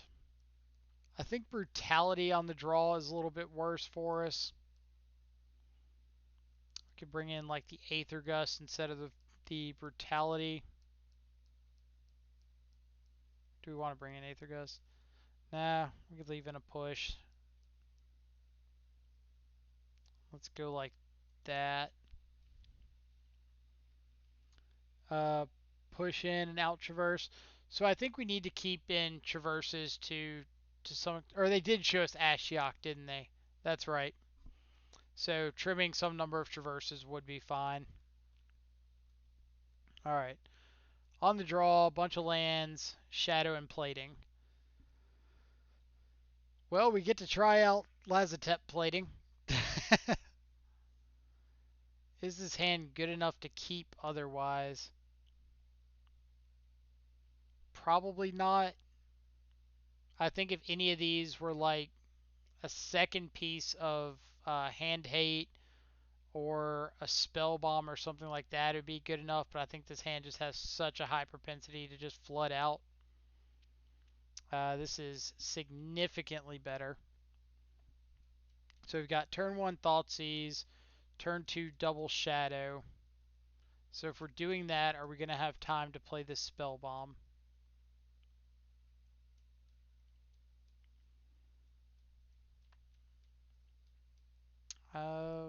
Probably not.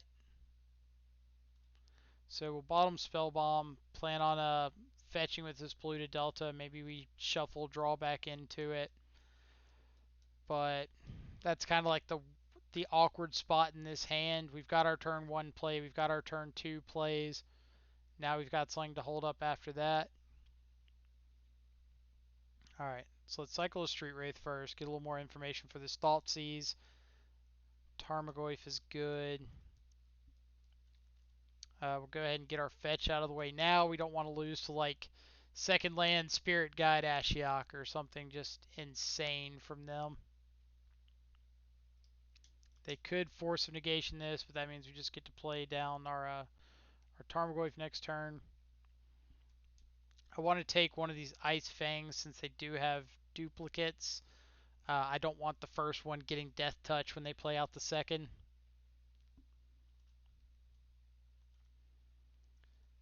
So it's probably just Thought Scour themselves. Again, they're kind of shy on lands, which they didn't mill any over there. It's kind of weird saying Cling to Dust in your Uro deck, but I think Cling to Dust is just a fantastic card, and I'd be playing it too.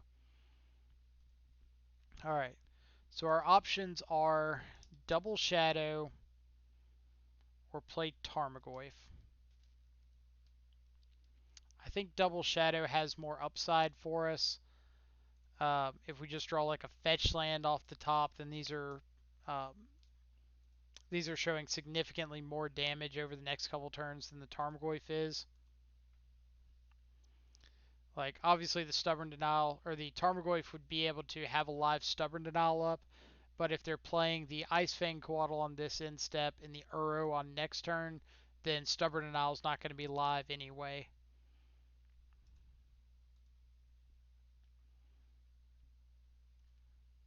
Do they have... They do have third snow covered, so this Ice Fang does have Death Touch.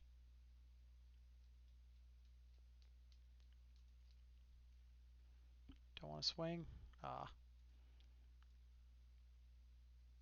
So, we know this Ice Fang has Death Touch. We know we're going to have to swing into it eventually anyway.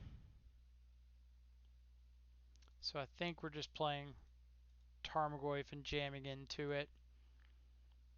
Like, we only got two or three ways in the deck to kill an Ice Fang, so it's going to get to block something eventually. So if they want to just go ahead and trade off now, that's fine.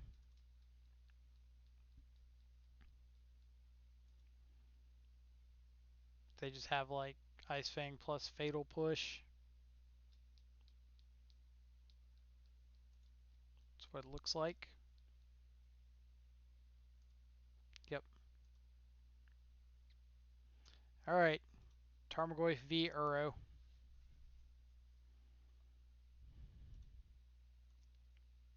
So yeah, pretty good sequence of draws for them. We'll see if we're able to claw back out of it.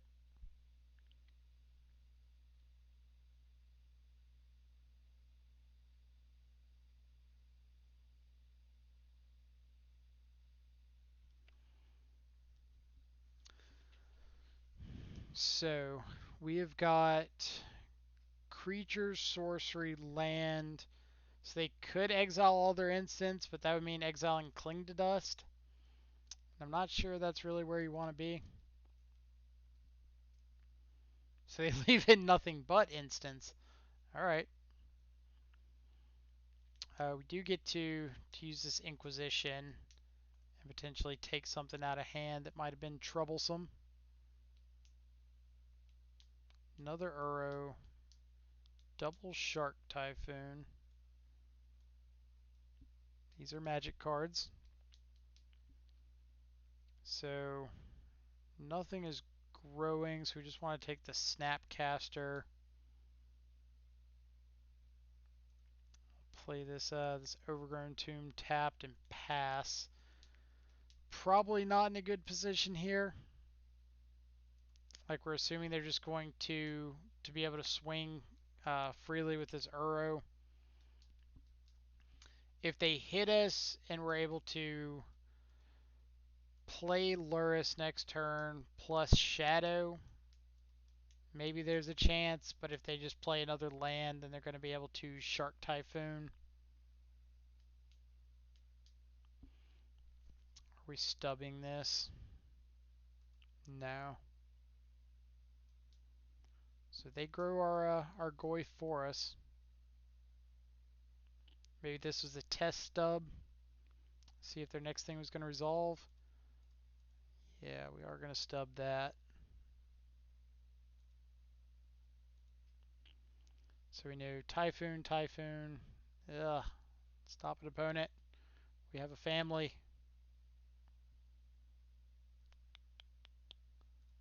Well, I guess we're drawing to our one of fatal push here.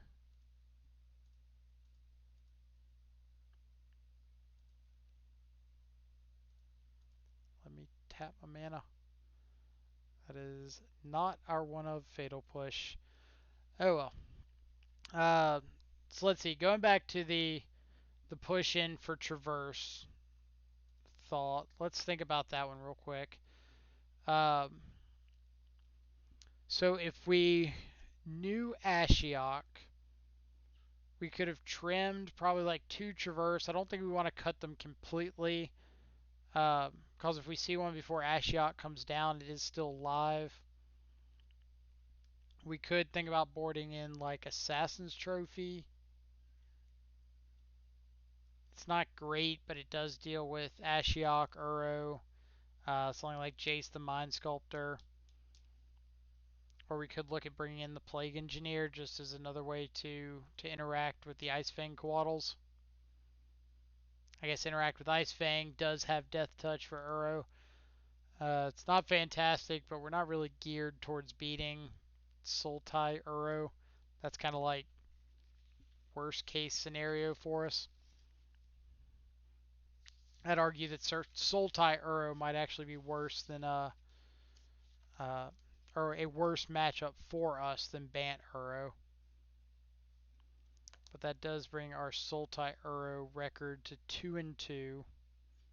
We beat Prowess before that, which brings Prowess record to 16-5. Pretty solid. What else we got?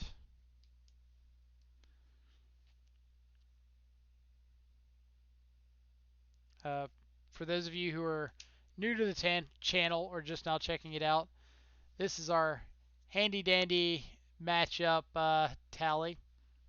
I like to keep win-loss records against every major deck we play in Modern. Obviously, there's some minor players in here. Like I've got tallies for Inverter combos and Dice Factory, Mill, the Electro Dominance decks, a whole bunch of weird stuff. Um, but I think it's really important for giving us a better idea as to how these matchups go. Like it's really easy to say, oh, we've got a great matchup against Tron because we just Thoughtseize away their threat and we drop a Death Shadow and Battle Rage it and they die. Cool. That's great for the 5% of hands that play out like that. So for the other 95% of hands, what's actually happening in these matchups? And this gives us a little better idea of, oh, well, this matchup that we think should be easy because of the way our hand should play out um, doesn't actually play out that way.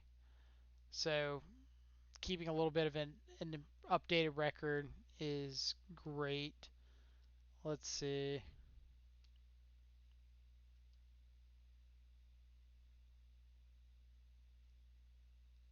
Renin 6, busted. Literally wins games on its own. Keeps me from playing my sweet Mana Dorks deck. Makes my opponent hitting every land drop in their ridiculously greedy mana base. Please ban that toxic filth from Modern to make the format healthy again. I don't know if I'd say Renin 6 is busted.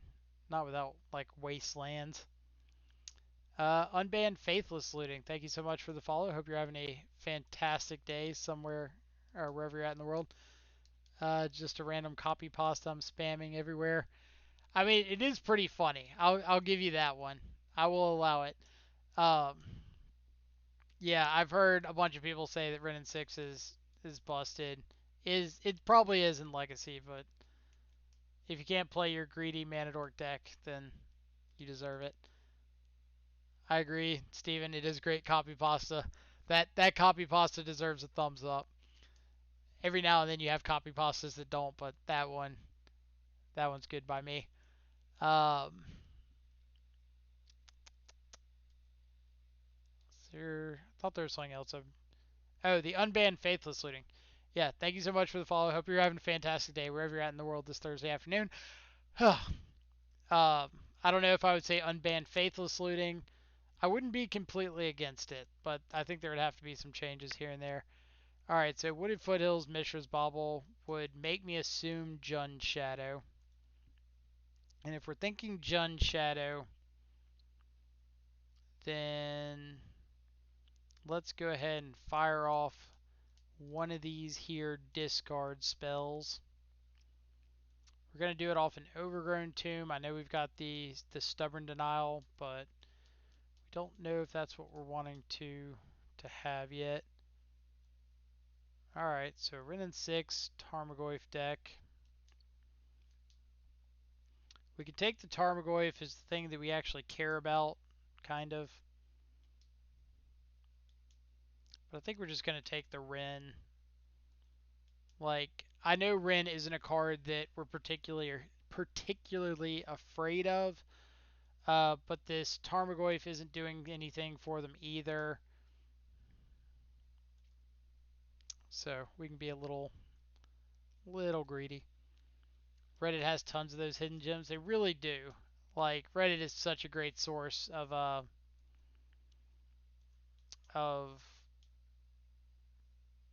copy pastas. Nicholas, Ren 6 does nothing. So I agree, Ren 6 does, for the most part, nothing.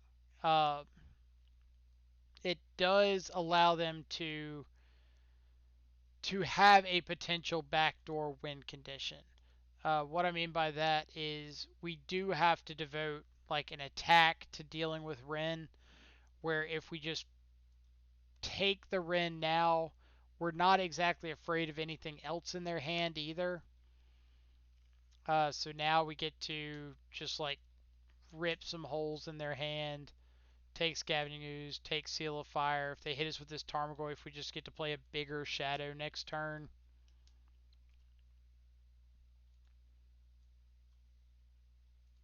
Uh, so while I do agree that Renin 6 doesn't do anything, the rest of the hand is not really doing anything either.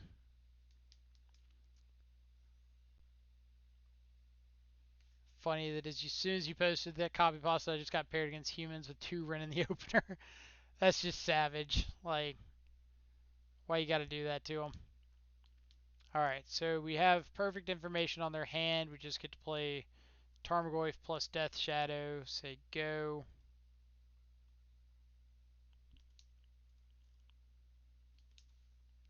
All right, what you got?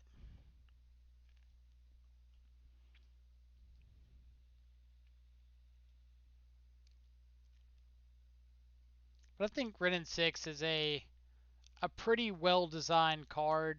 Like obviously not so much for like Legacy and the older Eternal formats. Um, but it is just like sweet in its effect.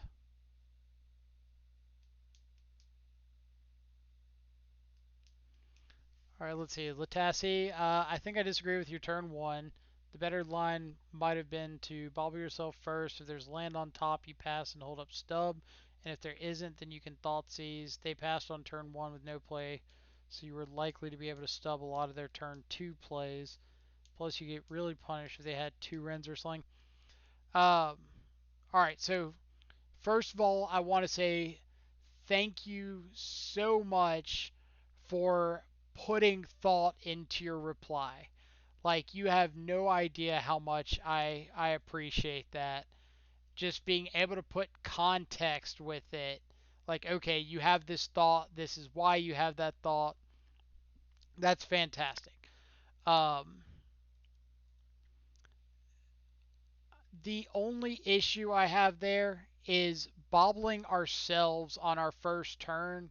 If your opponent plays Mishra's Bobble, there's God like a 90% chance plus that they're playing some sort of Thoughtseize and Inquisitions in their deck. And that Mishra's Bauble on our turn does run the risk of just drawing us into something that can get Thoughtseize or Inquisition on their turn too. I get the argument that they didn't play Hand Disruption on their turn one, so the likelihood is a bit lower that they don't have Hand Disruption going into their turn two. But there's also a significant chance that if they're playing like in this case Bauble plus Wooded Foothills, they're going to have something like Tarmogoyf on turn two, in which case our Stubborn Denial could potentially be dead. I think the Thoughtseize being able to get ahead of something like a Tarmogoyf is more valuable than the Stubborn Denial held up to hit something like Ren and Six. I think the odds are that their likelihood of playing a turn two creature is significantly higher than a turn two non creature spell that cost exactly two mana. If that makes any sense. And if you disagree, like, feel free to ignore me. Alright, so they're doing 2 damage to us and having us discard a card. Sure. So we are discarding Cling to Dust. No, we're discarding Stubborn Denial because this Cling to Dust can potentially represent us gaining some life. Now, are we attacking? So if we attack, we're dead to removal for the Tarmogoyf.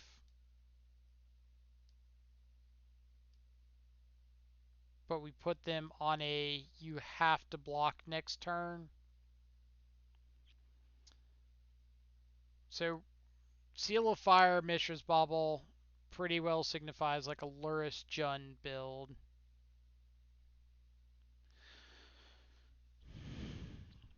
So we can't swing both because if they just block the Tarmogoyf, then and take the 10 that they have lethal on the backswing. Let's see. Trade Goyfs with Cling. Yeah, that is an option. Um, we could swing with both. They block our Goyf. We eat their Goyf, or we Cling to Dust, the Seal of Fire, and both Goyfs die. But then it becomes, do we think the Death Shadow versus an open board is better?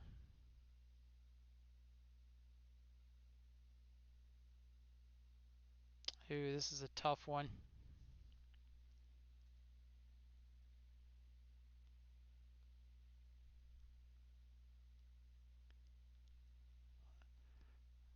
Ooh.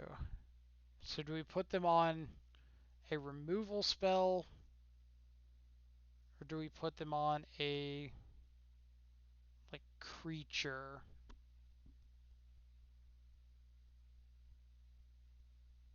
Like drawing dead next turn.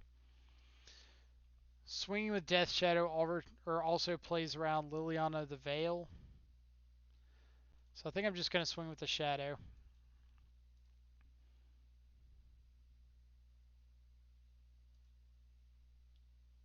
And we'll see what happens. So we don't die to Lightning Bolt. We die to the removal, but if we traded off Goyce, they just have the removal for the Shadow anyway.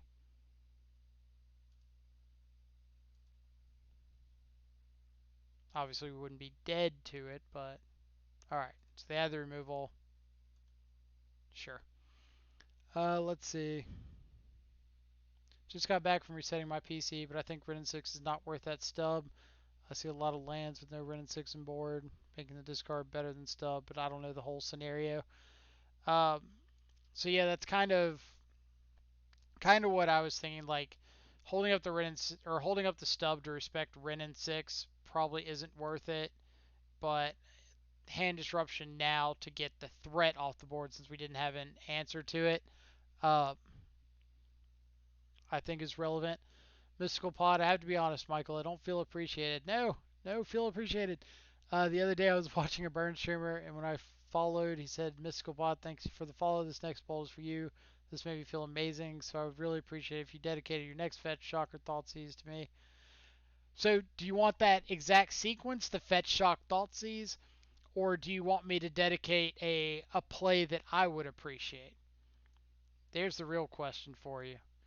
Because fetch, shock, Thoughtseize, anybody can do. But if we do something more interesting, that might be pretty sweet. So give me 1 second. I'll get back to comments. So because they're playing Luris, which I'm assuming they are because of Seal of Fire, um, that's usually a pretty big Luris indicator.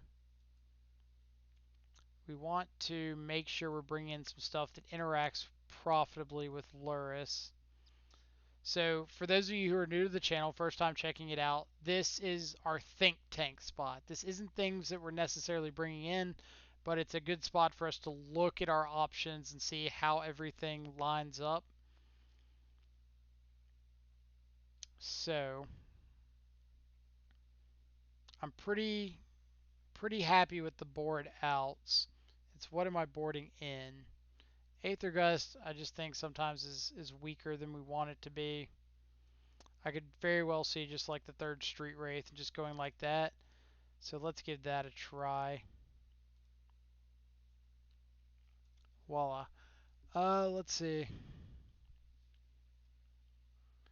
So, no, I think that's a very valid argument. Normally, I think that you want to Thoughtseize over Hold Up Stub in that situation, but you have the added advantage of fully leveraging the Bauble Fetch interaction, because if you didn't have land on top, you can still fetch and Thoughtseize, but if you do have land on top, then I think it's more important to guarantee a land draw than Thoughtseize that turn. This is why I love Shadow Battalion, because I love those kind of decisions where I fully admit I could be wrong, just offering an alternative perspective. No, like, absolutely.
It might have been. Oh wait, sorry about that. It might have been the microphone or the headset kind of having a little bit of an issue. What was the last thing that got heard? Because I'm probably gonna have to go through and say a whole bunch of stuff over again. Um, so the absolutely part was it absolutely leading into the the Thoughtseize versus stubborn denial part? Does that make sense? All right, so we know they drew Ashiok. We're just looking for our third land here, preferably a fetch.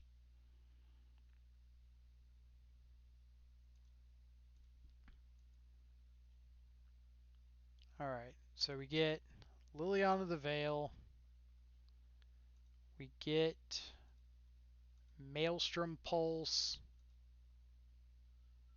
and we get to kill a Renin 6.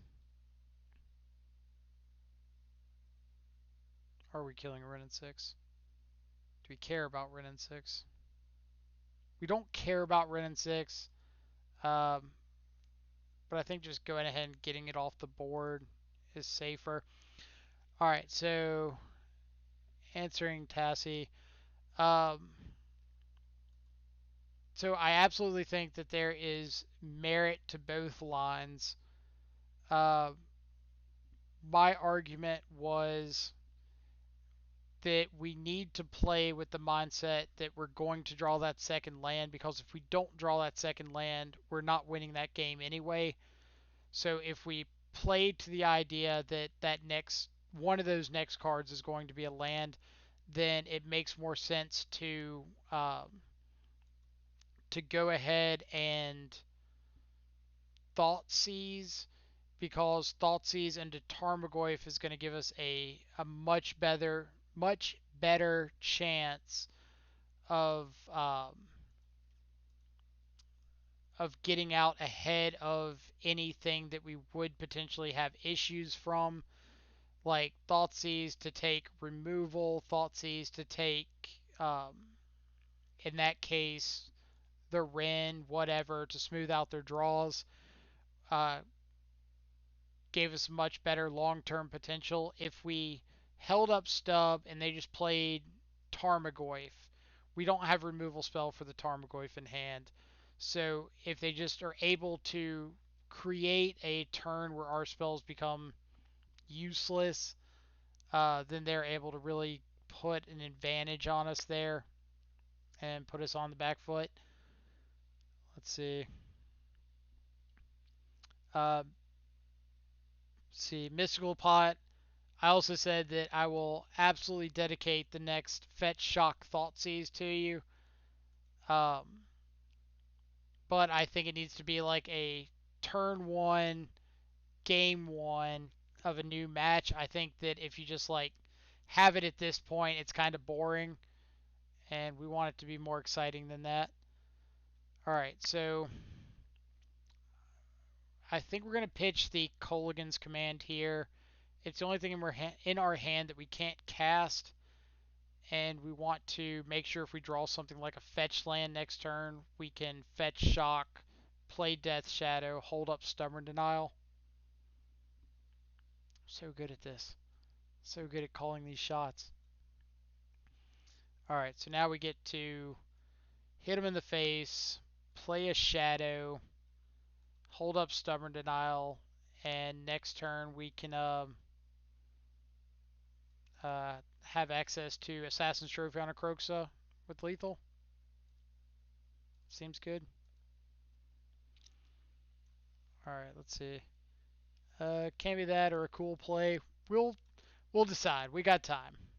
Nobody's in a rush. Plenty of Death Shadows and Thoughtseizes are going to be cast on this channel. Can pretty well guarantee you that. Nice draw indeed. Like that fetch land kind of opens up a lot of our ability to play out our hand here. If they just go like Unearth Kroxa, then we get to pitch the Stubborn Denial, Assassin's Trophy the Kroxa, and unless they exile a whole bunch of relevant things, It might not be lethal.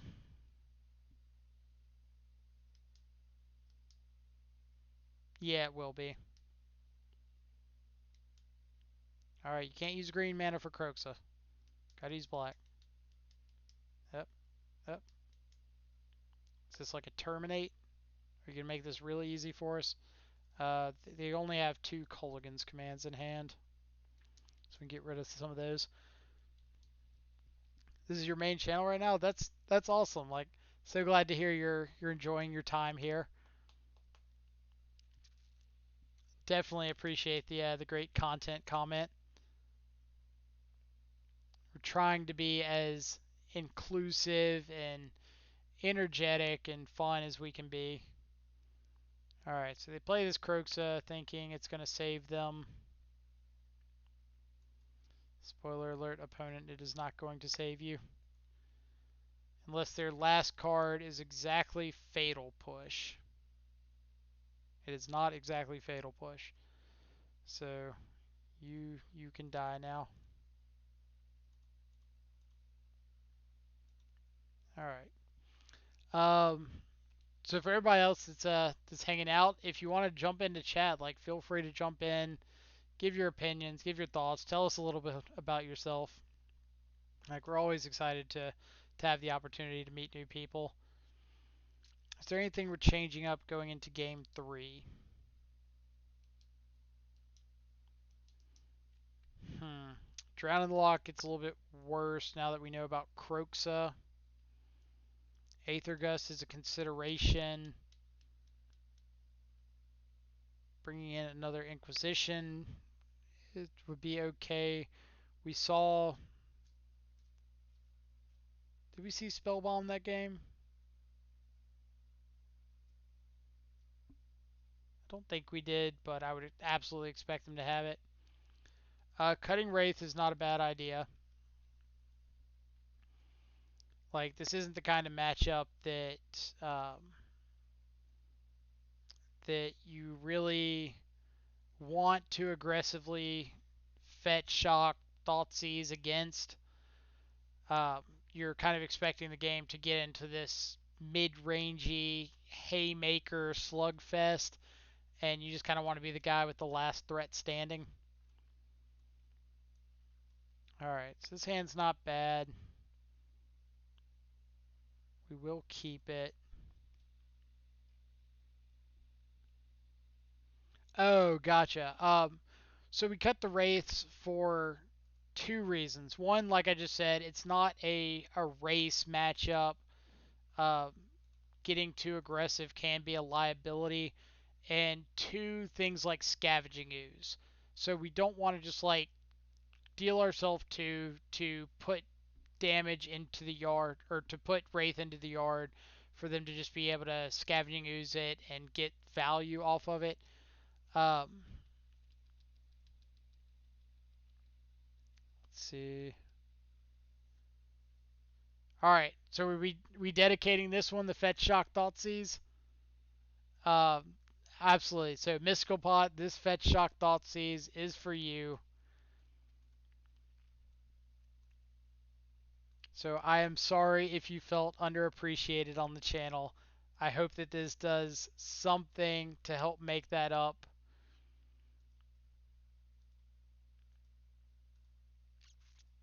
So Fetch Shock Thoughtseize the whole way through. They've got a Kroxa and a K command and a Lily. So Lily is the scariest card by a mile. This Kroxa could be annoying, but it's not that bad.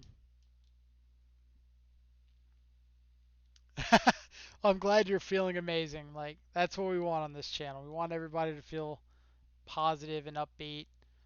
So we're just going to go ahead and take this Lily.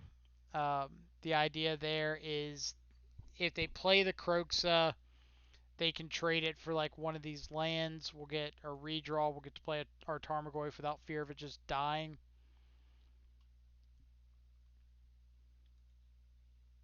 We could have bobbled there. It doesn't really matter too much. If we bobble on their upkeep there, we know the card they're drawing this turn. If we bobble on their end step, we know the card they're drawing next turn. Either way, we know half of the cards that they have blindly drawn since then.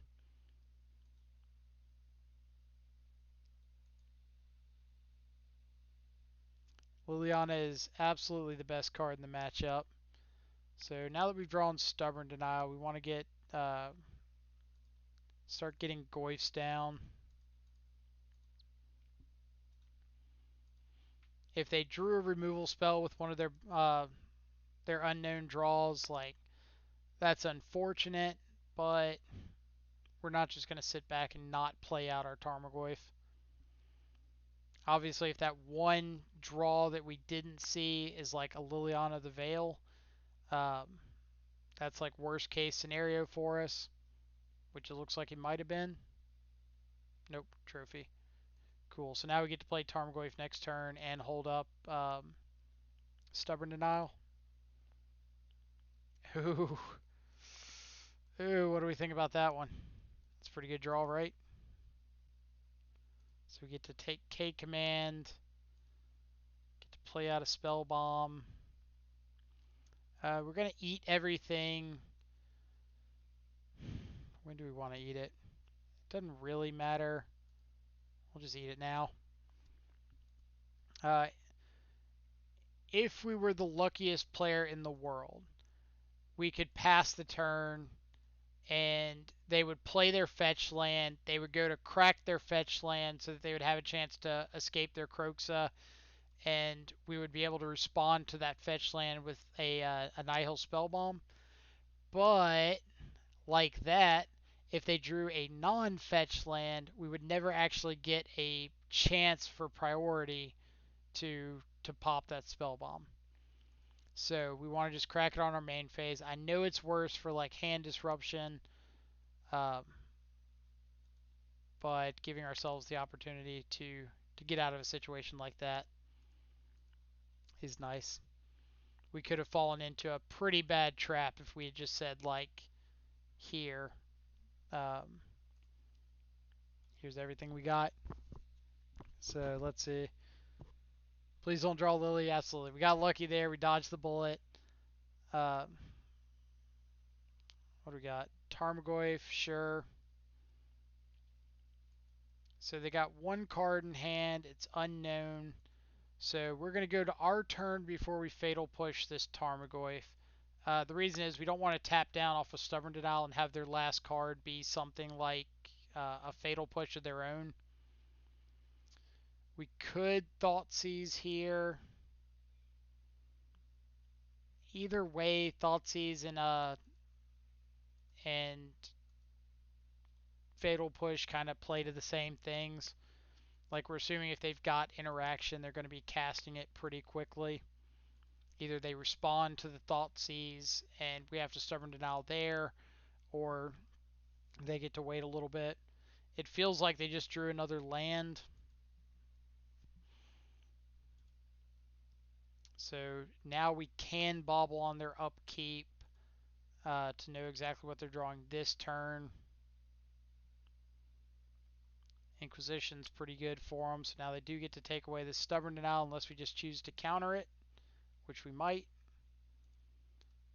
We will, because they're definitely not taking our Thoughtseize. And let's see what we draw into. So best draws would be like Shadow. I don't really want to draw another Tarmogoyf because of Maelstrom Pulse. So we're definitely hitting in the face. Now, alright, so we're going to Mishra's Bobble on our main phase. Uh, which I know I've talked about plenty of times being bad in these Thoughtseize mirrors. But if they draw a Thoughtseize, that's good for us. That means they're not drawing anything relevant, and we want to open up our chance to potentially draw something like a Stubborn Denial on their turn. Stubborn Denial, Lazotep Plating, one of those spells. So we know they're drawing Black Cleave Cliffs.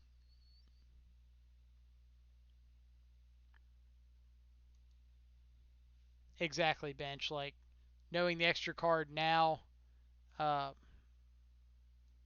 if they had Bolt into Bloodbraid plus Bolt, that could potentially be awkward. Now we're just going to fire off this Inquisition. I was going to say, I'm pretty sure it's just another land in hand. It didn't feel like they had anything else relevant. We could cling to dust here,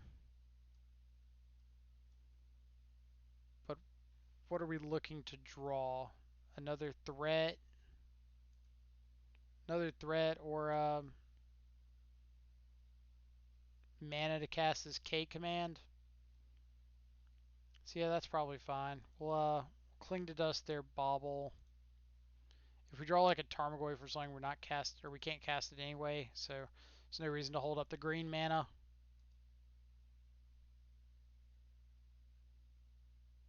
Alright, so they got the removal. So now we're just looking for something like a fetch land. Fetch land so we can K command. Perfect. Let's get a Blood Crypt. Before we shock, we'll double check. Just make sure they don't have like a Cling to Dust and mana to use. So we will return a creature, target a Tarmogoyf, 2 damage to you. Doesn't really matter. Alright. Ichino, good night. Thank you so much for stopping by today, hanging out. Feel free to stop by any day we're streaming and hang out again. Uh, for everybody in the chat who doesn't know, we're trying to get on a pretty regular schedule of streaming, like Monday through Friday, about 2 o'clock Central Standard Time to whenever we finish 2, 3 leagues, something like that. We try to stream primarily Death Shadow. Occasionally something else will sneak in. We'll just see how it goes when it gets there.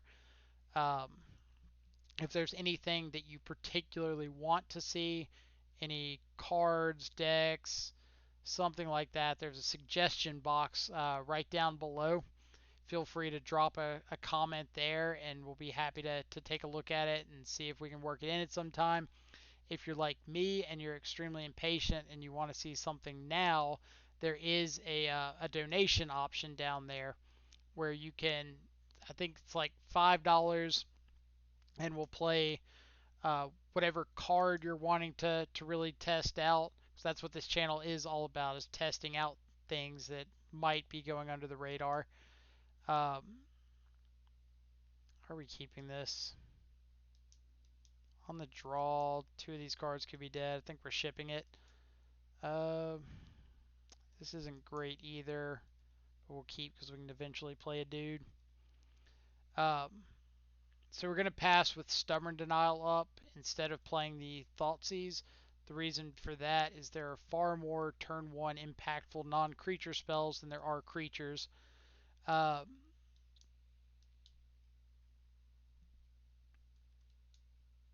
see. Next Fetch Shock Thoughtseize dedicated to you. Absolutely. So this we're not holding it up this turn, but we do have access to Fetch Shock Thoughtseize next turn. Speak of the Devil, turn 1 impactful non-creature spells that are hit by Stubborn Denial. And the worst thing that could happen is them having like a backup vial. So if we Thoughtseize, get to take one, they just get a second one. Um, so yes, this upcoming Fetch Shock Thoughtseize. Let's wait for our turn. Alright, is there anything we're doing before we're Fetch Shock Thoughtseizing? No. Alright, this Fetch Shock Thoughtseize is dedicated to you. All you. Nobody else. Mystical Pot had his turn. Alright. So a bunch of paths. Eldrazi Displacer is a little annoying. So they're probably going Razorverge Thicket, Hierarch next turn. So if that's the case, let's just go ahead and get rid of this Displacer. Like, they're going to have the path one way or the other.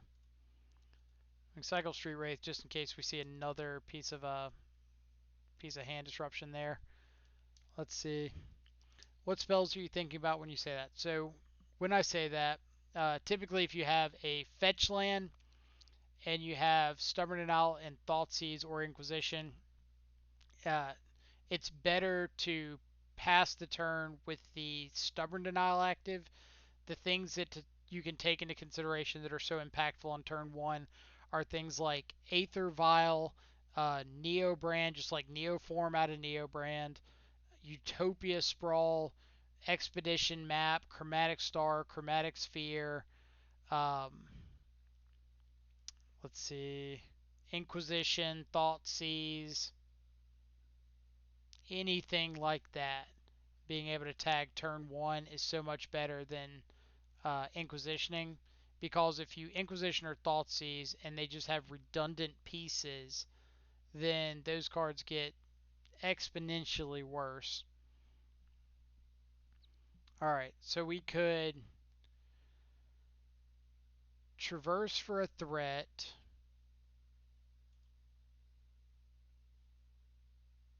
But is that winning us the game? Faithless Looting. I wish. I would not mind Faithless Looting still being in the format, but apparently Wizards and I have different agreements or different thoughts there. So I'm playing the Lurrus here because if they decide to path it, then I don't mind just untapping with the extra land. I need to find a way to get rid of that second path anyway, so this kind of forces the action there. If they don't path and they just like hit me for 3 past the turn, um, they could path on my upkeep, but I can't play around that. Let's see. Yeah, like it is a pretty long list. So for anybody in the chat, if you got other 1 mana cards that I've forgotten about, feel free to drop them. Let's hear about all the most busted things you can do on turn one. You could add like Serum Visions, Sleight of Hand, whatever. Alright, so I guess they were just seeing if I was blocking to decide if they wanted to path. So when I say I like looting in the format, I don't mean that I think looting was like a completely fun, fair, balanced card. I I look at it as I don't think the card by itself did anything to warrant it being banned. I think it was absolutely in uh, decks that warranted some kind of banning, but it's hard to say that Faithless Looting itself was the problem. Like Arclight Phoenix is a pretty messed up card. Probably Ancient Stirrings, that's another good one. Ancestral Recall. Yeah, if we're playing Vintage Shadow, then Ancestral Recall is one we need to keep an eye out for. Um, but yeah, I think that Amulet of Vigor, fantastic. Y'all have got some great suggestions here. Um, but I think that Faithless Looting by itself is, although very, very good, was not ban worthy. But once you start introducing like Arclight Phoenix, it becomes an issue. Once you introduce or reintroduce Golgari Grave Troll and throw in what's that card? Creeping Chill, then it becomes a big issue. Shriekhorn, perfect. Um, but if you just say Faithless Looting in a vacuum, then I don't think it's problematic enough.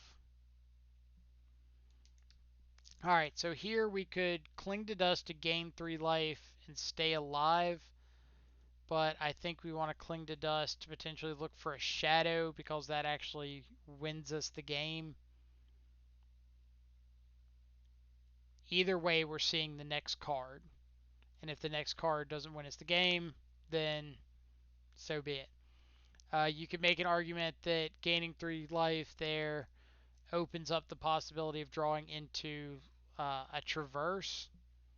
So maybe that's an argument. If we gain 3, we can draw Traverse, and play Shadow next turn. So that would be a good reason not to there. Um,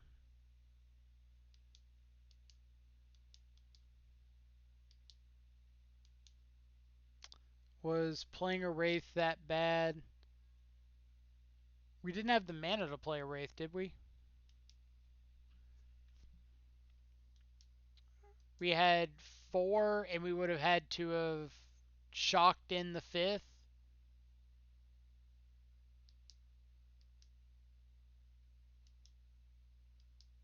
We did. All right, I'll have to double check that one. I could have sworn that um, we either didn't have the mana or we didn't have the life. Like, did we have? No, we didn't have double. Go down to one. So Wraith is probably better.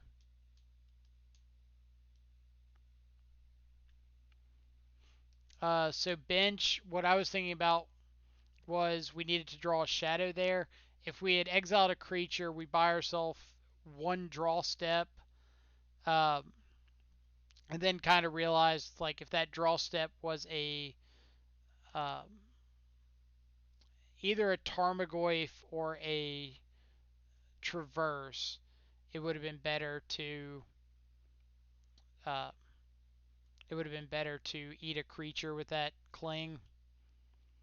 All right, so against the Taxes decks, typically things like Rest in Peace are coming in pretty aggressively.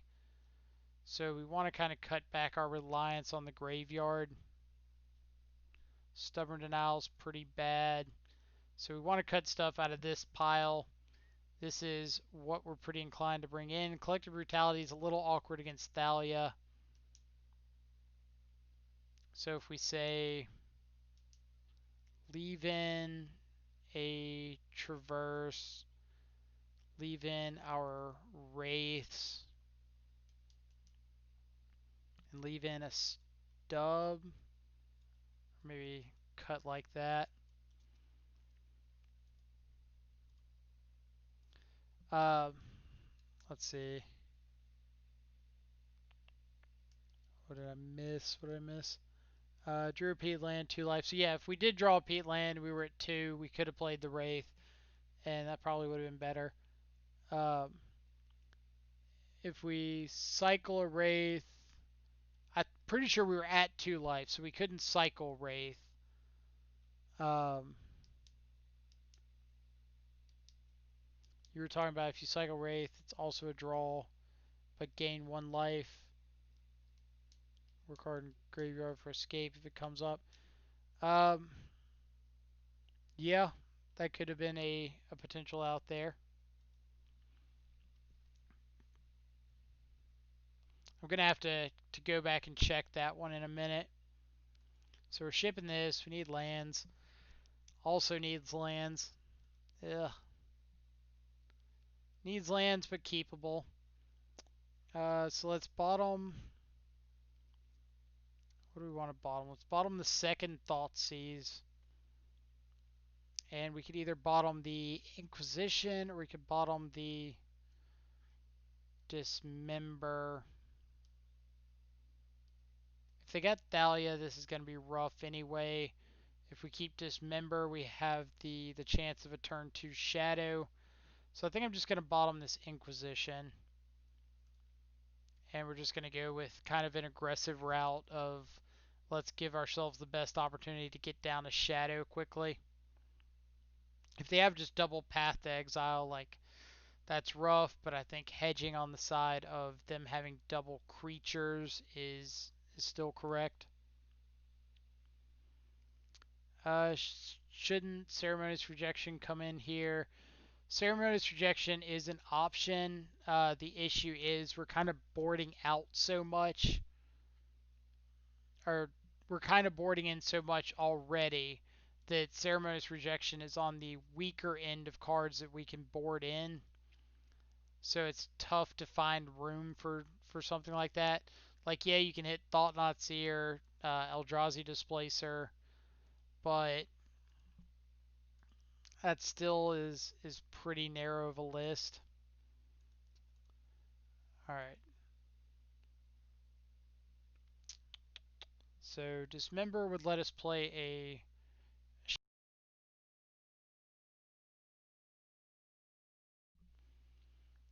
Alright, Dismember lets us play a Shadow next turn. And we're just going to kind of assume that we're going to draw a fetch land after that. Because if we're going to win this game, we need to get this Shadow down aggressively.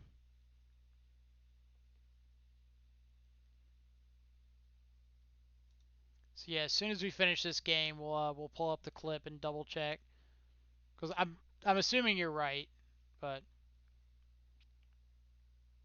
we'll do our due diligence. All right, so here's a Shadow.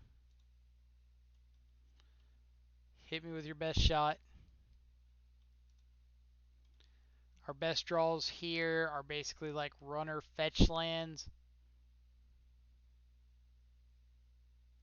Displacer, sure. You are not a fetch land. Let's see. Uh, yeah. So in just 1 second, we'll absolutely go back over that and make sure, because I could have very well missed something. It sounds like I did miss something, which I'm completely okay saying I was wrong if I did. Alright, fetch land off the top, please. You are not a fetch land.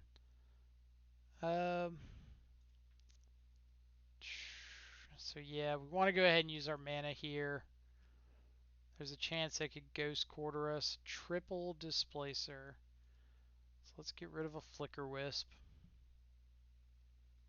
Yeah, the argument there being if they Flicker Wisp us, they just get a free attack in for 6.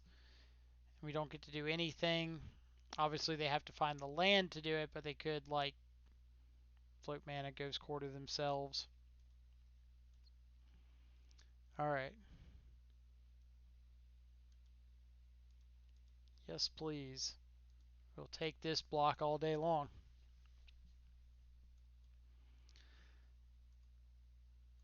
Fetch land. Ugh. Deck.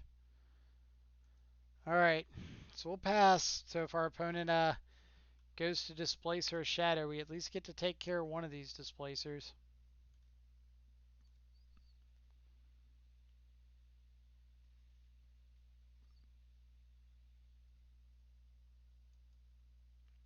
Alright. Shadow is displaced.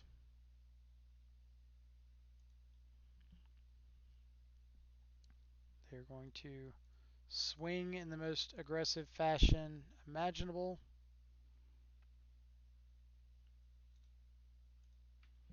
Because they're just not nice enough to Ghost Quarter us.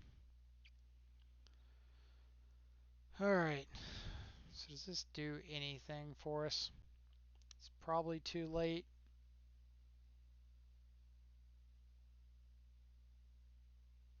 If we what? If we pass, they just get to Displacer. But it could give us the out of them, like, casting Thought Knot. If we just attack, then we're dead, regardless. If we don't attack, we at least give our opponent the potential to make a mistake. Alright, so Thought Knot resolves. We have to kill one of these Displacers or we die. We want to get Blood Crypt. Or no, we boarded out Path or Battle Rage, didn't we? Yeah. So that's not an out. But it's okay because blue wasn't good in the matchup anyway. They could take Assassin's Trophy here.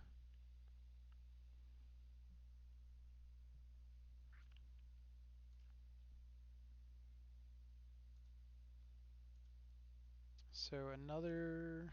Nope. Ah, taxes. Eldrazi taxes drops down to 3 and 3. which is rough. I don't feel like that's a matchup we should be losing very much. All right, so let's take a look at this clip.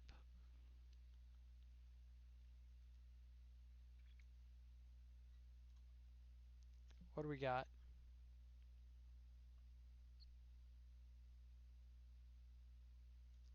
All right, so right here, we could play the Street Wraith and go to 1. Is that everything? Like, we can't cycle the Street Wraith here, so we know that's out of the question. Uh, if we hard cast the Street Wraith,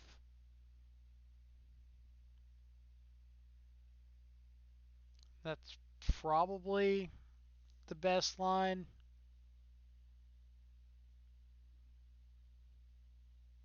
Like, we're basically dead if we put another creature on the field, but we get the chance to cling the next turn. Yeah, hard cast the Street Wraith is definitely the call there. I think I just got so focused in on not being able to cycle the Wraith that it made me lose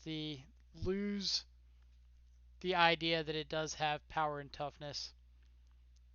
Um, I mean, like, we might have been in conversation, but we can't just say like, oh, that's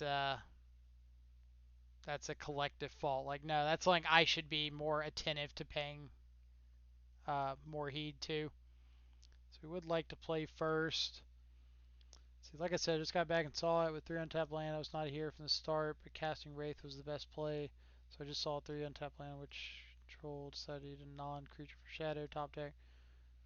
Said I can creature instead and pay 3 life and cycle Wraith. Yeah, so like bench your line there would be absolutely correct. We're gonna keep this because we have the turn 1 ability to hold up Stubborn Denial into turn 2 threats into multiple shadows. Um, that line is absolutely correct if we wanted the potential to see a card deeper. Uh, we're not going to fetch yet. We're going to wait and see what we draw. Another Tarmogoyf. So against Breeding Pool, this could be Amulet. This could be an Uro deck. Um, what else? It could be Blue-Green Merfolk. Could be a lot of things. We'll see. Alright, so Hallowed Fountain probably signifies like Bant Control, some sort of Teferi deck. So let's take a look at what they're drawing. Remand. So Remand makes me pretty confident saying it's likely a Bant Uro deck, like Bant Reclamation, Bant Uro, something like that. So I want to make sure I'm holding up this Stubborn Denial for a Teferi.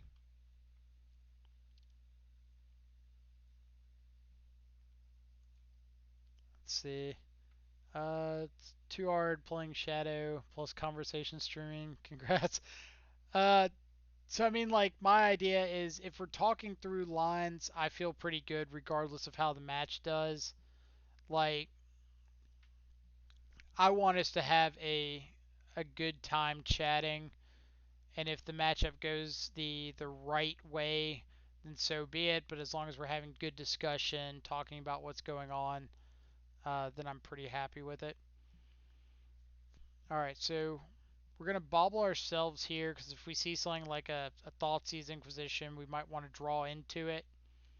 So now we can cling to dust our own bobble, draw into the Inquisition, and still have mana available to hold up Stubborn Denial through all of this. And if they want to like remand at some point, that's fine.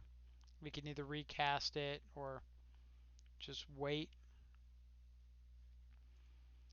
So I think we're just going to choose to recast it, get these Goyfs a little bit bigger. Supreme Verdict is about what we expected there. So they're going to have to fetch down to cast this Supreme Verdict, which means we get to untap with double Shadow and a stub backup. And if we can find like a fetch land, then they're dead on turn 6.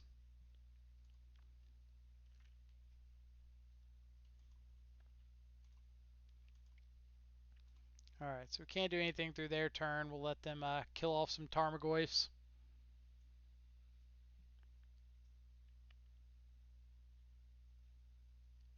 Alright, so we can play Tarmogoyf and hold up Stubborn Denial, or we can play 2 Shadows, hold up Stubborn Denial. If we play the 2 Shadows, we play around Jace a little bit better.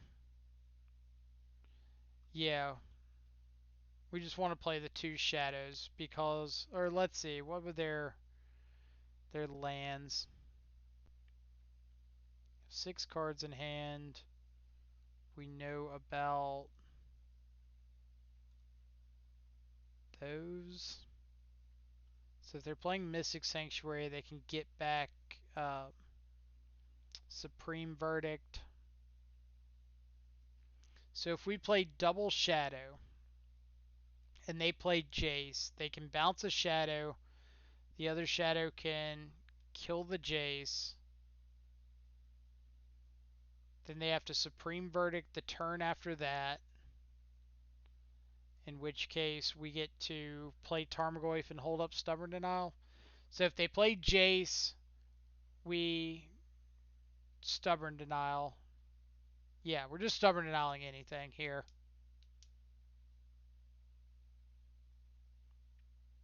We are Stubborn Denying anything here. If they got a path, they got a path, but we were not beating path.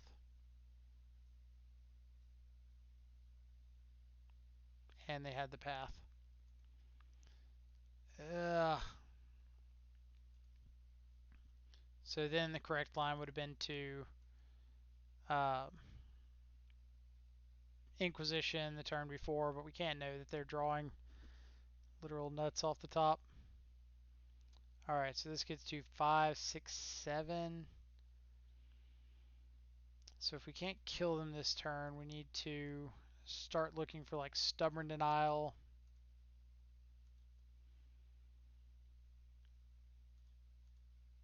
We want to put ourselves in a position where drawing Battle Rage is a potential out.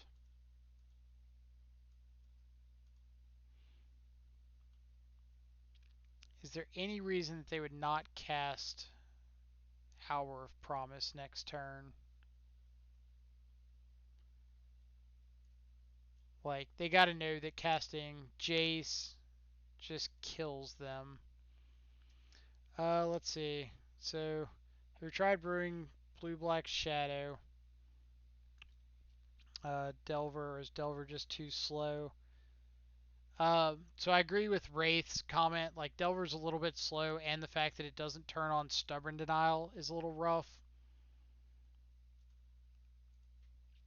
Alright, so here we're just looking for Battle Rage.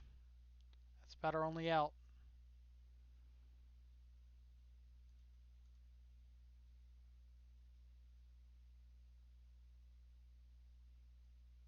Mm. Alright, so let's attack first, see how they block.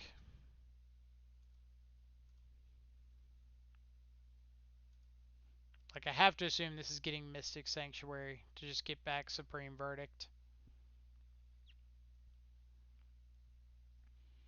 So if that's the case, I don't think there's any way that we can win without drawing Battle Rage off the top here.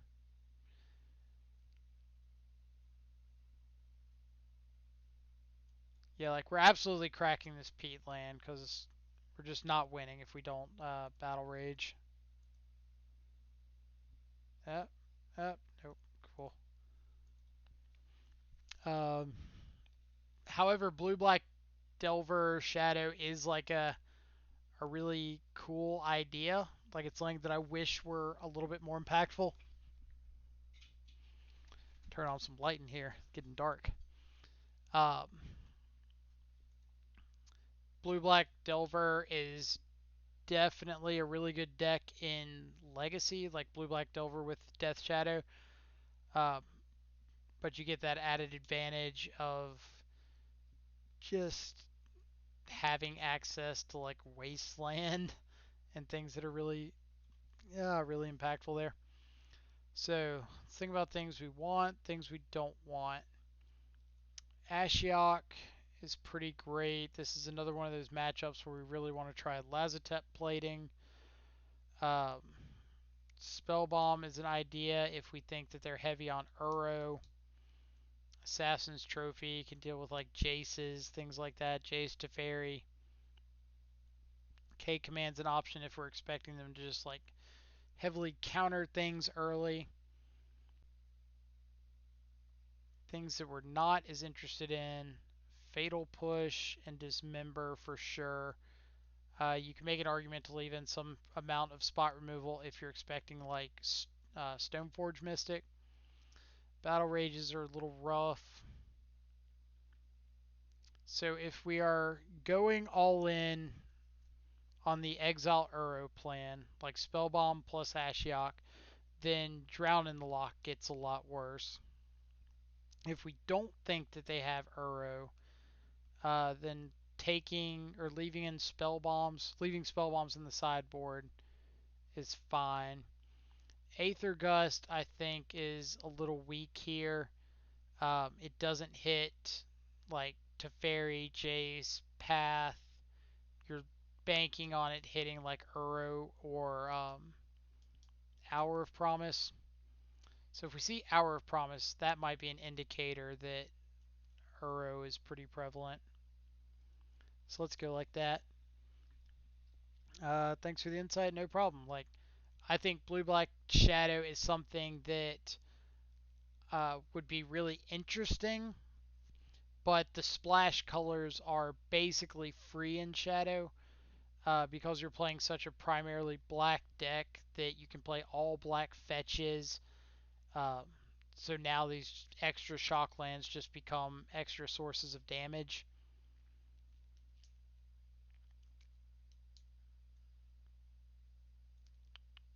So not having a threat in this hand is rough.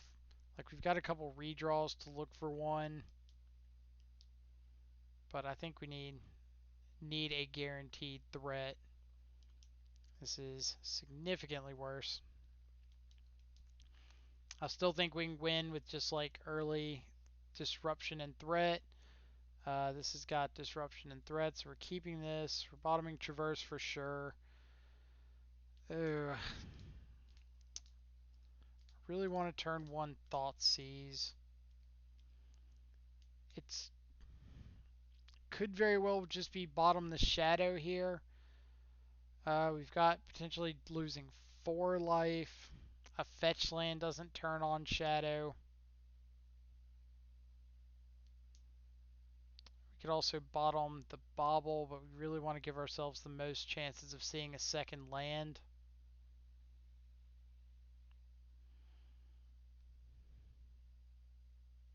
So I think we are going to bottom the shadow, which seems a little weird in your Death Shadow deck, but I think we want to maximize our ability to get a threat, and Tarmogoyf is kind of the most reliable one that we've got. So we're going to bobble ourselves. If we see like Street Wraith is pretty good, yeah, we'll draw into Street Wraith. Obviously, if we just knew we were drawing fantastic cards off the top, um, then Shadow would have been better. But Tarmogoyf is still just going to be 4 or 5 power creature attacking on turn 3. So we know that they've got a Supreme Verdict in hand, which means we really want to prioritize looking for a piece of interaction for that, like Yun Thoughtseize. So let's go ahead and get our Tarmogoyf down so we can get cracking. And now we're looking for a third land so we can get a blue source and potentially stop this cryptic command or anything else that they might pull off the top. Perfect. So let's Thoughtseize, plan on taking the Supreme Verdict. Obviously, they'll be able to get Verdict off of a Mystic Sanctuary on turn 4 to draw on turn 5, which is kind of relevant because it does kill us before, or kill Tarmogoyf before we can kill them. But maybe if we can Stubborn Denial like a Teferi here, we might be able to beat the clock.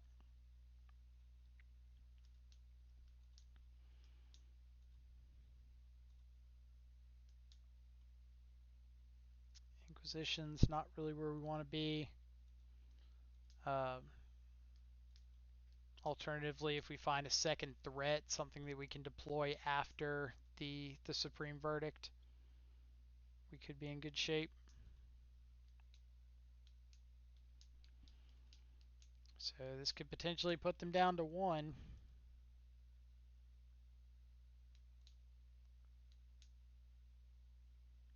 we have a bobble in the yard? We do. Dang. Would have been nice. Cling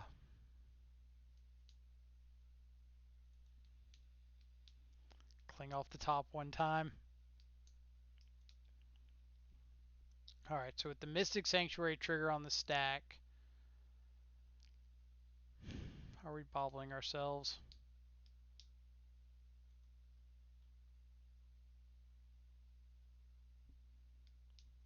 Can't really do much about this because we're assuming they're just going to cryptic command us anyway.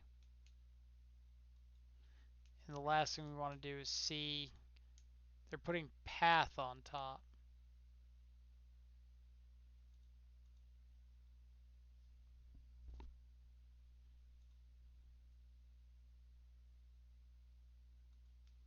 Alright, so we're going to let this cryptic command resolve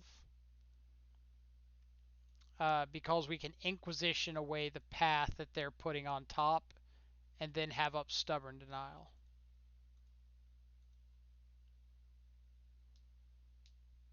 Alright, so they just got the nuts. Or no, they were crypting in response to that trigger. I got it. Oh, so we know they've got path on top.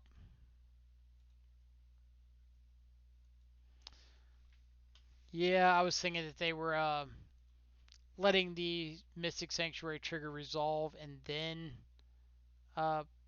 putting path or then crypticing. So we got a stub now, so at least if we draw a threat, they don't have cryptic in hand anymore. That one's rough. We will not use Path to Exile's ability. Alright, threat. Not a threat. Ugh. Yeah, we're just not winning this one because now they can start looping cryptic commands. GG's. GG's. Oh well. Sometimes leagues go like that where you just run into a buzzsaw a couple times, and that's fine. Like, that's what we're here to learn about. I mean, it's rough, but it happens. Like, for every league we have like that, we're going to have a league where we're 4-0 going for 5, we're 5-0, we're whatever. Um, but it definitely happens. Let me pull the list up real quick. All in all, I don't think Lazotep plating was bad at all.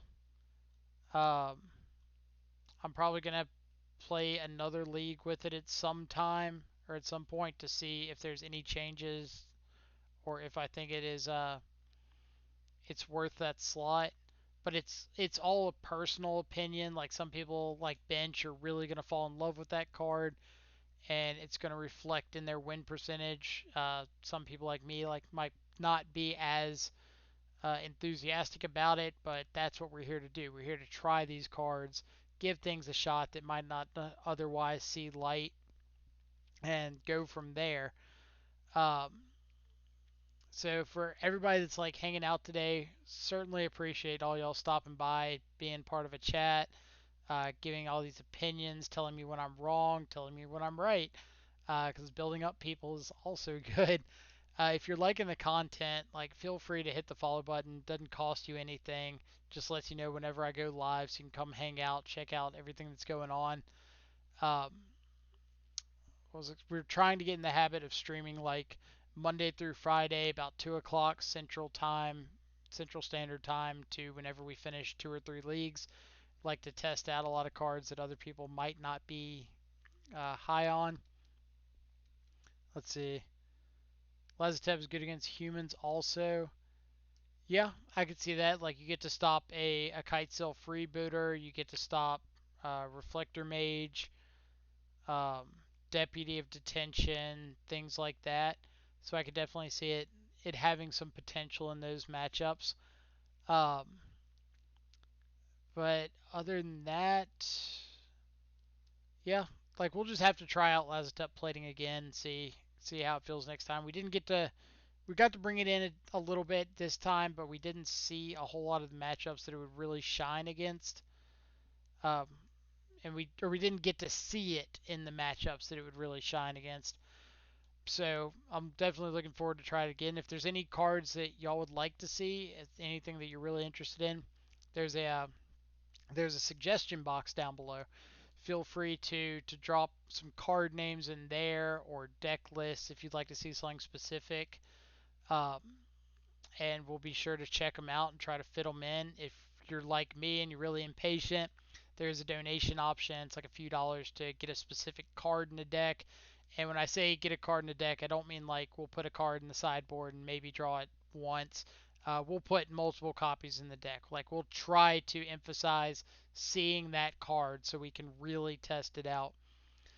There's also donation incentives for like trying out specific builds of Shadow, trying out other decks. You're more than welcome to check those out, but you're certainly not required to. Um, let's see, great stream. Thanks, man. Loving. Oh, I appreciate it so much. Like, definitely love the positivity that everybody's bringing in the chat here. It's absolutely fantastic. Today was a little rough for the win rate, but we'll bounce back tomorrow. We'll be able to showcase something else. I'll be coming up with something new to test out for tomorrow. We'll probably keep the Lazotep platings in there another day, potentially draw them a little bit more. Um, other than that, I know somebody mentioned subscribing earlier. We're getting all of the details worked out to become Twitch affiliated. So we will have options like that in the future. Obviously, you're not required to. I'm never going to make the chat like subscriber only or anything like that. So never feel like you're being pressured or have to put money towards the channel. Just know that it's an option there if you decide you really like the content and feel like that's the way you want to show support. See you tomorrow. Hope you have a fantastic rest of your night. Um, I think that's everything we wanted to cover. So yeah, we'll just go with that.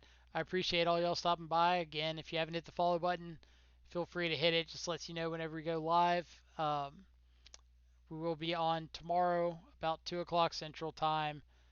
Until then, if you have any questions, feel free to shoot a message. I'll be in the Discord, probably post something on the Facebook group, and just look forward to seeing everybody then.